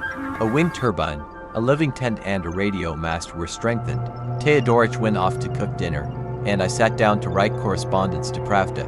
Pyotr Petrovich finished a full series of helicopter observations, rested for 2 hours, and again went to the winch. I left the tent with Petrovich and saw him off for a while. Then I decided to level the walls of the ice kitchen. Once again, we are reminded of the drying problem. More and more often it makes itself felt. It is very unpleasant when wet clothes turn into ice. You walk around the camp not in a fur, but in an ice suit. You have to return to the tent, make a primus, and then streams of water flow from your shirt and militsa. More and more often I cannot send a radiogram to my wife in Kislovodsk. We continue to strictly save the energy of the batteries. This time they even had to use the so-called soldier motor, a bicycle engine, for the radio station. We are forced to do this since there is no wind, and the batteries have finally lost their last strength. With the help of such a soldier motor, driven by arms and legs, we were able to transmit to the mainland to meteorological reports and 3 personal telegrams. True, during the operation of the radio station, you have to turn the engine and spend a lot of effort, although we have enough to do without it. It is still frosty. It is -3 degrees in the tent. 6 September. In the morning, with great difficulty, we transmitted a meteorological report to Rudolph Island. Everyone had to take turns turning the hand motor. Then Genya and Pyotr Petrovich went to see the condition of the ice. Teodorich went to bed after his duty, and I made helicopter observations. I woke Ernst, and we resumed the construction of snow buildings.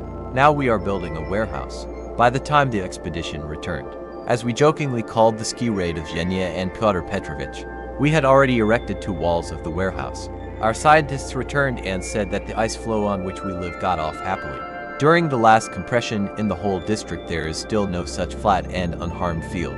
Huge ramparts, hummocks, cracks, finely broken ice have formed everywhere. It is clear that our area has undergone a strong compression. My heart was filled with anxiety, but we didn't say anything to each other. I decided that it was necessary to carefully examine the situation in the entire area. Petrovich and Genya had already inspected the southern direction, Teodorich, and I will go in the opposite direction.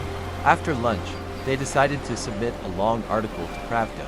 To do this, we will have to turn the hand motor for 3 hours in a row. There is no wind, and the wings of the wind turbine hang helplessly. We hurried to transmit to the mainland our thoughts on the prospects of drift and the results of observations. After all, we have been working on an ice floe in the central polar basin for more than 100 days. We mentally travel back in time and remember that before creating a station at the North Pole, Soviet polar explorers did a lot of preparatory work. A base was built on Rudolph Island, the northernmost of the islands of the Arctic Ocean. Special heavy aircraft were equipped, station equipment was created, and food was prepared, practical, nutritious, and non-perishable. Lightness, strength, and maximum reliability were the main requirements for all items sent to the pole. An ordinary polar station with a staff of 4 people being built on the mainland, in a new place, with a year's supply of equipment, weighs 200 tons. Our weight limit was 9 tons, including the weight of people. Even our dog Vesely was counted as 30 kilograms. A huge amount of work has been invested in all this economy. Did the energy expenditure pay off? Some representatives of Arctic science had doubts about the success of our work. The possibility of accurate scientific measurements on drifting ice was disputed by them. The frequent tearing of the ice, the cracks, the very life of light in the tent, seemed to force us to limit ourselves to the simplest observations. Our plan seemed too extensive. However, we are successfully overcoming difficulties and have widely expanded all the research outlined in the plan. The icy water brought us much torment. Severe melting required frequent rearrangements of all laboratories. The blizzard tore the light tents. All hydrological instruments require careful care to prevent them from icing. After a blizzard, you have to settle down again. In general, I think everything is going well.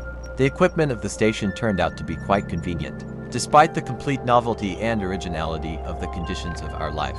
For example, our grandiose felt boots with deep galoshes, in which, according to Ernst, you can bathe a newborn child, which seemed ridiculous in Moscow, have earned universal recognition here. They are warm for feet dressed in fur stockings. Shirts made of reindeer fur and pants made of seal skin are very good and practical, no matter how cold it is outside. During the night we will warm up properly in beautiful sleeping bags made of wolf skins. Initially, it was planned to transmit meteorological reports to Rudolph Island once a day, but reliable communication allowed us to give for meteorological radiograms per day. These data are entered into general synoptic maps. Go into the North Pole. I decided to abandon the classic pemmican and chocolate used in previous polar expeditions. We took concentrates with us. They have shown their suitability for long journeys. The only thing that is acutely lacking on an ice floe is time. The four of us have to do the work here that is usually done by a polar station with a staff of 10. We don't even have enough time to sleep. But we feel good. We got involved. We turned out to be enduring. This is ultimately one of the decisive conditions for life on an ice floe. We are full of strength and energy. This is how we summed up our life on the drifting ice of the Central Polar Basin for the first 3.5 months. We wrote about this in Pravda. When the transfer of correspondence was finished, my heart ached. Obviously, this is from the great physical strain of working on a soldier motor. Pyotr Petrovich gave me some drops. I couldn't sleep at night. Ernst also lay in his sleeping bag for 2 hours, tossing and turning, several times saying to me, "Well, let's go to sleep." Genya and Pyotr Petrovich did not sleep either. How tired we all are. But what can you do? After all, of the two gasoline engines, one is out of order, and we saved the other for a rainy day.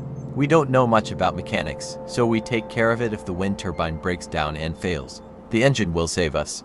Now, when the batteries are not charged due to the lack of wind, you have to use only the soldier motor. I left the tent, inspected the farm, covered it better, walked on the ice floe, returned, climbed into my sleeping bag, but still could not sleep. Ernst also went out and wandered around the camp for a long time. He came back and said, "The wind is getting a little stronger. That's good." Thick gray clouds descended low. To be honest, I have never seen such clouds. The end of the polar autumn is already approaching. Winter is coming soon. 7 September. At night, Ernst, while on duty, built another half of the wall of the warehouse. Now all that remains is to stretch the roof. Then Ernst and I collected all our radio equipment. Genya and Petrovich took up literary affairs. They wrote articles, notes, scientific reviews. In general, after we put the manual motor into operation, the correspondent activity on the ice floe noticeably revived. We used to depend on the wind, but now we depend on ourselves. We provide Ernst's radio station with energy, and therefore he willingly transmits our materials to the newspapers. Twice the sun appeared between the clouds, and Eugene made an astronomical determination. Our coordinates are 86 degrees 34 minutes north Spratz and 0 degrees 05 minutes west longitude. In recent days, we have hardly drifted. We decided to check this very rare phenomenon again. 8 September. Ernst, during his night duty, was burying the construction of the ice warehouse erected part of the roof. Petrovich conducted helicopter observations, and Genya took up magnetic variations. The weather is very good. The sun shines brightly all the time. The frost is getting worse. We began to insulate the tent. They announced an emergency in the camp, stopped all scientific and economic activities, and began to take the property out of the tent. Soon there were radios, meteorological instruments, skins, backpacks on the ice floe. After unlacing the tent, we removed the top cover.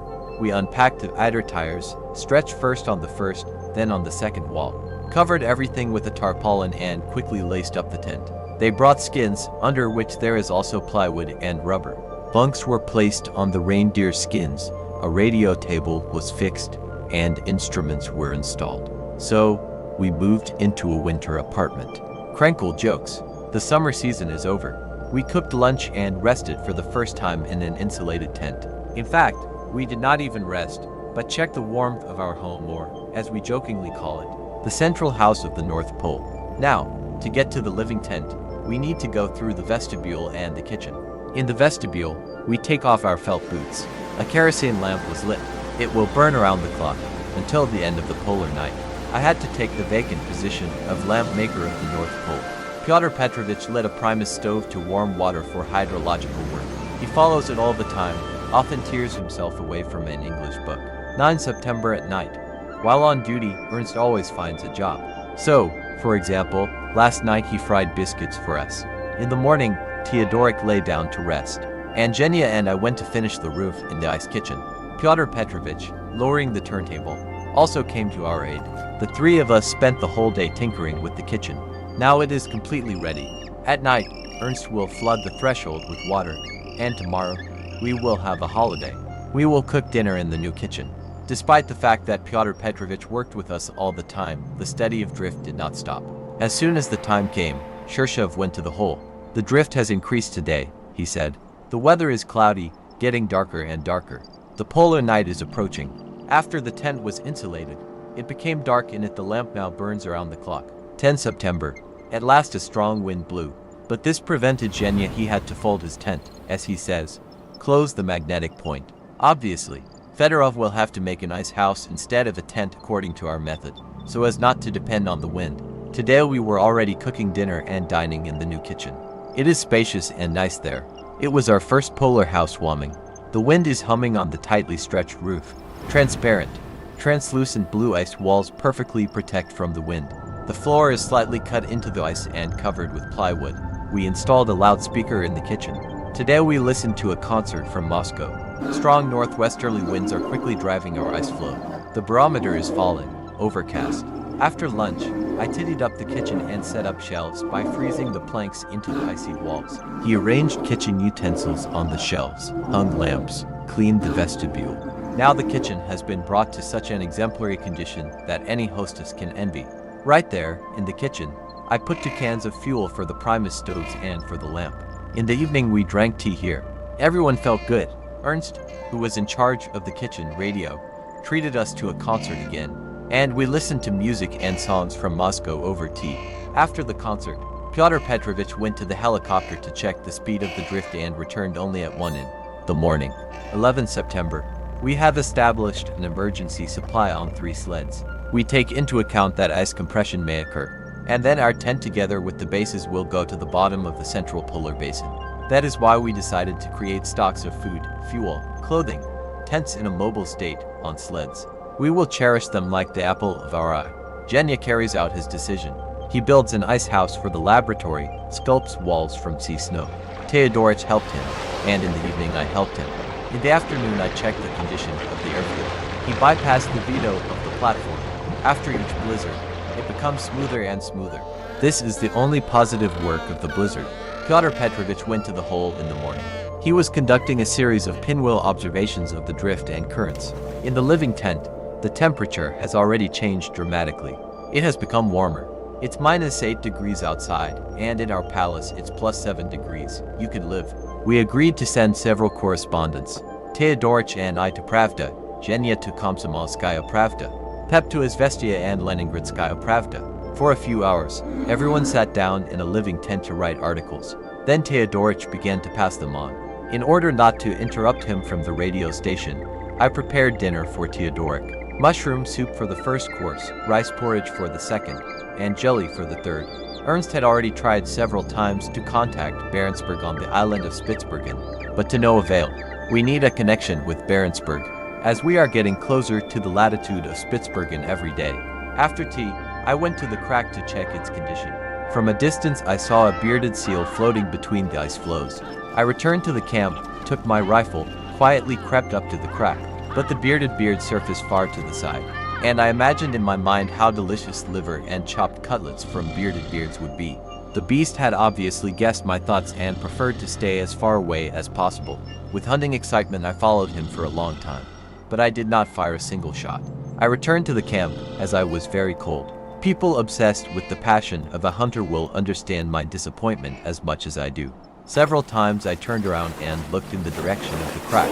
The bearded seal clearly did not want to please me. Still, this is inhospitable of him. People do not visit him very often, but there is nothing to be done. The frost is a serious phenomenon. You can't joke with it. You had to go home. I heard some kind of splash, and, overcoming the wind and frost, I went in that direction, but then everything calmed down.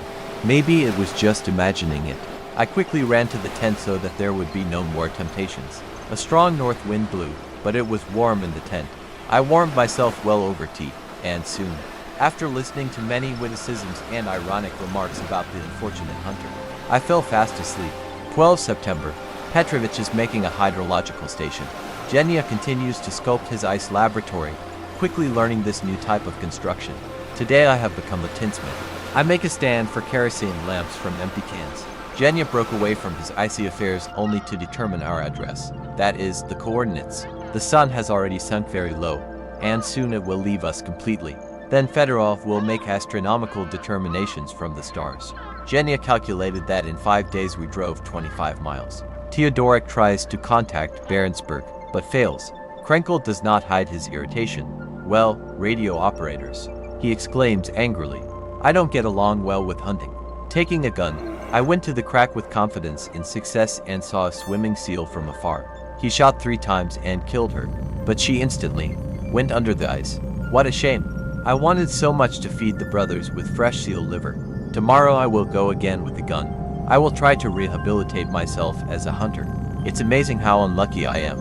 I've already come up with thousands of excuses, but anyway, it's the hunter who is to blame. Genya calms me down and says that the dead seal went under the ice because it was dragged there by a strong drift. Let's assume that this is so, and even then it is easier. I killed the seal, that's a fact. In the first hour of the night, lying in for sleeping bags, we listened to a wonderful concert of the Red Banner Ensemble of Red Army Song and Dance. Professor Alexandrov conducted. The concert was broadcast from Paris. Now the tour is taking place there with great success. We were doubly happy. Firstly, we listened to familiar heartfelt songs that make you feel a little sad, and happy, and laugh, and secondly, as if we shared the stormy triumph of the ensemble in Paris. The great concert hall could be heard thundering with applause here, to our pole. We heard exclamations of bravo, encore. Indeed, there was something to admire. The ensemble performed the best numbers of its repertoire.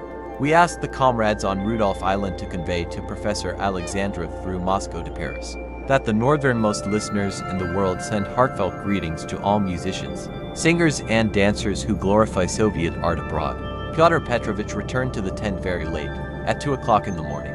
In a day, he made a hydrological station at a depth of 1,000 meters and a complete series of helicopter observations. We told him about the concert. Petrovich was extremely sorry that he could not listen. 13 September. Genya transfers all the gravitational devices and pendulums from the living tent to the ice observatory. He installed them, checked them and immediately, without rest, began to work.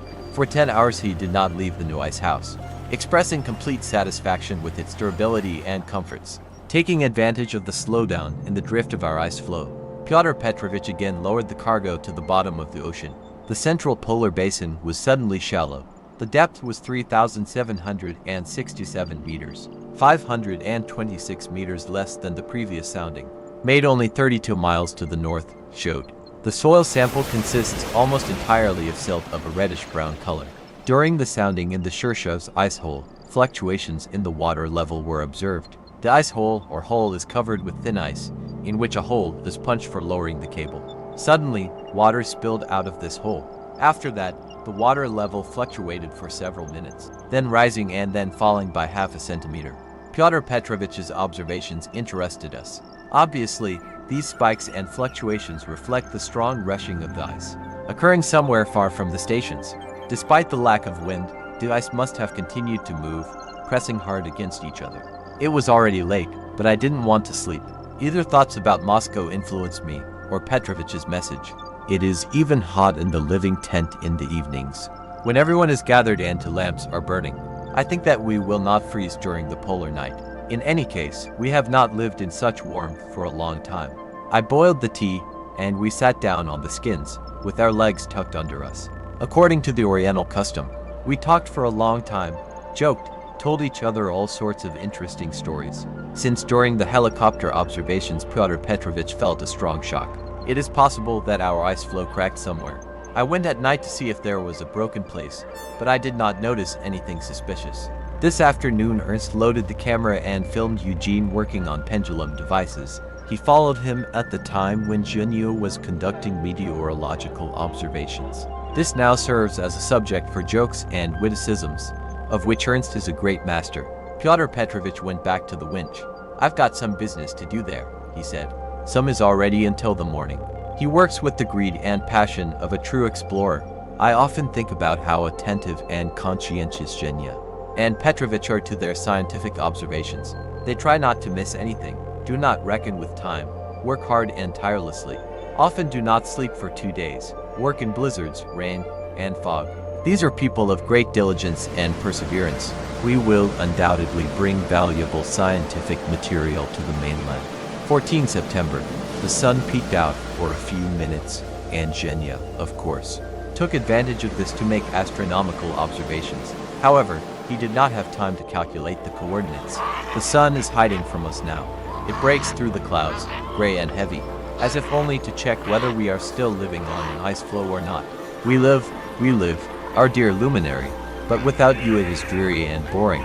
I dug out a summer hydrological tent from under the snow, which was drifted during a blizzard. Then he took the gun and left. True, I no longer hope for a successful hunt, but it is more fun to walk with a gun. Suddenly, a river blocked my way. This is the result of yesterday's push. The crack has parted, and its width has already reached 300 meters. With a high wind, there can be a lot of trouble here. Now you have to watch the crack every day, every hour. He returned to the camp, refueled the Primus, warmed up dinner and woke Teodorich. After lunch, he and I were building the roof for the warehouse again. Pyotr Petrovich processed hydrological stations. He sits bent over his notes and flasks like an alchemist. I try not to disturb him, not to tear him away. It means a lot when a person is in love with his work, but even more so when he is carried away by everyday and painstaking experiments, which give rise to the discovery. Petrovich, this young scientist, a man of Soviet upbringing, a real researcher, for whom every detail, every little thing is important in his work. Everything new excites him and acquires a special meaning for him. In the life of people, I know this from experience, there are periods when, in order to achieve a goal, it is necessary to mobilize all one's will, energy, knowledge, to subordinate one's feelings to this goal. When you finally need to gather all your inner resources into a fist, that is, what is given by nature and acquired by life experience. This is exactly the state we are in, living on a drifting ice floe in the central polar basin. And that is why our confidence in the successful solution of all scientific problems is so great, no matter how difficult they may seem to those who look at us from the mainland. 15 September. We decided to build another ice warehouse. We are trying to expand the territory occupied by our polar estate as much as possible, not to concentrate everything in one place. After all, if all food supplies are destroyed, our drifting expedition will be forced to cease its activities. Let one base sink, you will have another, a third, just in case we need an additional warehouse. Pyotr Petrovich began titration of the station, then repaired the turntables. He is considering an article that the editors of Pravda ordered him to write about positive temperatures at the pole. I also need to write an article a day on an ice floe, but it is very difficult to convey all the events, all our difficulties and joys, our whole life. Then, when we return to Moscow, maybe it will be easier. After tea, Zhenya conducted gravitational observations. Today he also managed to make an astronomical definition. We are at latitude 86 degrees over minutes. I received a telegram from Volodichka. She is resting in Yessentuki, reports that she feels well and possibly will go to the Crimea, to her native places. I am very happy for her. We saw many difficult days in life. She endured everything with the calmness and patience of a loving friend. She is my true comrade. After lunch, I continued architectural work. That is, I built a warehouse from the same snow that we used to build the entire town. Pyotr Petrovich and Zhenya processed the materials of scientific observations. 16 September. Genya conducts a daily series of magnetic variations. In such cases, he usually hides from us for 24 hours. We don't touch him, we don't distract him. His ice house is spacious. In addition, you can work here in any weather, which often tries to disrupt our activities, prevents us from living and working productively. We talked with our friends who live on Rudolph Island. They greeted us and said that the whole country was interested in our lives. They also told the news from the capital. An air expedition flew from Moscow to Rudolph Island to search for the crew of Lebanevsky's plane. Then the comrades gave us specially recorded gramophone records by radio telegraph. We heard the voices of our relatives. Such events are very warming in the Arctic, especially on an ice floe. We were asked about the condition of the airfields. We reported that there are 2 convenient sites on our ice field. The approach to them is good. The remaining bumps are very gentle, and their height does not exceed 30 centimeters. The snow cover is dense, but not hard.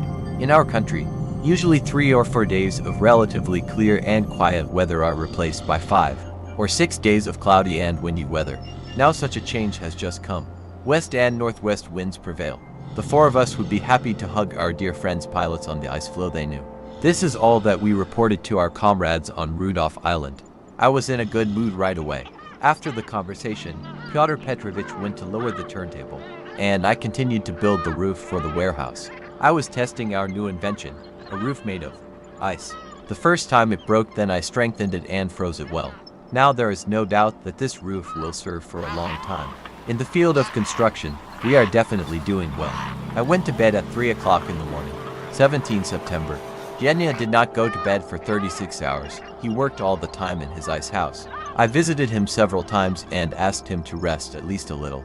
Only after finishing processing the observations, Genya came to the tent, climbed into his sleeping bag and instantly fell asleep without uttering a single word. Everyone understands this. He is very tired. I went to Pyotr Petrovich and helped him choose a hydrological grid. We pulled many small animals out of the waters of the Arctic Ocean, crustaceans, jellyfish and other inhabitants of the polar seas. Today the weather is fierce. A blizzard is sweeping. It seems that we have never had such a blizzard before. The ice floe is carried at breakneck speed. All our belongings are under the snow again. But we will try to quickly put the economy in order. In 4 days, on September 21st, we will have a double anniversary. 6 months from the date of departure from Moscow. 4 months of life on an ice floe. Krenkel had just returned to the tent. The wind speed is 15 meters per second, he said. There are huge snow drifts around. Teodorich sat down and greedily began to swallow the hot, warming soup. It's frosty. Because of the steam rising from the bowls, we can barely distinguish each other. We said goodbye to 86 degrees north latitude. We often look at the map after each big wind. We count how many miles are still left to the 80th parallel. However, this frequent glance at the map is not at all explained by the desire to leave the ice floe as soon as possible. None of us experiences such a feeling. On the contrary, when they said that they were going to shoot us not by planes, but by icebreakers, we were happy. It became clear that we would drift to the areas accessible to icebreakers, and we would be able to fulfill the entire plan of work of the North Pole Drifting Station. 18 September. After tea, Ernst and I cleaned the contacts on the wind turbine. The bright colors of continuous dawn break through the gray snow whirlwind. But the wind subsides. Its gusts have become weaker. If the wind turbine was in good working order, we would be able to charge the batteries well. However, we got the opportunity to climb the wind turbine only now. The blizzard was howling all the time. The wind was tearing down the stairs. After cleaning the contacts, the wind turbine worked well. Charging the batteries began. Ernst went to bed. I went to pour kerosene, cleaned the sled. There are large snow drifts around the tent. This is perhaps the most annoying thing in our life on an ice floe. After each blizzard, we have to clear snow from every little thing lying outside the tent. During such periods, we turn into archaeologists and walk around the ice town as if after an earthquake. I have already written about this in my diary once, but the very fact that you write about snow excavations again and again testifies to how much trouble it causes. The snow has not yet strengthened. In the hike we fall knee-deep. You have to ski from the warehouse to the tent, from the tent to the kitchen. It was necessary to build a new apparatus for distilling distilled water. I used an existing coil. In our conditions, it is quite difficult to make a device. Instead of a vise, I had to use your own knees. But they are too soft, especially for trousers, and I tinkered a lot. The material was empty cans. An hour before lunch, the coil was ready, and I left to finish the construction of the ice roof over the warehouse. Petrovich came to my aid. He held the sheets of plywood while I fixed them. Before lunch, half of the roof was covered with wet snow. We had lunch with pleasure. True, this is a very relative pleasure, because in our soups and porridges you can almost always feel the presence of smoke. However, as I was convinced, you can get used to smoke and fumes, these eternal companions of bad cooks.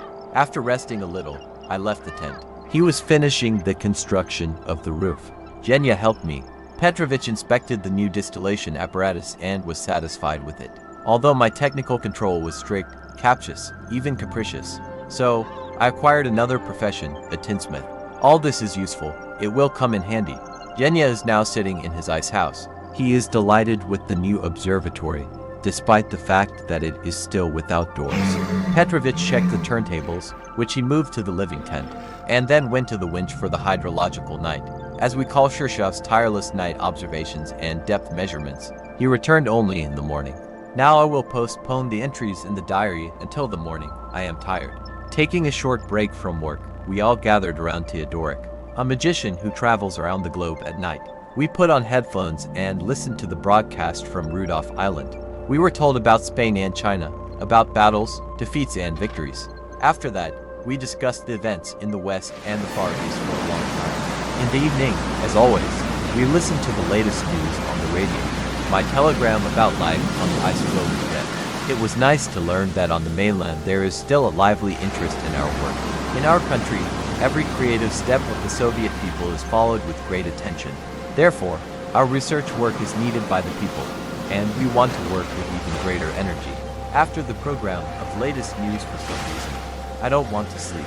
Obviously, the excitement that we experienced when listening to the news from Moscow had an effect. Instead of resting, we decided to work in a warehouse. I returned to the living tent only in the morning. Soon Pyotr Petrovich also appeared.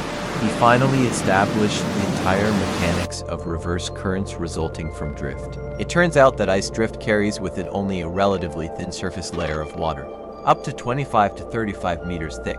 Under this layer, at a depth of 50 to 70 meters, and often up to 100 meters, there is a reverse current, compensating for the drainage of water from the surface layer. Shirshov traced in detail how this reverse flow rises, its speed and duration.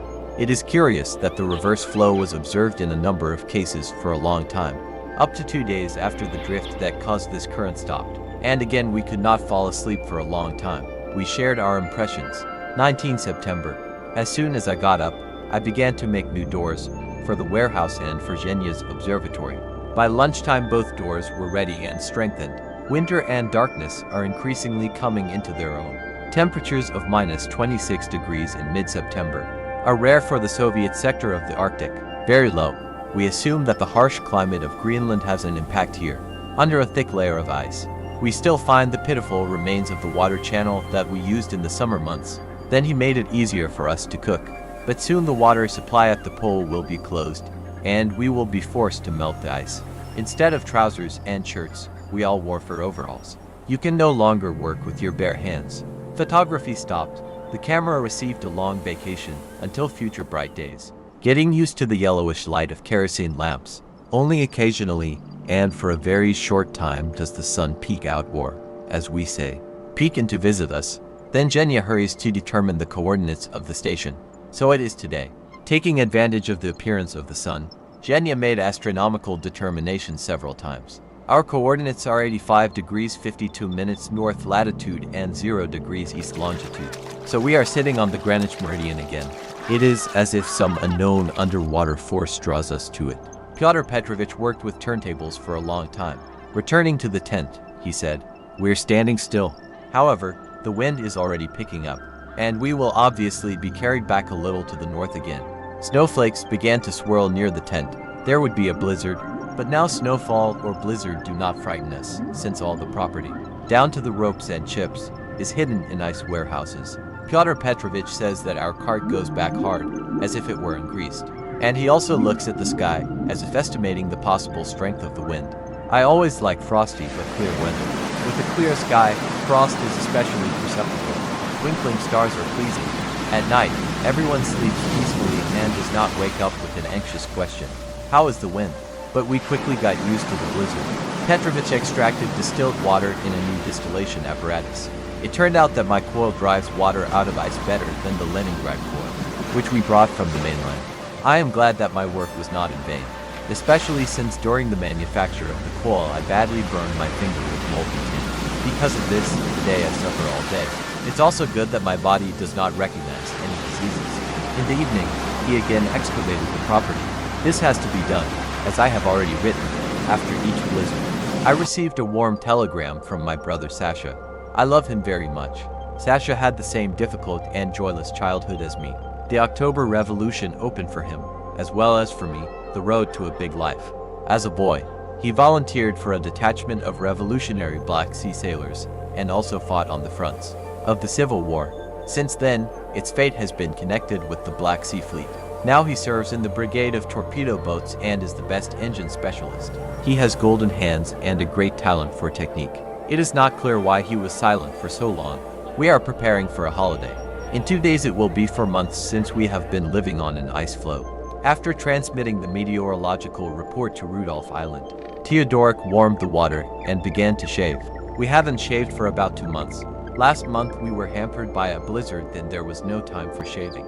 Pyotr Petrovich persistently studied English. Every day before going to bed, he devotes 1 hour to these activities. Finally, the blissful moment comes when I climb into my sleeping bag.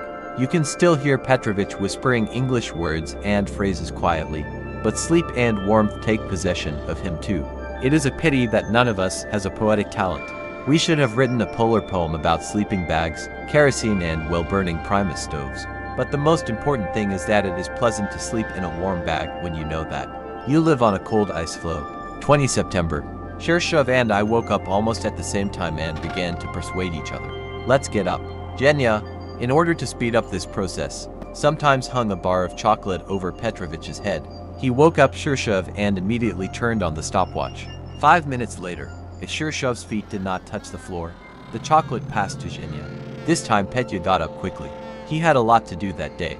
Genya froze wooden shelves into the walls of the ice observatory and built several ice bedside tables for the installation of additional devices. All day long he fussed in the observatory, finally sorted out his complex and diverse household. He handed over everything unnecessary to me in the warehouse.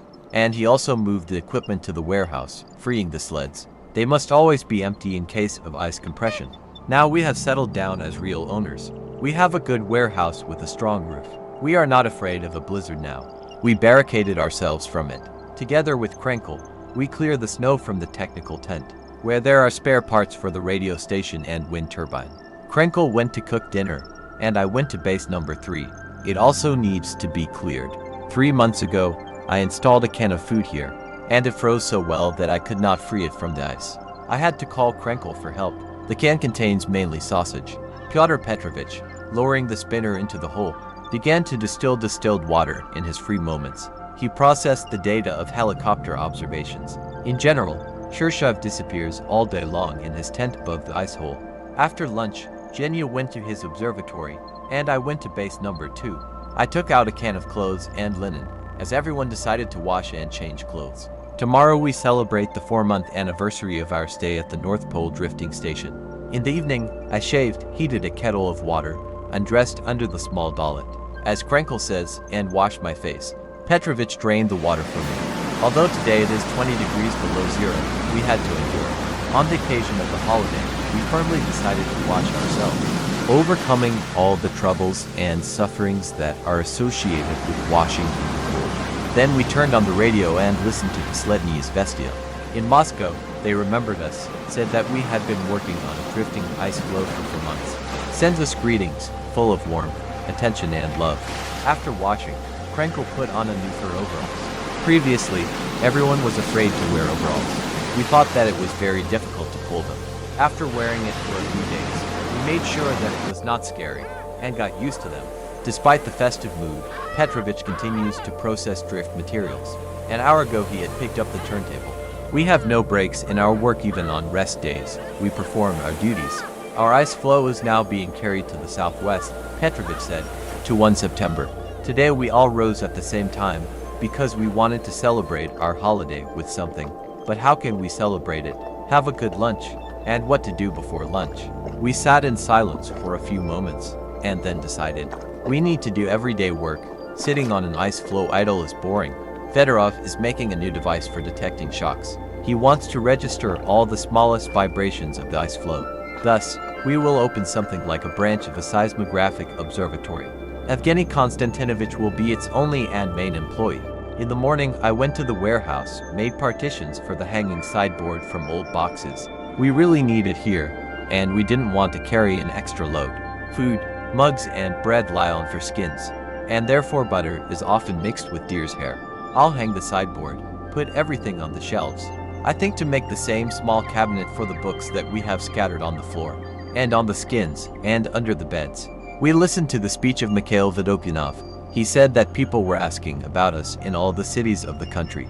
On the occasion of the holiday, Pyotr Petrovich donated 150 grams of alcohol extracted from cognac, which, by the way, he has very little. We wished each other that the drift would end safely. Everyone is in a festive mood. We are pleased that we have shaved, washed and changed our underwear. After lunch, we rested for an hour, or rather, thought about our lives. We used to lie like this in sleeping bags before, silently. And it seemed that we were all absorbed in our thoughts about family, about acquaintances, about the past days. Then it often turned out that we were thinking about the same thing, about our life on the Ice Floe, the past, and more about the future. Krenkel transmitted the meteorological report to Rudolph Island and went to bed. I also decided to fall asleep. Genya went to his ice observatory, and Pyotr Petrovich began to distill distilled water. Our camp is shrouded in fog, clouds hang low. If the weather was clear, we could go skiing or, as they say on the mainland, make a sports outing. But you can't go far. Through the breaks of the clouds, the moon is only occasionally visible. Nothing threatens our expedition now, I said, reaching into my sleeping bag. Why? Petrovich was surprised. I explained. We lived on the Ice Floe for 4 months, conducted a lot of scientific observations. The results of the observations were transmitted to Moscow. Even if anything happens to us, the work of our expedition will remain for the people. Of course, we have already lived a decent time, but there is still a lot of scientific work to do. Genya objected. That's right, I replied. But in the event of a catastrophe, we must do everything necessary to preserve the results of our observations and scientific work. For these observations, in fact, we live here, brothers, far from our homeland and family. What are they doing now? Our grandmothers. Krenkel recalled. Shirshov began to dream. Now they are walking along the streets of Moscow.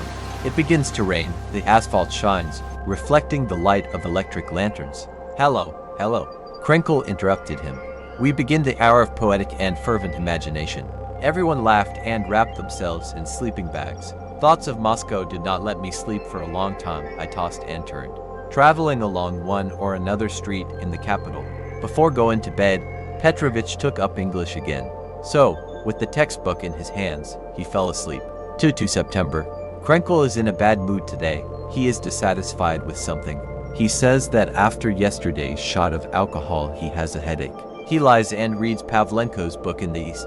I suggested that he wired from the radio to the bunks so that each of them could listen to music and news without getting out of their sleeping bag. He agreed and began to crawl around the tent, stretching out wires. Shirshov and Fedorov went on reconnaissance and traveled for 7 hours on neighboring ice floes. They came back late in the evening and said, "We are surrounded on all sides by ice fields. There are no large openings now." The guys were very tired. Fedorov went to bed, and Shirshov, as always, studied English for an hour. At night, Pyotr Petrovich went to the hydrological hole again and returned upset. It turned out that his turntable did not work. It needed to be repaired again. 3 September. Ernst continues to read Pavlenko's book in the East. He read it all night. He says that he likes it very much. I read it back on Rudolph Island. In the morning, Eugene began a daily series of observations on magnetic variations. It will work continuously for 36 hours. Today is the day of the equinox. We can see both the sun and the moon well. I continued to dig up meat reserves. Unfortunately, all our rump steaks and pork chops had to be donated to Vesely. And with what pleasure we thought about the upcoming feast on the Ice Floe. With authentic restaurant cuisine, alas. Even in the Arctic, it turns out, electric refrigerators are needed. He showed Weasley his future nutrition. He wagged his tail happily. However, I checked the quality of the pork chops again. I didn't want to throw them away, there is no doubt. They have already deteriorated, despite the fact that they were on the ice. They will last for a long time. He is provided with food until the end of the drift. However, he does not seem to think about it. He lives carelessly and carefreely, as if he understands that we will prepare everything for him. After tea, Pyotr Petrovich adjusted the spinner and lowered it into the ocean. We are now carried to the southwest. After helicopter observations, Shirshov titrated the station. He did this throughout the day, as he wanted to free the flasks as soon as possible. Tomorrow he plans to take a new hydrological station, and then he will measure the depth. We have developed a permanent procedure for hydrological work. Every 30 miles, we measure the depth of the ocean. Then we take a hydrological station, that is, we take water samples and measure its temperature from different depths. 5 meters, 10 meters, 25 meters, 75 meters, 100 meters, 150 meters, 200 meters, 250 meters, 300 meters, 400 meters, 500 meters, 750 meters, 1000 meters, 1500 meters, 2000 meters and further to the bottom every 500 meters. In the intervals between stations, Shirshov processes titrates the collected water samples in his chemical laboratory. In addition, in the intervals between measurements and taking water samples from different depths, we lower the spinner to determine the speed and direction of the drift, and if we take into account that it is constantly necessary to clean the hull from rapidly freezing ice, that with the onset of frost a number of additional works related to hydrological observations have arisen. It turns out that before we have time to take one station and process it, we need to start a new one. Teodorich prepared pancakes and coffee. The weather today is exceptionally good. It is very pleasant to work in the yard, although the frost reaches 20 degrees. If tomorrow the weather is good, Ernst and I will go to reconnoiter the neighboring ice floes. It is necessary to constantly monitor the condition of the ice. We should have posted here the motto, observation and observation. 2 September. Eugene was on duty in the camp, since he still had to conduct a daily series of observations during the night. Krenkel went to bed for the first time at the same time as us. I was going to go to explore the neighboring ice floes, but it snows in the morning, and during a blizzard you can't go far from the camp. Petrovich worked all day at the hydrological station.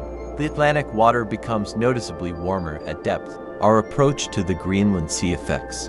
Shirshov complains that the bathymeters that we brought with us are not entirely successful. They often break. I calmed Petrovich. It's okay, I'll fix them. It's good that we didn't go on reconnaissance today, otherwise we would have gotten it. We even dragged a small can of sausage to the tent with difficulty. At every step we fell into the snow. Loose snow drifts are all around us. In general, after a blizzard, this snow is somewhat reminiscent of the sands of a hot desert. The snowstorm muffles the already faint twilight light. The south wind is blowing, however. There is no hope that it will move us northward. Lately the drift to the south has become more and more stable and rapid. Perhaps this wind will only delay our movement to the south. To 5 September, the first news of the morning, pleasant or unpleasant, is always brought to us by Krenkel. So today he woke up Genya and said briefly. It was 26 degrees below zero at night, and the wind had noticeably subsided. Genya quickly left the tent, put on felt boots in the vestibule, our common large felt boots. I got up an hour later because I had a headache. At night, for some reason, there was a nosebleed. I did not drink tea. I went to work in the warehouse. Shirshov lowered the cargo to the bottom of the ocean. The depth is 4,025 meters. We went to pull out the cargo. Although this is not the first time we have measured the depth of the ocean, it has never been as difficult for us to wind the winch as it is now. This is due to the fact that a big drift has begun and the cable goes to the side. They changed every 300 meters. I worked in tandem with Genya and Krenkel with Shirshov. Despite the fact that the frost was getting stronger, we were all wet. Before evening we went to dinner. We ate the soup that I cooked 5 days ago. It was quite acidic, but I added water and everyone recognized that it was good. For the second, I prepared meat powder with peas, and for the third, cocoa. It smells like smoke, but we're used to it. After lunch, we usually have an hour's rest, and then we continue our scientific and economic work again. Genya made an astronomical determination and went to bed. After resting, Shirshov lowered the bathymeters to a depth of 3,000 meters in order to take a complete hydrological station of 24 horizons. He will work until the morning, and we are no longer waiting for him. Before going to bed, we go out to inspect the camp. The sun is sinking lower and lower above the horizon. The moon is peeking out more boldly. Yesterday we saw a star. We were happy with it. The stars will make it possible to determine our location, since the sun will soon hide. A complete polar night will begin. It is 12 degrees Celsius in the living tent. We heat our ice villa with lamps. In the future, perhaps, it will be cold, but we are not afraid of freezing. Everyone is already used to the cold. To 6 September. At night, Ernst helped Pyotr Petrovich pull bathymeters out of the depths of the ocean. We involve Krenkel in physical labor more and more often. We are afraid that he will fall ill with scurvy. Zhenya wrote an article in Komsomolskaya Pravda about the daily routine at the North Pole station. Ernst and I wrote an article for Pravda and today we handed it over. I refueled all the lights, cleaned and checked them. We are preparing more and more intensively and carefully for the polar night. Lanterns are our future luminaries, with whom we will have to wander on an ice floe for months until the sun appears. I decided to unload Pyotr Petrovich a little and took over the distillation of distilled water. I will prepare a large supply for him so that he can titrate his stations. I will start doing astronomy on my own. Zhenya will work with me every day. Today he calculated that we are at latitude 85 degrees 33 minutes. When we gave our coordinates to Rudolph Island, they laughed. "Where are you rushing so fast? It snows all day." To 7 September. I continue to provide Chershov with distilled water. I prepared an ice skin to cool the coil. The first time I was unsuccessful. There was an admixture of salt in the water, which came from nowhere, and all my work was lost. The next time I was more cautious, and Chershov approved of my work. Now I will have a large supply of distilled water. Zhenya surrounded himself with notebooks, reference books, tables, maps. He was calculating something and continues to process materials by gravity. I deepen my astronomical knowledge so that I can independently determine our location from the moon and stars. Back in Moscow, I was engaged in astronomy, but there were no instruments and, most importantly, there was no time. But the theoretical part is now familiar to me. You'll soon be able to determine the coordinates on your own, says Zhenya. To 8 September at one time.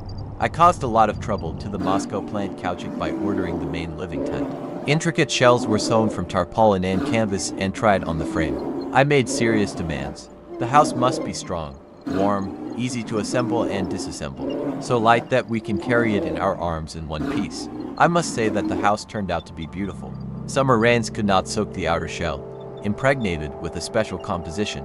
The black color absorbed the sun's rays, heating the tent. The thermal insulator is to down quilted casings that fit between the outer tarpaulin and the inner canvas cover. All the shells are tightly laced, however. 3 strokes of the knife are enough to release them. On the floor, on top of rubberized fabric and plywood, there are soft reindeer skins, on which we sit and lie. The tent is warm and cozy. Almost all the interior space is occupied. The tent has 4 beds, a radio station from which cables stretch to the batteries and umformer. A hydrochemical laboratory, something like a cabinet where many flasks are connected by various rubber tubes, meteorological instruments, chronometers, a convenient buffet and all sorts of necessary trifles.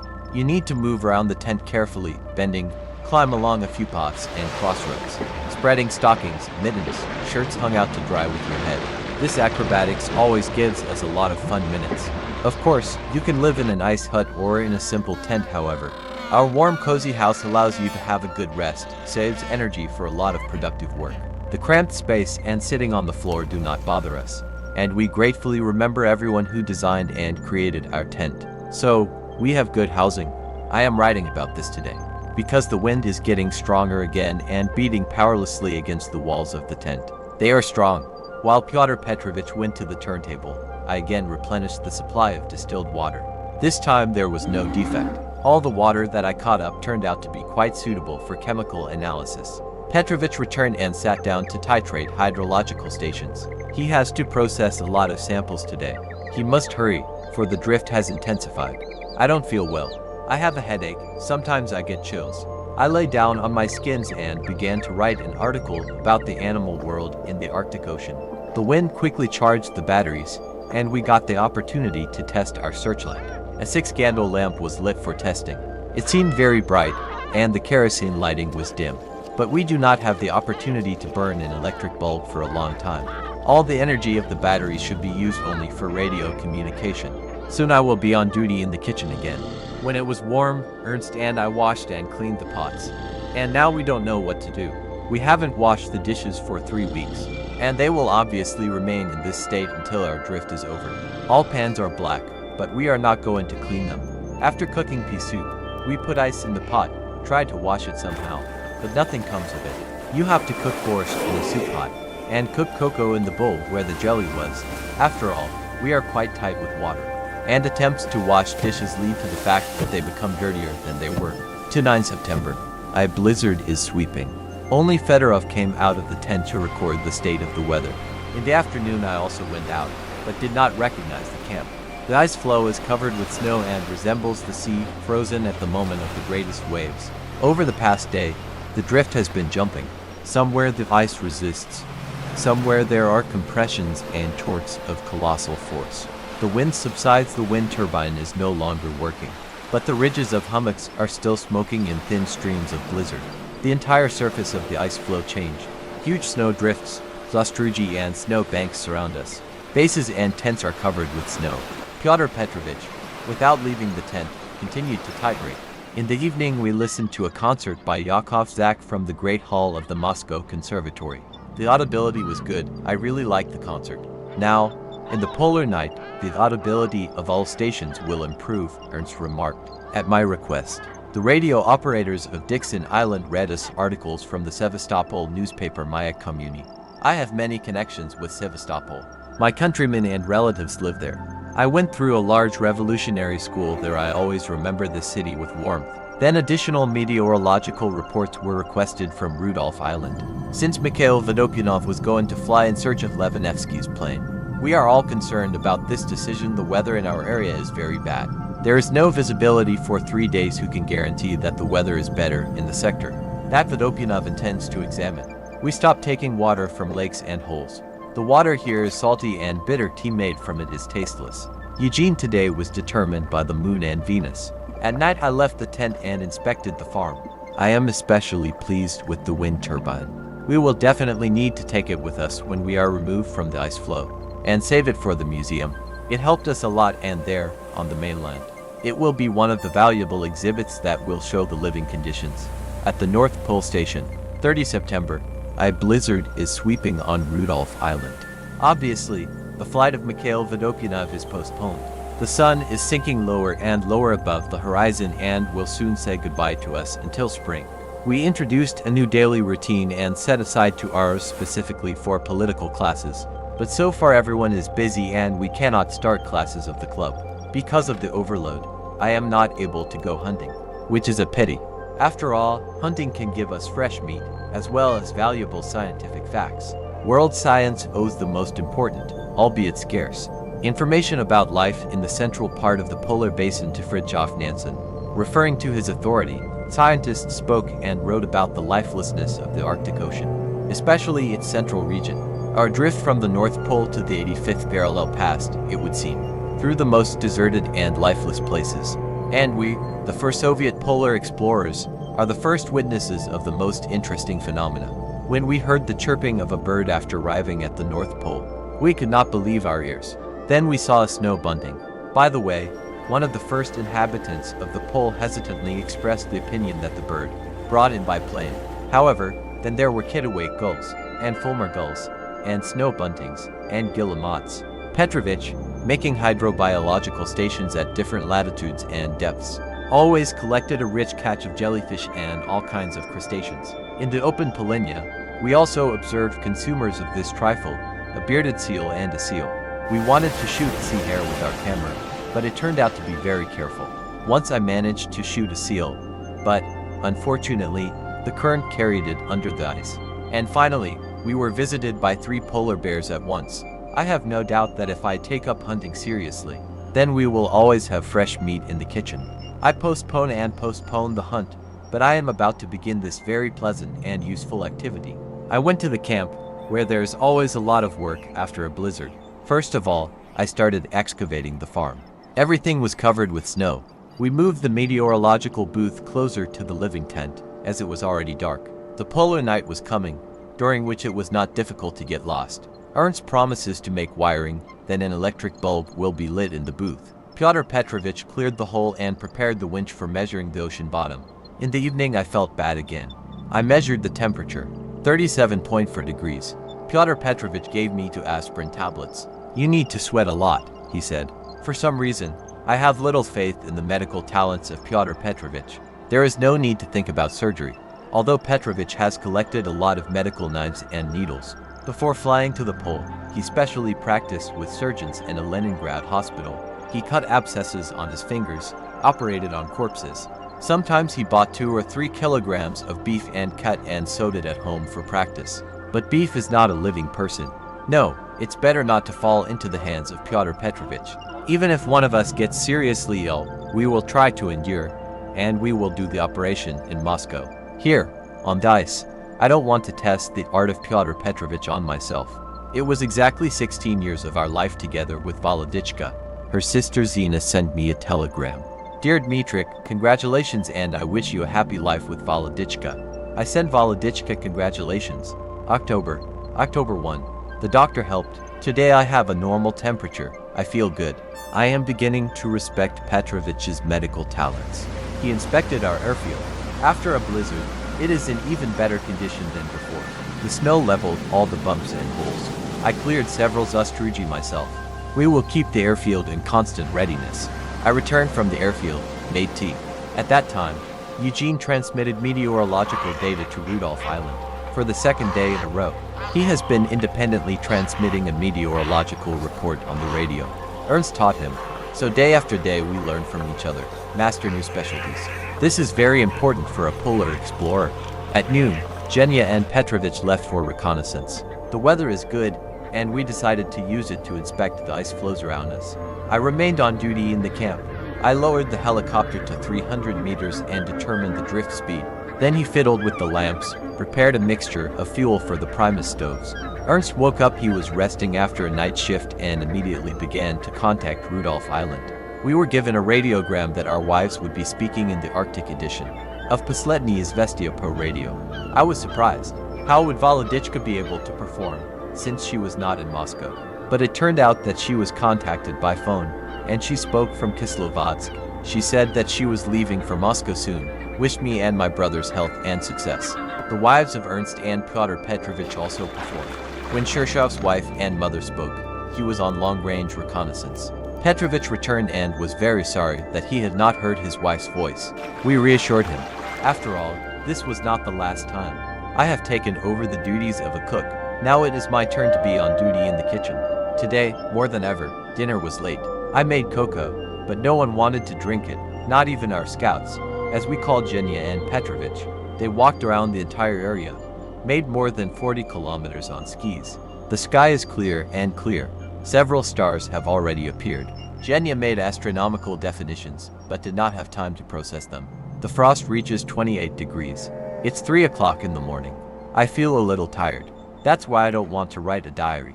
I go to bed right away. To October, I woke up at the same time as Shirshov. The two of them drank tea, then Genya joined us. He always manages to have tea twice, with Ernst and with us. When I jokingly told Genya about this, he answered, "I like tea, Dmitrievich. It makes me feel hot and adds cheerfulness, which is not at all harmful in our conditions." Teodorich calls Fedorov a water bread. Petrovich lowered the turntable, and I adapted the bucket for melting the ice. In this bucket, we will prepare water for ourselves for the next day. Soon Petrovich returned and began titration of samples from the hydrological station. Genya reported our new coordinates: 85 degrees 28 minutes north latitude and 3 degrees 58 minutes west longitude. For the 3rd day, Genya has been sitting over the processing of the materials of his observations on magnetism. He takes a break only at the time when it is necessary to transmit another meteorological report to Rudolph Island. Genya is already working on the radio on his own. Things are going well for him, although slowly. Radio operator Stromalov, who receives Fedorov's transmissions on Rudolph, obviously scolds him for this. But it doesn't matter. It is important that in addition to Ernst, we have another polar explorer who can, albeit weakly, work on the radio. During his radio watch, Genya is noticeably nervous, especially when he receives radiograms. He does not sit on a can, like Ernst, but stands on his knees. When Genya works the key in gear, his entire body and head tilt like those of a pecking bird. He clearly, but with excessive tension, taps every dot and dash. Shirshov is a little out of temper today. He is still upset that yesterday he could not hear his wife's voice. We understand his mood. I cooked dinner. Everyone ate well. We had the first course from yesterday, and for the second I made milk porridge. I practiced chess with Ernst. I didn't know how to play at all before. He taught me. The successes seemed to be not bad. After lunch, Genya and Petrovich continued to process the materials of their observations. And in my free hour I fried biscuits for evening tea. The weather is disgusting. A strong breeze is blowing still. I had to go break ice to prepare water for the kitchen. In addition, Petrovich also needs distilled water for hydrochemical analysis. The days are getting shorter and shorter. We are slowly entering the polar night. Now we go to bed. Only Ernst remains awake. He sits at the entrance to the tent, his eyes glued together. In order not to doze off, Teodorik puts on headphones and begins his next hunt for radio emitters. In addition, he also likes to listen to the air at night. In the morning, Teodorik tells us a variety of news from all over the world. He is our living newspaper. Yesterday's ski trip of Petrovich and Genya showed that in the south, our ice field is adjacent to the same old powerful field with a diameter of 6 kilometers. Then begins the area of significant breaks covered with young ice. A prolonged strong wind from the south first suspended the drift of the station, and then pulled the ice field in a northeasterly direction. It is interesting to know, where will we be by the end of this month? Ernst made tea in the morning, handed me a mug, woke Genya. He did not want to get up for a long time, and Ernst had to pull him out of his sleeping bag. The day before, everyone went to bed very late, especially Petrovich, who usually studies English for a long time after scientific work. Without getting out of the bags, we talked about Moscow, about our domestic affairs, about life in the polar night. Such conversations, of course, excite. And you don't want to sleep anymore. Everyone got up and began to drink tea. Petrovich went off to lower the turntable. We are carried at a speed of about 700 meters per hour. A brutal drift, Ernst says. Genya processed the materials of observations on gravitation and magnetic variations. He says that tomorrow he will completely finish the processing. Before evening we went to inspect the unprecedentedly large polynya, formed after the south wind on the northern border of our ice field 1 kilometer from us. The fields are 300 to 400 meters apart. Polynya stretches for several kilometers. Hiding in the dark, the wind drives waves to the opening. Thus, our ice floe is gradually decreasing. The stars appeared, and Eugene made an astronomical determination. He arranged electric lighting at his theodolite. I helped him. The wind has nailed the snow so hard that the foot does not leave a trace on it. The bases are swept in again. We have to clear them. The usual northwest wind again dragged the drifting station to the southeast. We need to put our lives in order. Sleep more, rest more normally. We go to bed very late and get up too early. We decided to keep an eye on each other and follow a normal regime.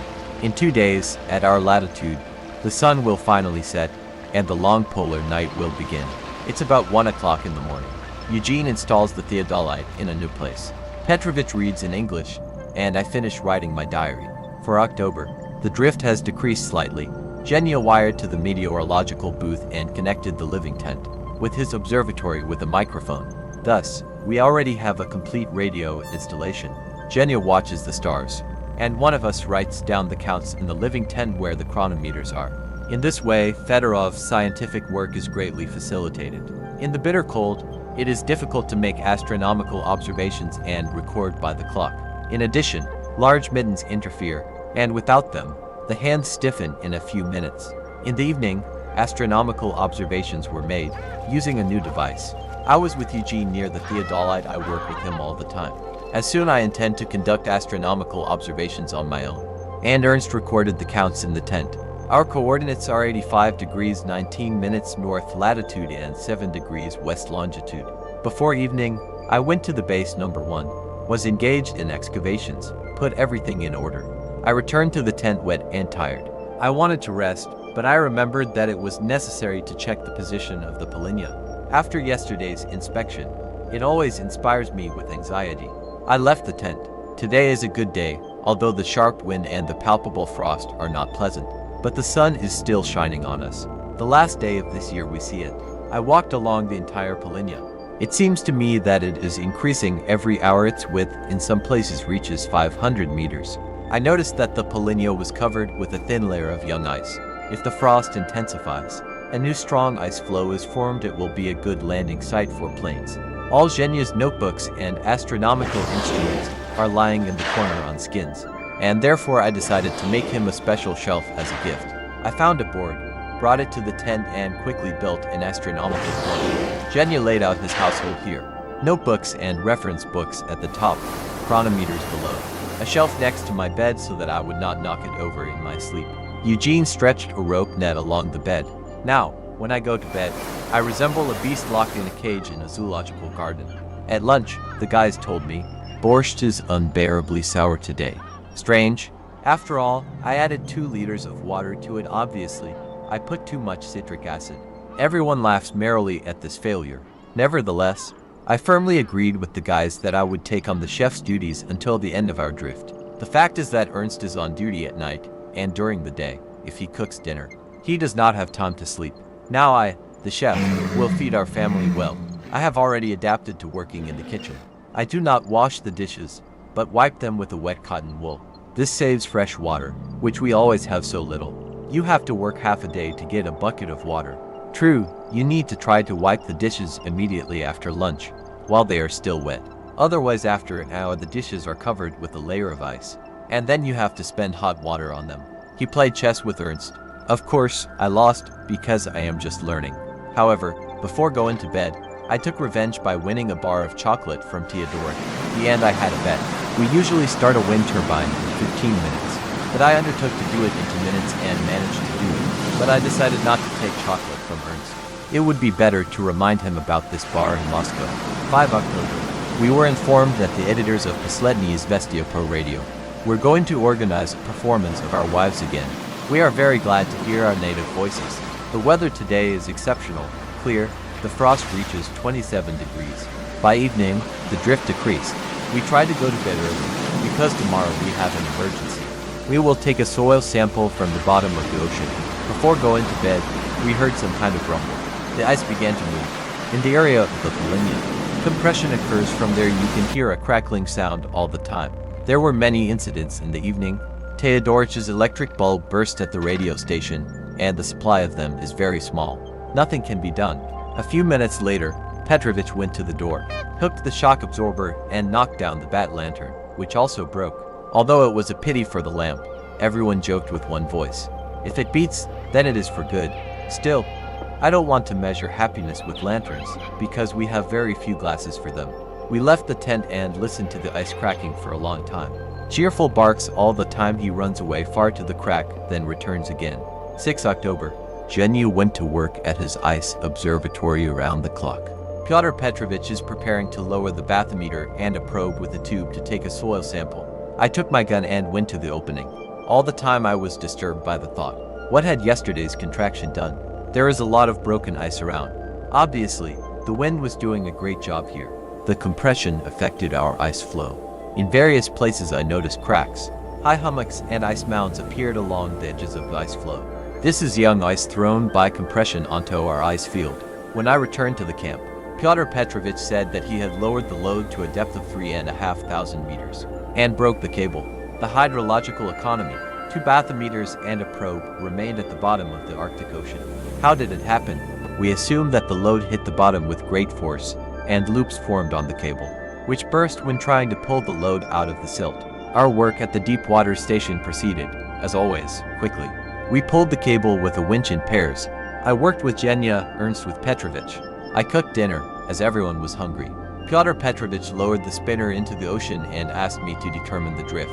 Our Petrovich walks around upset. He says that today we have continuous misfortunes. We all try to calm him down. At night, 3 people are on duty in the camp. Zhenya is processing a series of magnetic variations. Petrovich is putting his notes in order. And, as always, Ernst is awake. October 7. Snow must be a very good insulator. The wind was blowing through our tent. I threw a lot of snow on the roof, and it immediately became warmer in the tent. The wind does not make its way to us. Petrovich repaired the cable, tied a new bathymeter, and lowered it to the bottom of the ocean. At that time we received a message that Vodopyanov had flown from Rudolph Island to the pole. in search of Levanevsky's plane. Ernst did not go to bed after his duty, but continued to sit at the receiver. The flight was exceptionally good, although it took place in very difficult meteorological conditions. Papanin flew to the pole, reconnoitered a large area, but, unfortunately, did not find anything and returned to Rudolph Island. In flight, he dropped several light rockets. Today we again discussed for a long time what could have happened to the crew of Levanevsky's plane. Could it be an instant catastrophe that deprived the radio operator of the opportunity to transmit at least 3 words on the air? We are going to land. Will we learn anything about our fellow pilots? Dmitrievich and I went to the hole to choose a cable. Ernst, having received a message that Papanin had safely landed on Rudolph Island, threw off his headphones and was about to go to bed. Before that, Theodorich and Genya decided to have breakfast. Above the lamps we have a can that protects the tent from ignition. Ernst put a sausage on the lid of the can to warm up. This has been repeated for several days. Every morning Theodorich and Genya eat this sausage for breakfast. Dmitrievich and I are afraid to join them, since the canned sausage does not inspire confidence in us. After a long work on the winch, I came to the tent tired and wet. I decided to lie in the warmth and not go outside, as it is risky, you can catch a cold. Not wanting to waste time, I began to disassemble the turntable that I had brought for repairs. I laid out tools, various accessories, metal parts, screws, bolts on the digging. The repair work had to be interrupted, as it was time to go to cook dinner. To tell the truth, I have little interest in this activity. In addition, it is cold in the ice kitchen. The knife burns the fingers as if red hot. There is no water. We have to prepare it from ice, but I understand that the preparation of nourishing and tasty food is vital for the successful operation of our drifting station, and I am going to my next post. Eugene determined our coordinates: 85 degrees 04 minutes north latitude and 4 degrees west longitude. I did catch a cold today, and so Dmitrievich began to rub my back with turpentine.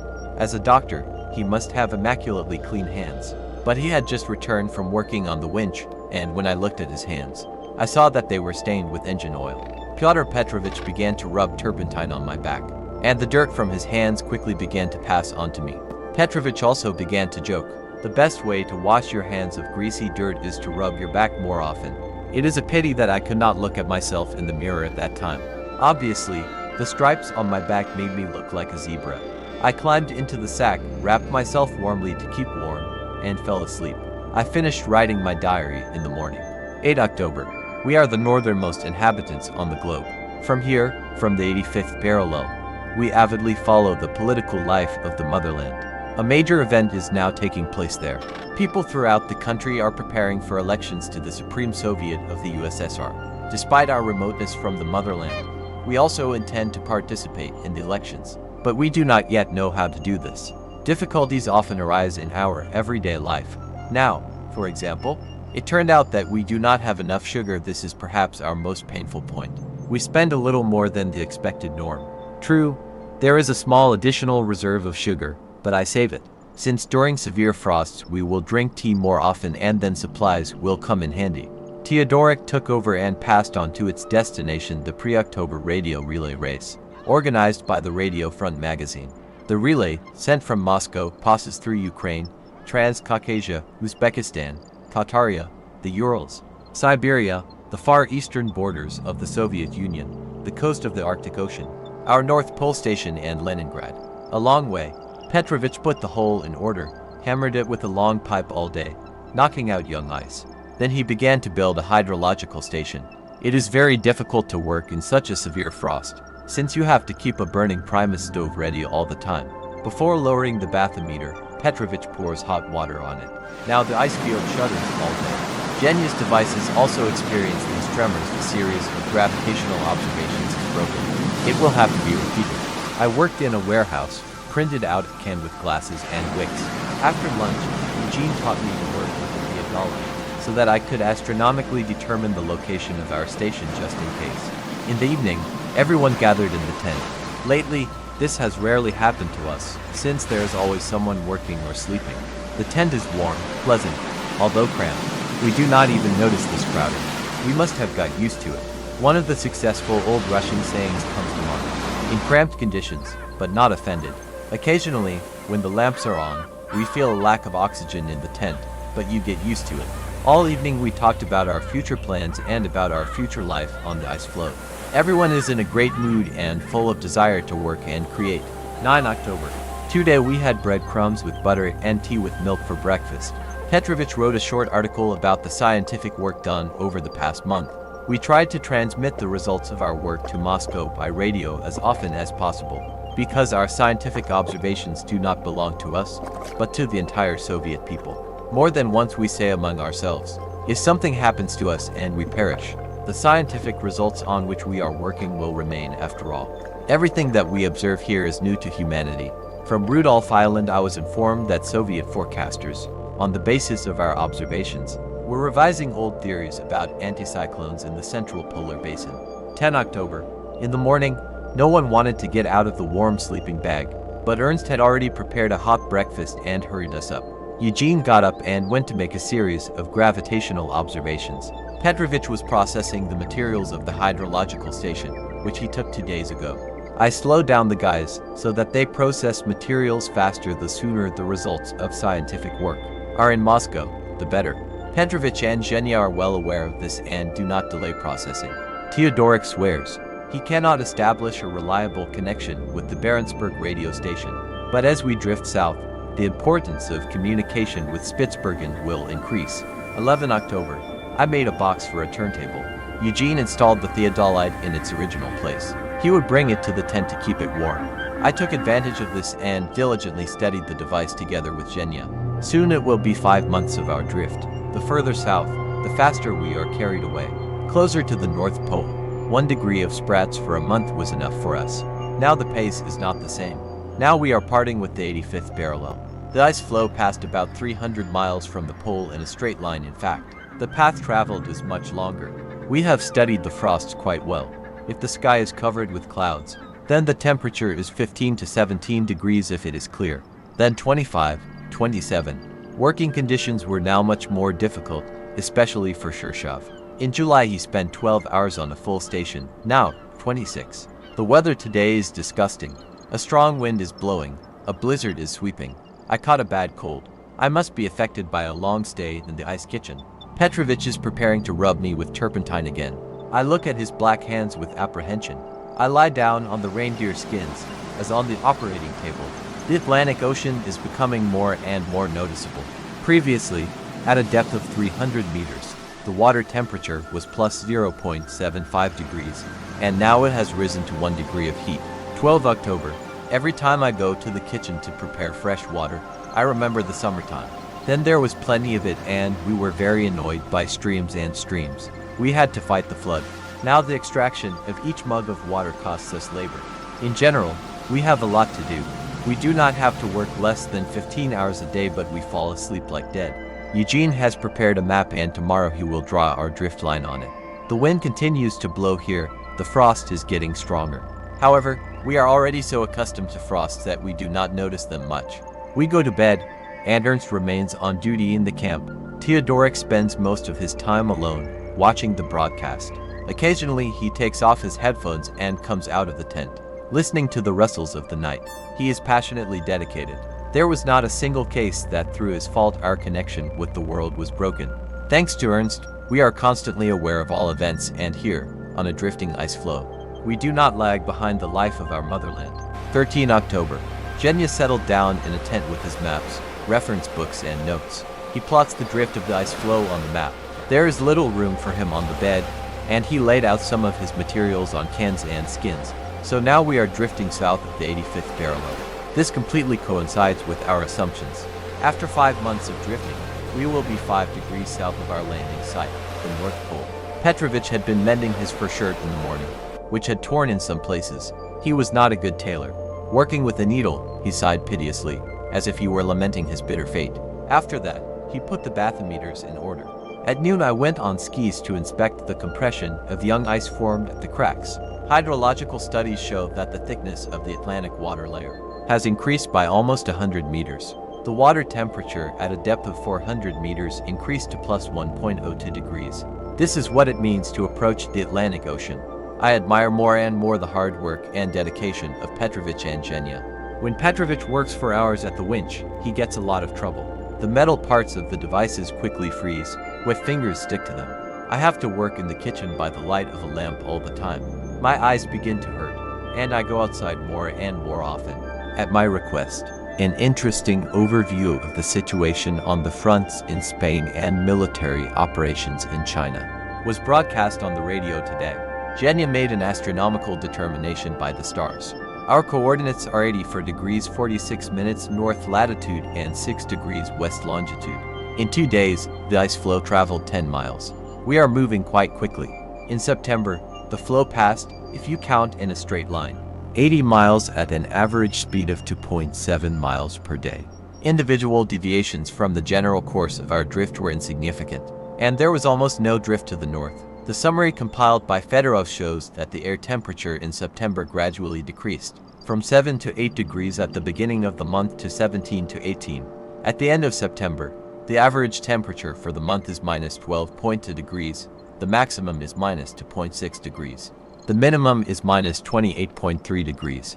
Interest we have transmitted to Moscow the consolidated materials of these observations. It's a shame that we can't start studying the history of the party.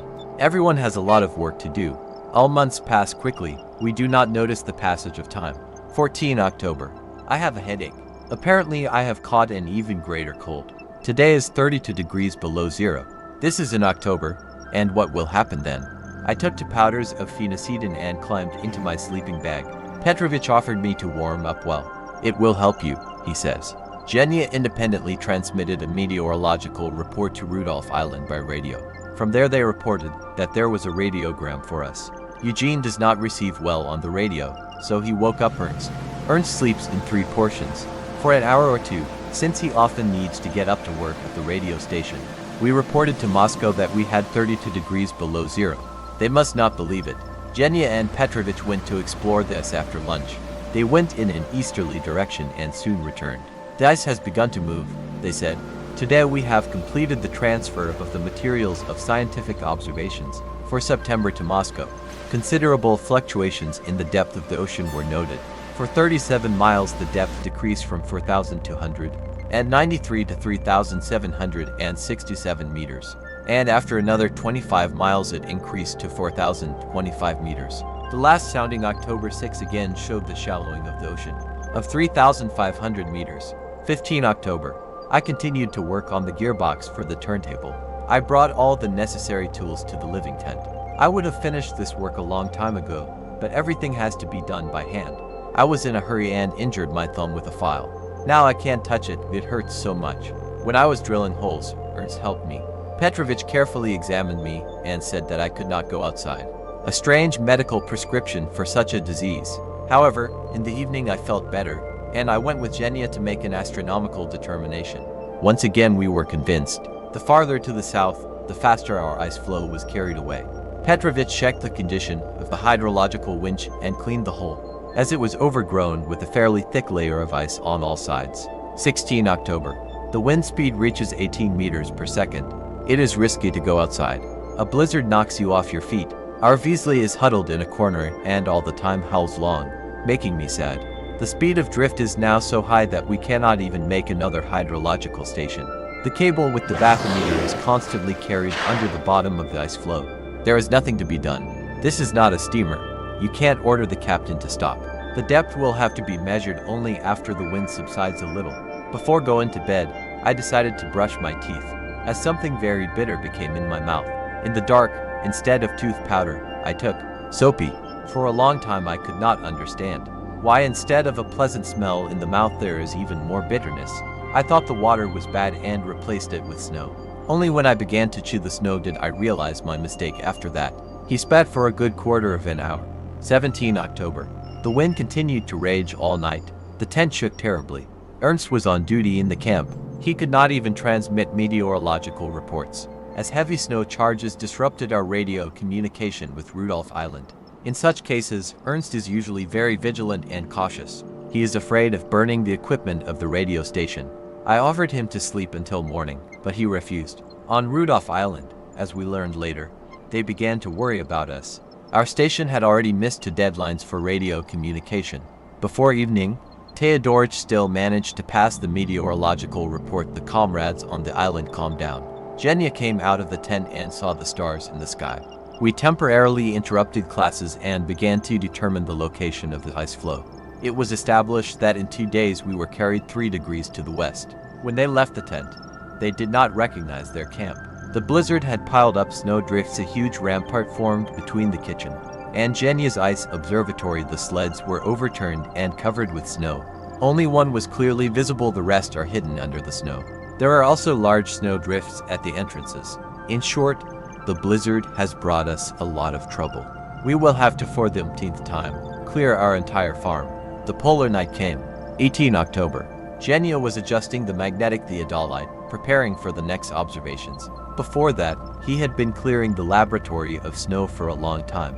During the day I carried out long and persistent excavations. I found a kayak, a clipper boat. I was looking for a can for a long time. Where it stood, a huge mound was now formed, which I had to tear up for 3 hours.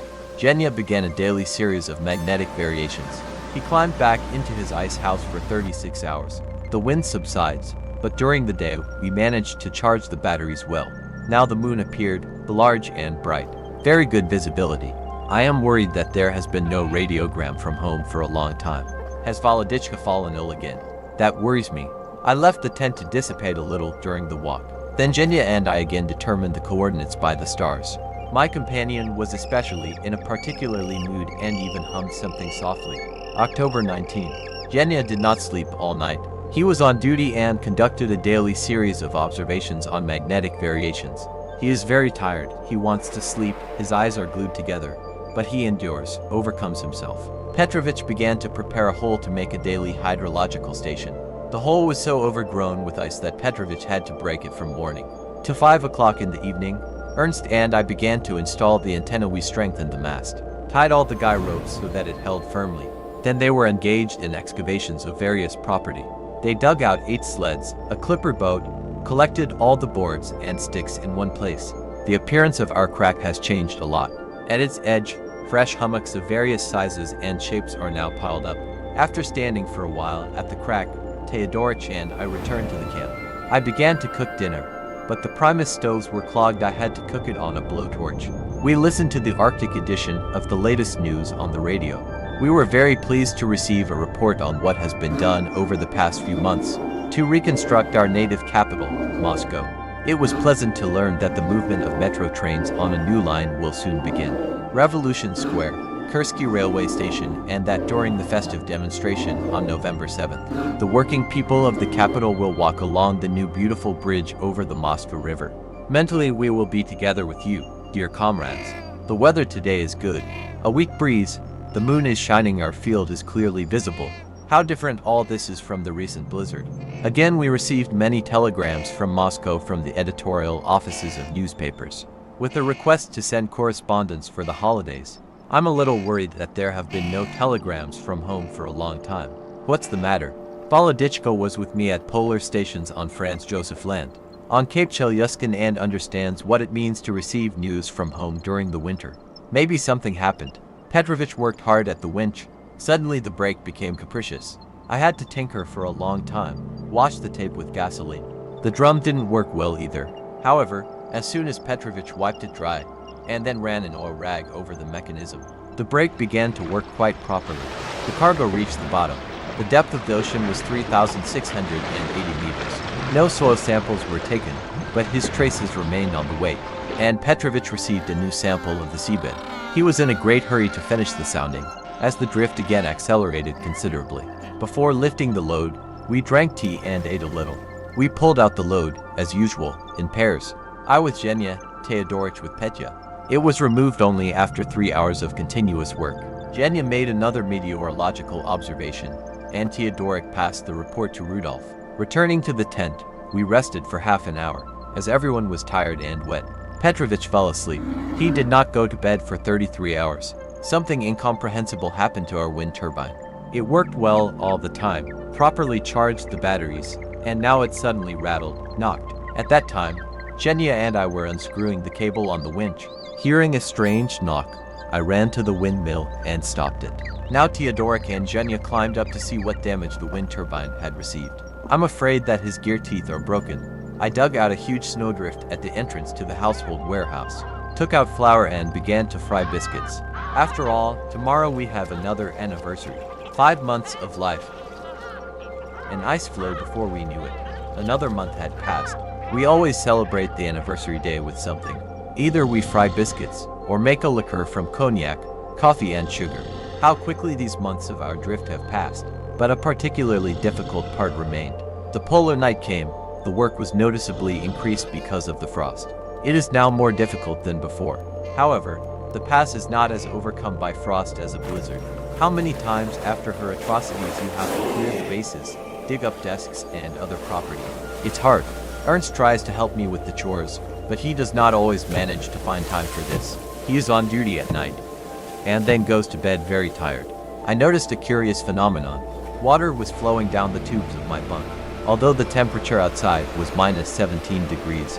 When the temperature drops to 30 degrees, the waterfall stops. In general, we are spoiled in terms of warmth. As soon as the temperature in the tent drops to plus 8 or 9 degrees, everyone says that it has already become too cold. Then we unscrew the wicks in the lamps more, and the temperature rises to 13 to 15 degrees Celsius. Genya is now preparing for an astronomical determination. He waited a long time for the stars to appear, but they were always covered by clouds. To 1 October, in the morning, we began to inspect our worker, the windmill, for the second time. Could it be that the teeth on the small or large gear were broken? If it is small, then it is only half the trouble, since the spare dynamo has the same gear and we can make a replacement. A tense moment came. A stepladder was installed. Ernst climbed up and began to remove the casing to inspect the gears. At last he opened it and shouted, "The gears are intact, although a significant part of our drift is already behind. It would be extremely difficult if the wind turbine were to fail. Then we would find ourselves on a starvation radio ration, unable to send messages to the press, personal telegrams. True, we have a manual dynamo, but you can't wind up much with it." Inspection of the wind turbine did not reveal any damage. We poured oil over its mechanical parts, ran it 10 times, but did not find the cause of the knocking. It was decided, when the wind subsides, remove the wind turbine wing and adjust it. We think that the reason for the knocking lies in poor regulation. He began to write an article for newspapers. The wind does not calm down. The tent is shaking all the time. The anemograph we installed also rattles. At lunch, we celebrated our anniversary, drank a lamp of homemade liquor, wished each other complete happiness and new successes in our work, all the time, especially now, before the holidays. The editors of newspapers and magazines in Moscow and other cities ask us to write so-called statements for them. The topics of these statements are infinitely diverse. We usually do not reply to everyone, because the transmission of our answers would require Teodorich's continuous work around the clock. It is possible that some, having not received an answer, are offended, but there is nothing to be done. We have no other choice. Today we received an order from Literaturnaya Gazeta. Tell us who your favorite writer is, and why what you are reading now your wishes to Soviet literature. Do they really think that such questions can be exhaustively answered in 20 or 30 words? After all, there is no point in getting off with general phrases. A star appeared in the sky.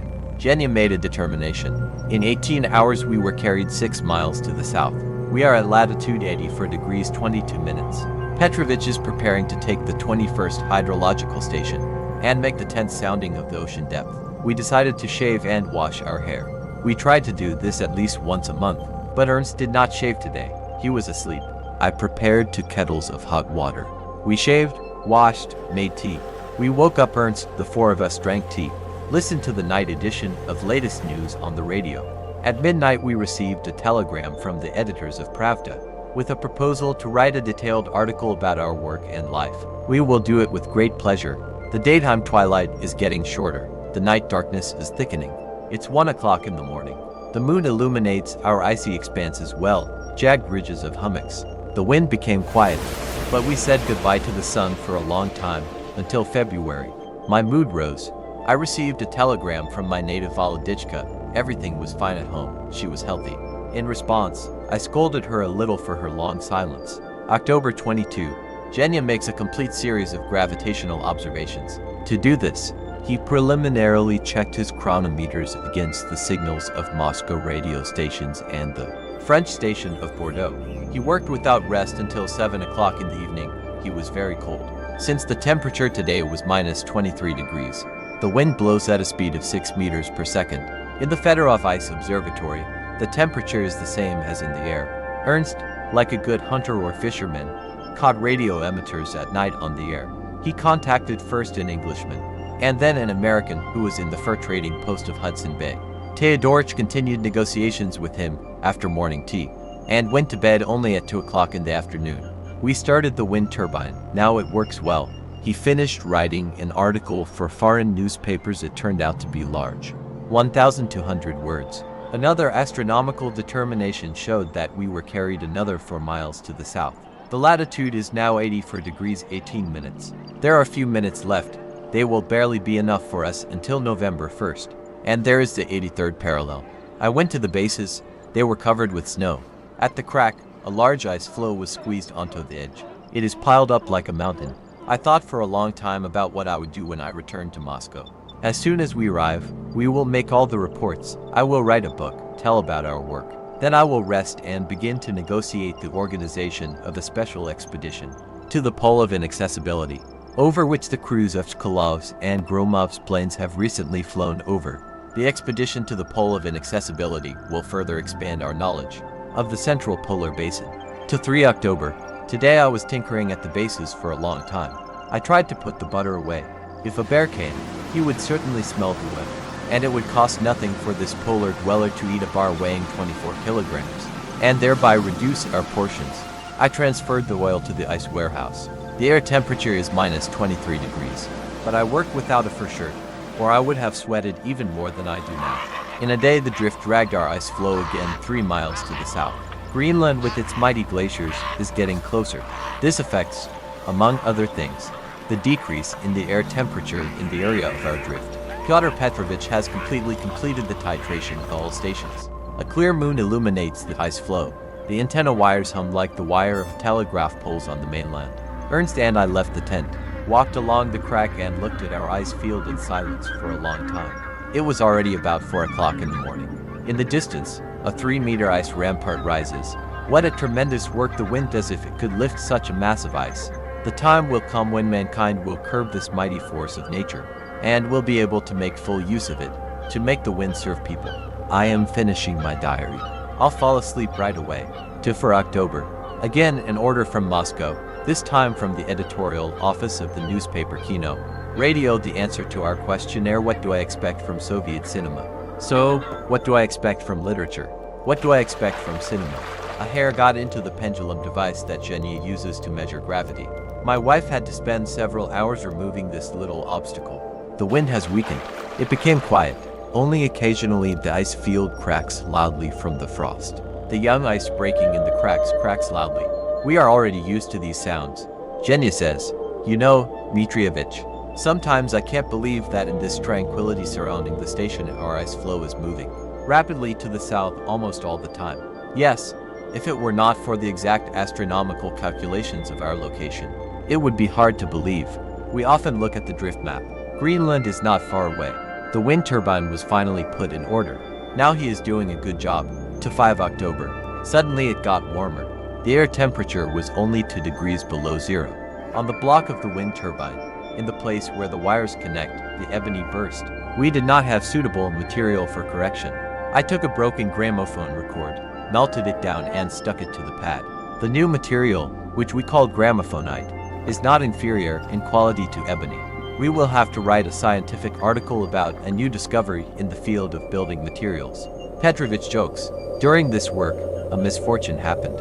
They lost the spring. I dug in the snow for a long time until I found her. At 6 o'clock in the evening we experienced a strong jolt. Our ice floe shuddered, but no external signs of compression have yet been noticed. To 6 October. Our latitude is 84 degrees 13 minutes. In the morning, I felt very bad. I had a headache, fever, but the temperature rose slightly to 37.2. At 9 o'clock in the evening, Petya began to lower the plankton net to a depth of 500 meters. I helped to choose her. We extracted a lot of live crustaceans and jellyfish from the ocean. Before going to bed, as always, we listened to the night edition of latest news on the radio. Although we live on the ice as on a barrel of gunpowder, because at any moment there may be compression. The ice floe will burst or turn over and pull us with it. We do not feel fear and do not fear for our lives, since we have already done a lot of work and our work will not be wasted. What we have done here is already known in Moscow. Today Petrovich works all night again. The drift has almost stopped, and Shirshov wants to use a convenient time to measure the depth. By morning, the cargo will reach the bottom, and we will all begin to pick it up. To 7 October. Petrovich woke me up with the words, "The depth of the ocean below us is 3,257 meters. Then he looked at me anxiously and remarked, "You're very thin." The headache has tormented me so much that I can't find a place for myself. I had to take pyramidine powder again and climb onto the bed. In the evening, I felt a little better. I finished reading an American tragedy by Theodore Dreiser. The Sledny Izvestia radio reported that a copy of our residential tent enjoys great attention from visitors to the international exhibition in Paris.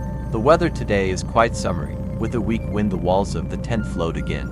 We are still waiting for the wind to blow harder, for there are many congratulatory telegrams for us on Rudolph Island, and the batteries are barely breathing. Ernst is afraid to exchange unnecessary words with the radio operators of Rudolph Island, saves the rest of his energy for the transmission of meteorological reports. We have a problem. Genya has caught a cold. Petrovich armed himself with a pipe and began to listen to him, to see if there were any signs of pleurisy or pneumonia. I listened to it for so long that I even got tired of watching.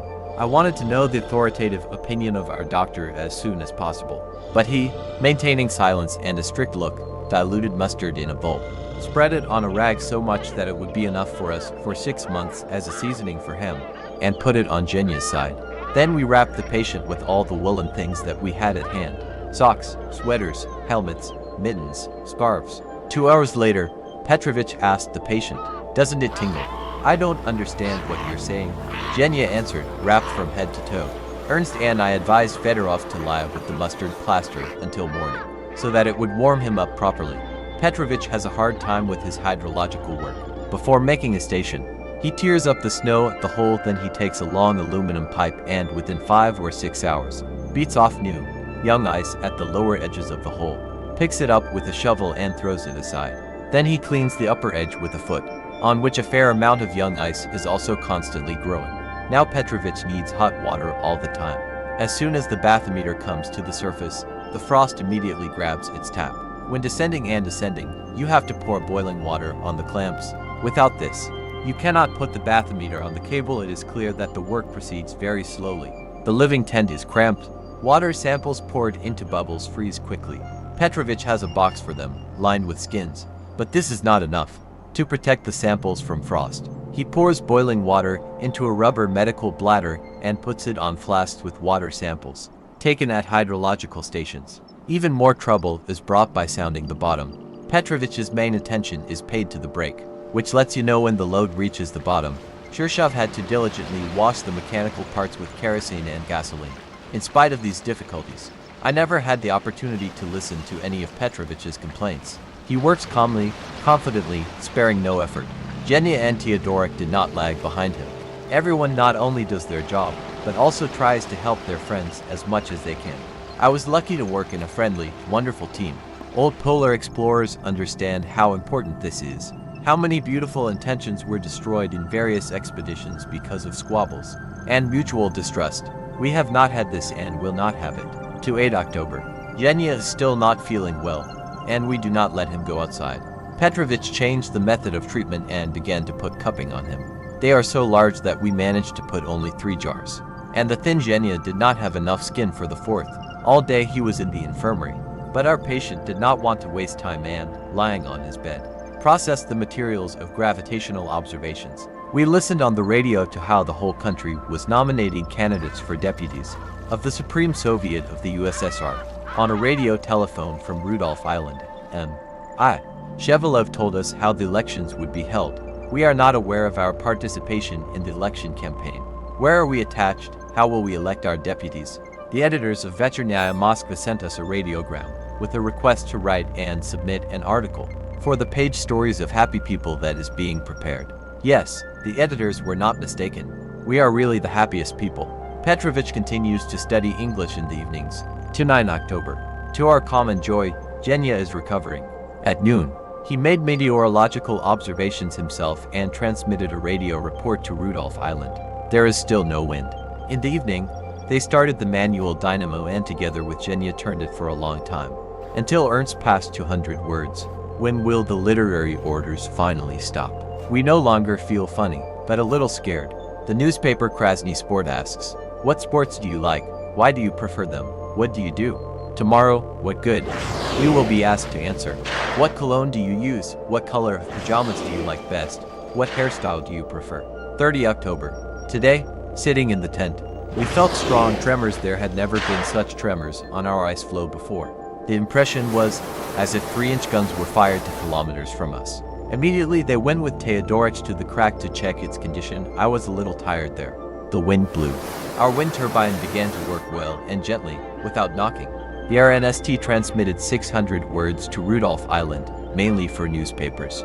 Petrovich wanted to get distilled water in the morning, but because of the frost 36 degrees he could not sit in the kitchen for a long time. He went to the tent and studied English diligently.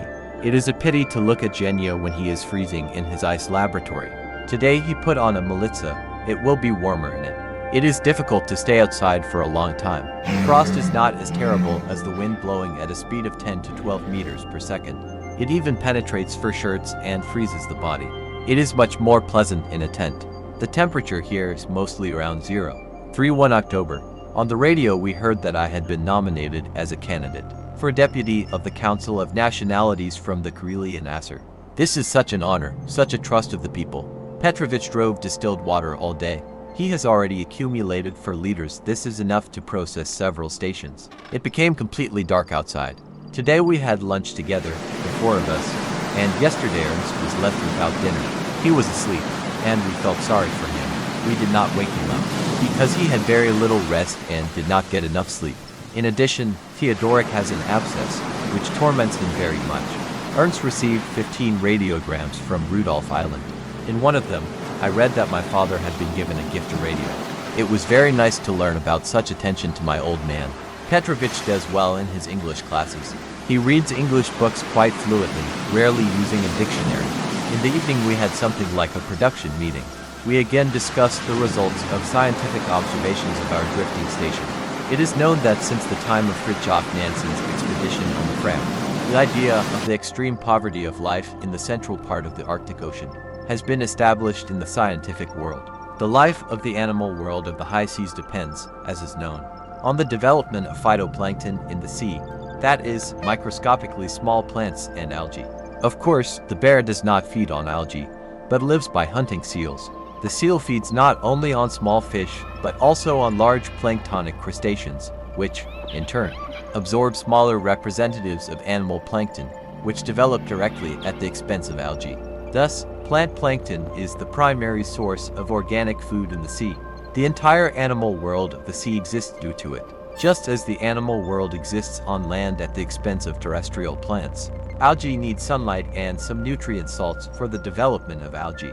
Fridtjof Nansen believed, under a continuous ice cover, even in summer, there is not enough light for the development of plant plankton. Therefore, plankton are almost absent in the central polar basin, and higher animals cannot exist here. Kirchhoff's hydrological observations showed that Nansen's hypothesis was erroneous. At the end of summer, when the snow cover on the ice has already melted, a sufficient amount of sunlight penetrates into the surface layer of the sea. Throughout September, we observed a significant development, flowering of plant plankton. Animal plankton also develops sufficiently in the central polar basin. Its presence makes it possible for other animals to exist. 8 times we saw gulls flying along the crevices in search of food. To the north of the 86th parallel, several times guillemots flew in and landed in the area of the cracks. On the 88th parallel, a female bear came to us with 2 cubs. I have already written about an unsuccessful hunt for them. There we also saw a bearded seal, and a little later, 2 seals. A large amount of research work did not leave us time for hunting, and yet we had the opportunity to observe the animals and birds listed. This convincingly proves that the central part of the Arctic Ocean is far from a barren desert. These are the serious conclusions from Petrovich's scientific observations, which we have been talking about all evening today. Let us call it a day. Tomorrow, or the day after tomorrow, I will write down in my diary The conclusions of Fedorov's magnetic observations. I am happy to think about the upcoming rest until the morning. It would be a good night. November. 1 November. There is no end to the newspapers. Everyone asks to send them an article for the holiday issue. The editors of the newspapers of the cities where each of us was born demand especially detailed articles. It goes without saying that special orders continue to arrive. We would be very happy to satisfy all the newspapers, but our batteries will not withstand such a load. It's good that the windmill has been helping us out in recent days. We were able to submit articles to the newspapers of which we are correspondents in addition. I wrote articles for the Sevastopol and Lugansk newspapers. Everyone is in a good mood. Late in the evening, we turned on the radio and listened to Ice Floe. The wind covered the tent with snow up to the roof. I had to throw it back for a long time. By lunchtime, I melted the snow and added water to yesterday's mushroom soup, since there was not enough leftovers for everyone. The brothers at dinner asked, "How many days have you been pouring water into this soup? It's your own fault. If you ate it right away, you'd have to cook a new one, and if you didn't finish it, then it's a pity to throw it away, so I diluted it with clean water." At midnight, a telegram was received that Krenkel and I had been elected members of the Central Committee of the Northern Sea Route Workers' Union. Yesterday we said goodbye to the 84th parallel. Now our latitude is 83 degrees 55 minutes. Genya, after observations that lasted 40 hours in a row, sleeps like a dead man. He worked perfectly. Well done. I finished all the exterior work, inspected the bases, prepared the oars, putting them near the clipper boat in case I had to move to another ice floe.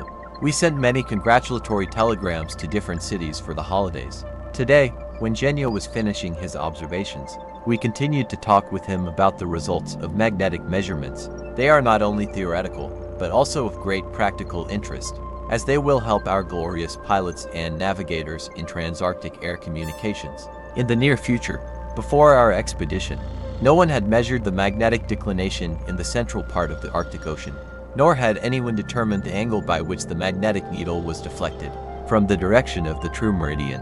Declinations here, near the geographical and magnetic poles, change very sharply. Magnetic maps of the central part of the Arctic are compiled on the basis of various assumptions about a particular distribution of magnetic force over the Earth's surface. The participants of previous expeditions in the central polar basin did not make magnetic determinations at all. For the first time, they are produced now at our station by Evgeny Konstantinovich Fedorov. The elements of the Earth's magnetic field are measured regularly every 30 to 40 miles. These measurements will now serve as the basis for the compilation of a reliable magnetic map of the central polar basin. Magnetic measurements in the Arctic are strongly influenced by magnetic disturbances, known as magnetic storms, resulting from certain solar radiations. At mid-latitudes, fluctuations in the magnetic field are usually so subtle that they can be neglected when plotting the course of a ship or aircraft. In the polar regions, the magnetic field is never calm. The declination can fluctuate by 5 to 10 degrees from its average value, and this is already of significant importance when an aircraft is flying. Thus, when compiling a magnetic map, you need to be able to recognize random fluctuations in the values of magnetic elements. After taking measurements, we usually monitor changes in magnetic strength with the help of special devices during the day. In the end, a value is obtained that correctly shows the actual distribution of the magnetic field. As we move southward, the magnitudes of the magnetic elements change gradually, smoothly. The declination near the pole was 40 degrees west of the Greenwich meridian. Now it has changed to 25 to 26 degrees. The horizontal component has almost doubled. The declination decreased from 86 degrees to 84.5. The smooth movement of our ice floe from the North Pole towards Greenland gave us the opportunity, for the first time in the history of the Arctic, to make accurate magnetic measurements over a huge unexplored area of the ocean. It is very gratifying that our observations have already had practical application. Their data were reported to the crews of Shkolov and Gromov for transpolar flights from Moscow to the United States of America. To November, as always, Ernst was on duty at night. He uses the time of his duty to write in his personal diary. In addition, Theodorek often talks at night with shortwave radio amateurs from different countries. By 9 o'clock in the morning he had boiled tea. We quickly jumped up and began to drink a fragrant, hot, invigorating drink with pleasure. Perhaps, under other conditions, we would have taken our time getting out of our sleeping bags, but now we do it instantly. Of course, the temperature in the tent is 3 degrees below zero. Genya began to write an essay for the Gorky newspaper. At noon he made meteorological observations and himself transmitted a report to Rudolph Island, so as not to wake Ernst, who had recently gone to bed. Pep writes an article for Leningradskaya Pravda. All the newspapers continue to insistently ask us for materials, but we are already exhausted, and it seems to us that there is nothing more to write about. Beasley again became addicted to petty theft. Now he got close to a huge piece of butter. We found him at the scene of the crime. How to wean our dog from these actions? An amazing dog, because we feed it well. Although it is a pity to punish, but he will have to, otherwise he will be completely spoiled. Genya says, he's going to eat up all our food supplies. Today we saw the great northern lights for the first time. So far, we have observed only narrow and pale ribbons scattered across the sky. I remembered the time of my previous work at the Polar Research Station of Franz Josef Land. There, the northern lights are extremely beautiful, but here they look very pale, somehow dull. Teodorich received telegrams informing me of the decisions of several general meetings of workers that had nominated me as a candidate for deputy to the Supreme Soviet of the USSR. It was such a great joy for me. It inspired me so much that I stopped feeling tired after a long work on a manual dynamo. My comrades congratulated me on a high honor. The confidence of the working people of our motherland. I have always tried to be an honest and faithful son of our Bolshevik party, and now I have sworn 3 times again to remain so forever, until my death. Everyone is asleep. It's already 5 o'clock in the morning. I'm lying in the sack, but I can't sleep. Thousands of thoughts. I feel a huge surge of energy. I want to work more and more. It seems to me that there is no polar night. 3 November. Ernst did not go to bed, as usual after duty, but tinkered in the technical warehouse. He prepared a spare radio station, parts for it, and a transmitter in case of an accident. Only at 6 o'clock in the evening, after transmitting the meteorological report to Rudolph Island and having lunch, he lay down. But he did not want to sleep. Today his guys, together with the children of other polar explorers, would perform on the radio. He never fell asleep, waiting for the transmission. The audibility was poor, but nevertheless the broadcast brought Teodorich great joy. The children spoke distinctly, clearly, freely, without once stammering. Genya spent the whole day processing the materials of his observations on gravity.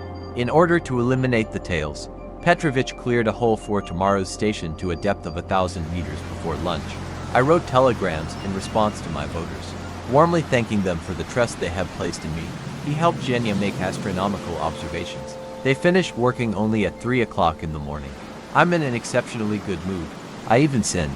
I offered Teodorich a glass of cognac. Dmitrievich had just come from his laboratory, and the 3 of us had a drink. Ernst and I went to bed at 4 o'clock in the morning.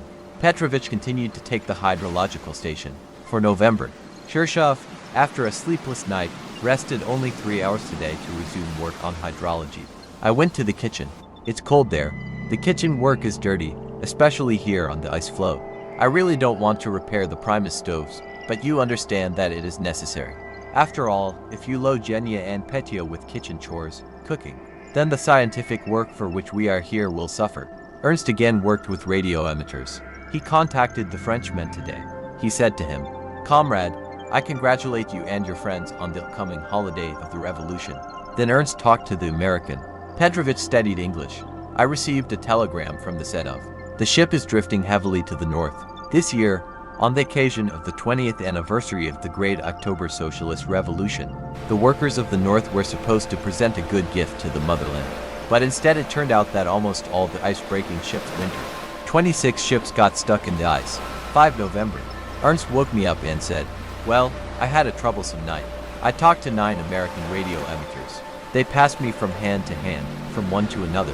Everyone knows about our expedition." Again we received many congratulatory telegrams. How gratifying are these warm greetings from the motherland. In one of the telegrams it is reported that the model of our tent received the first prize at the International Exhibition in Paris. End of the first part. Listen to the second part of this story on our channel. Subscribe to our channel so you don't miss new episodes about explorers and freight forwarders, as well as about other exciting historical facts and stories. We will be very grateful for your subscription and likes to promote our interesting and useful videos. We love you and work for you.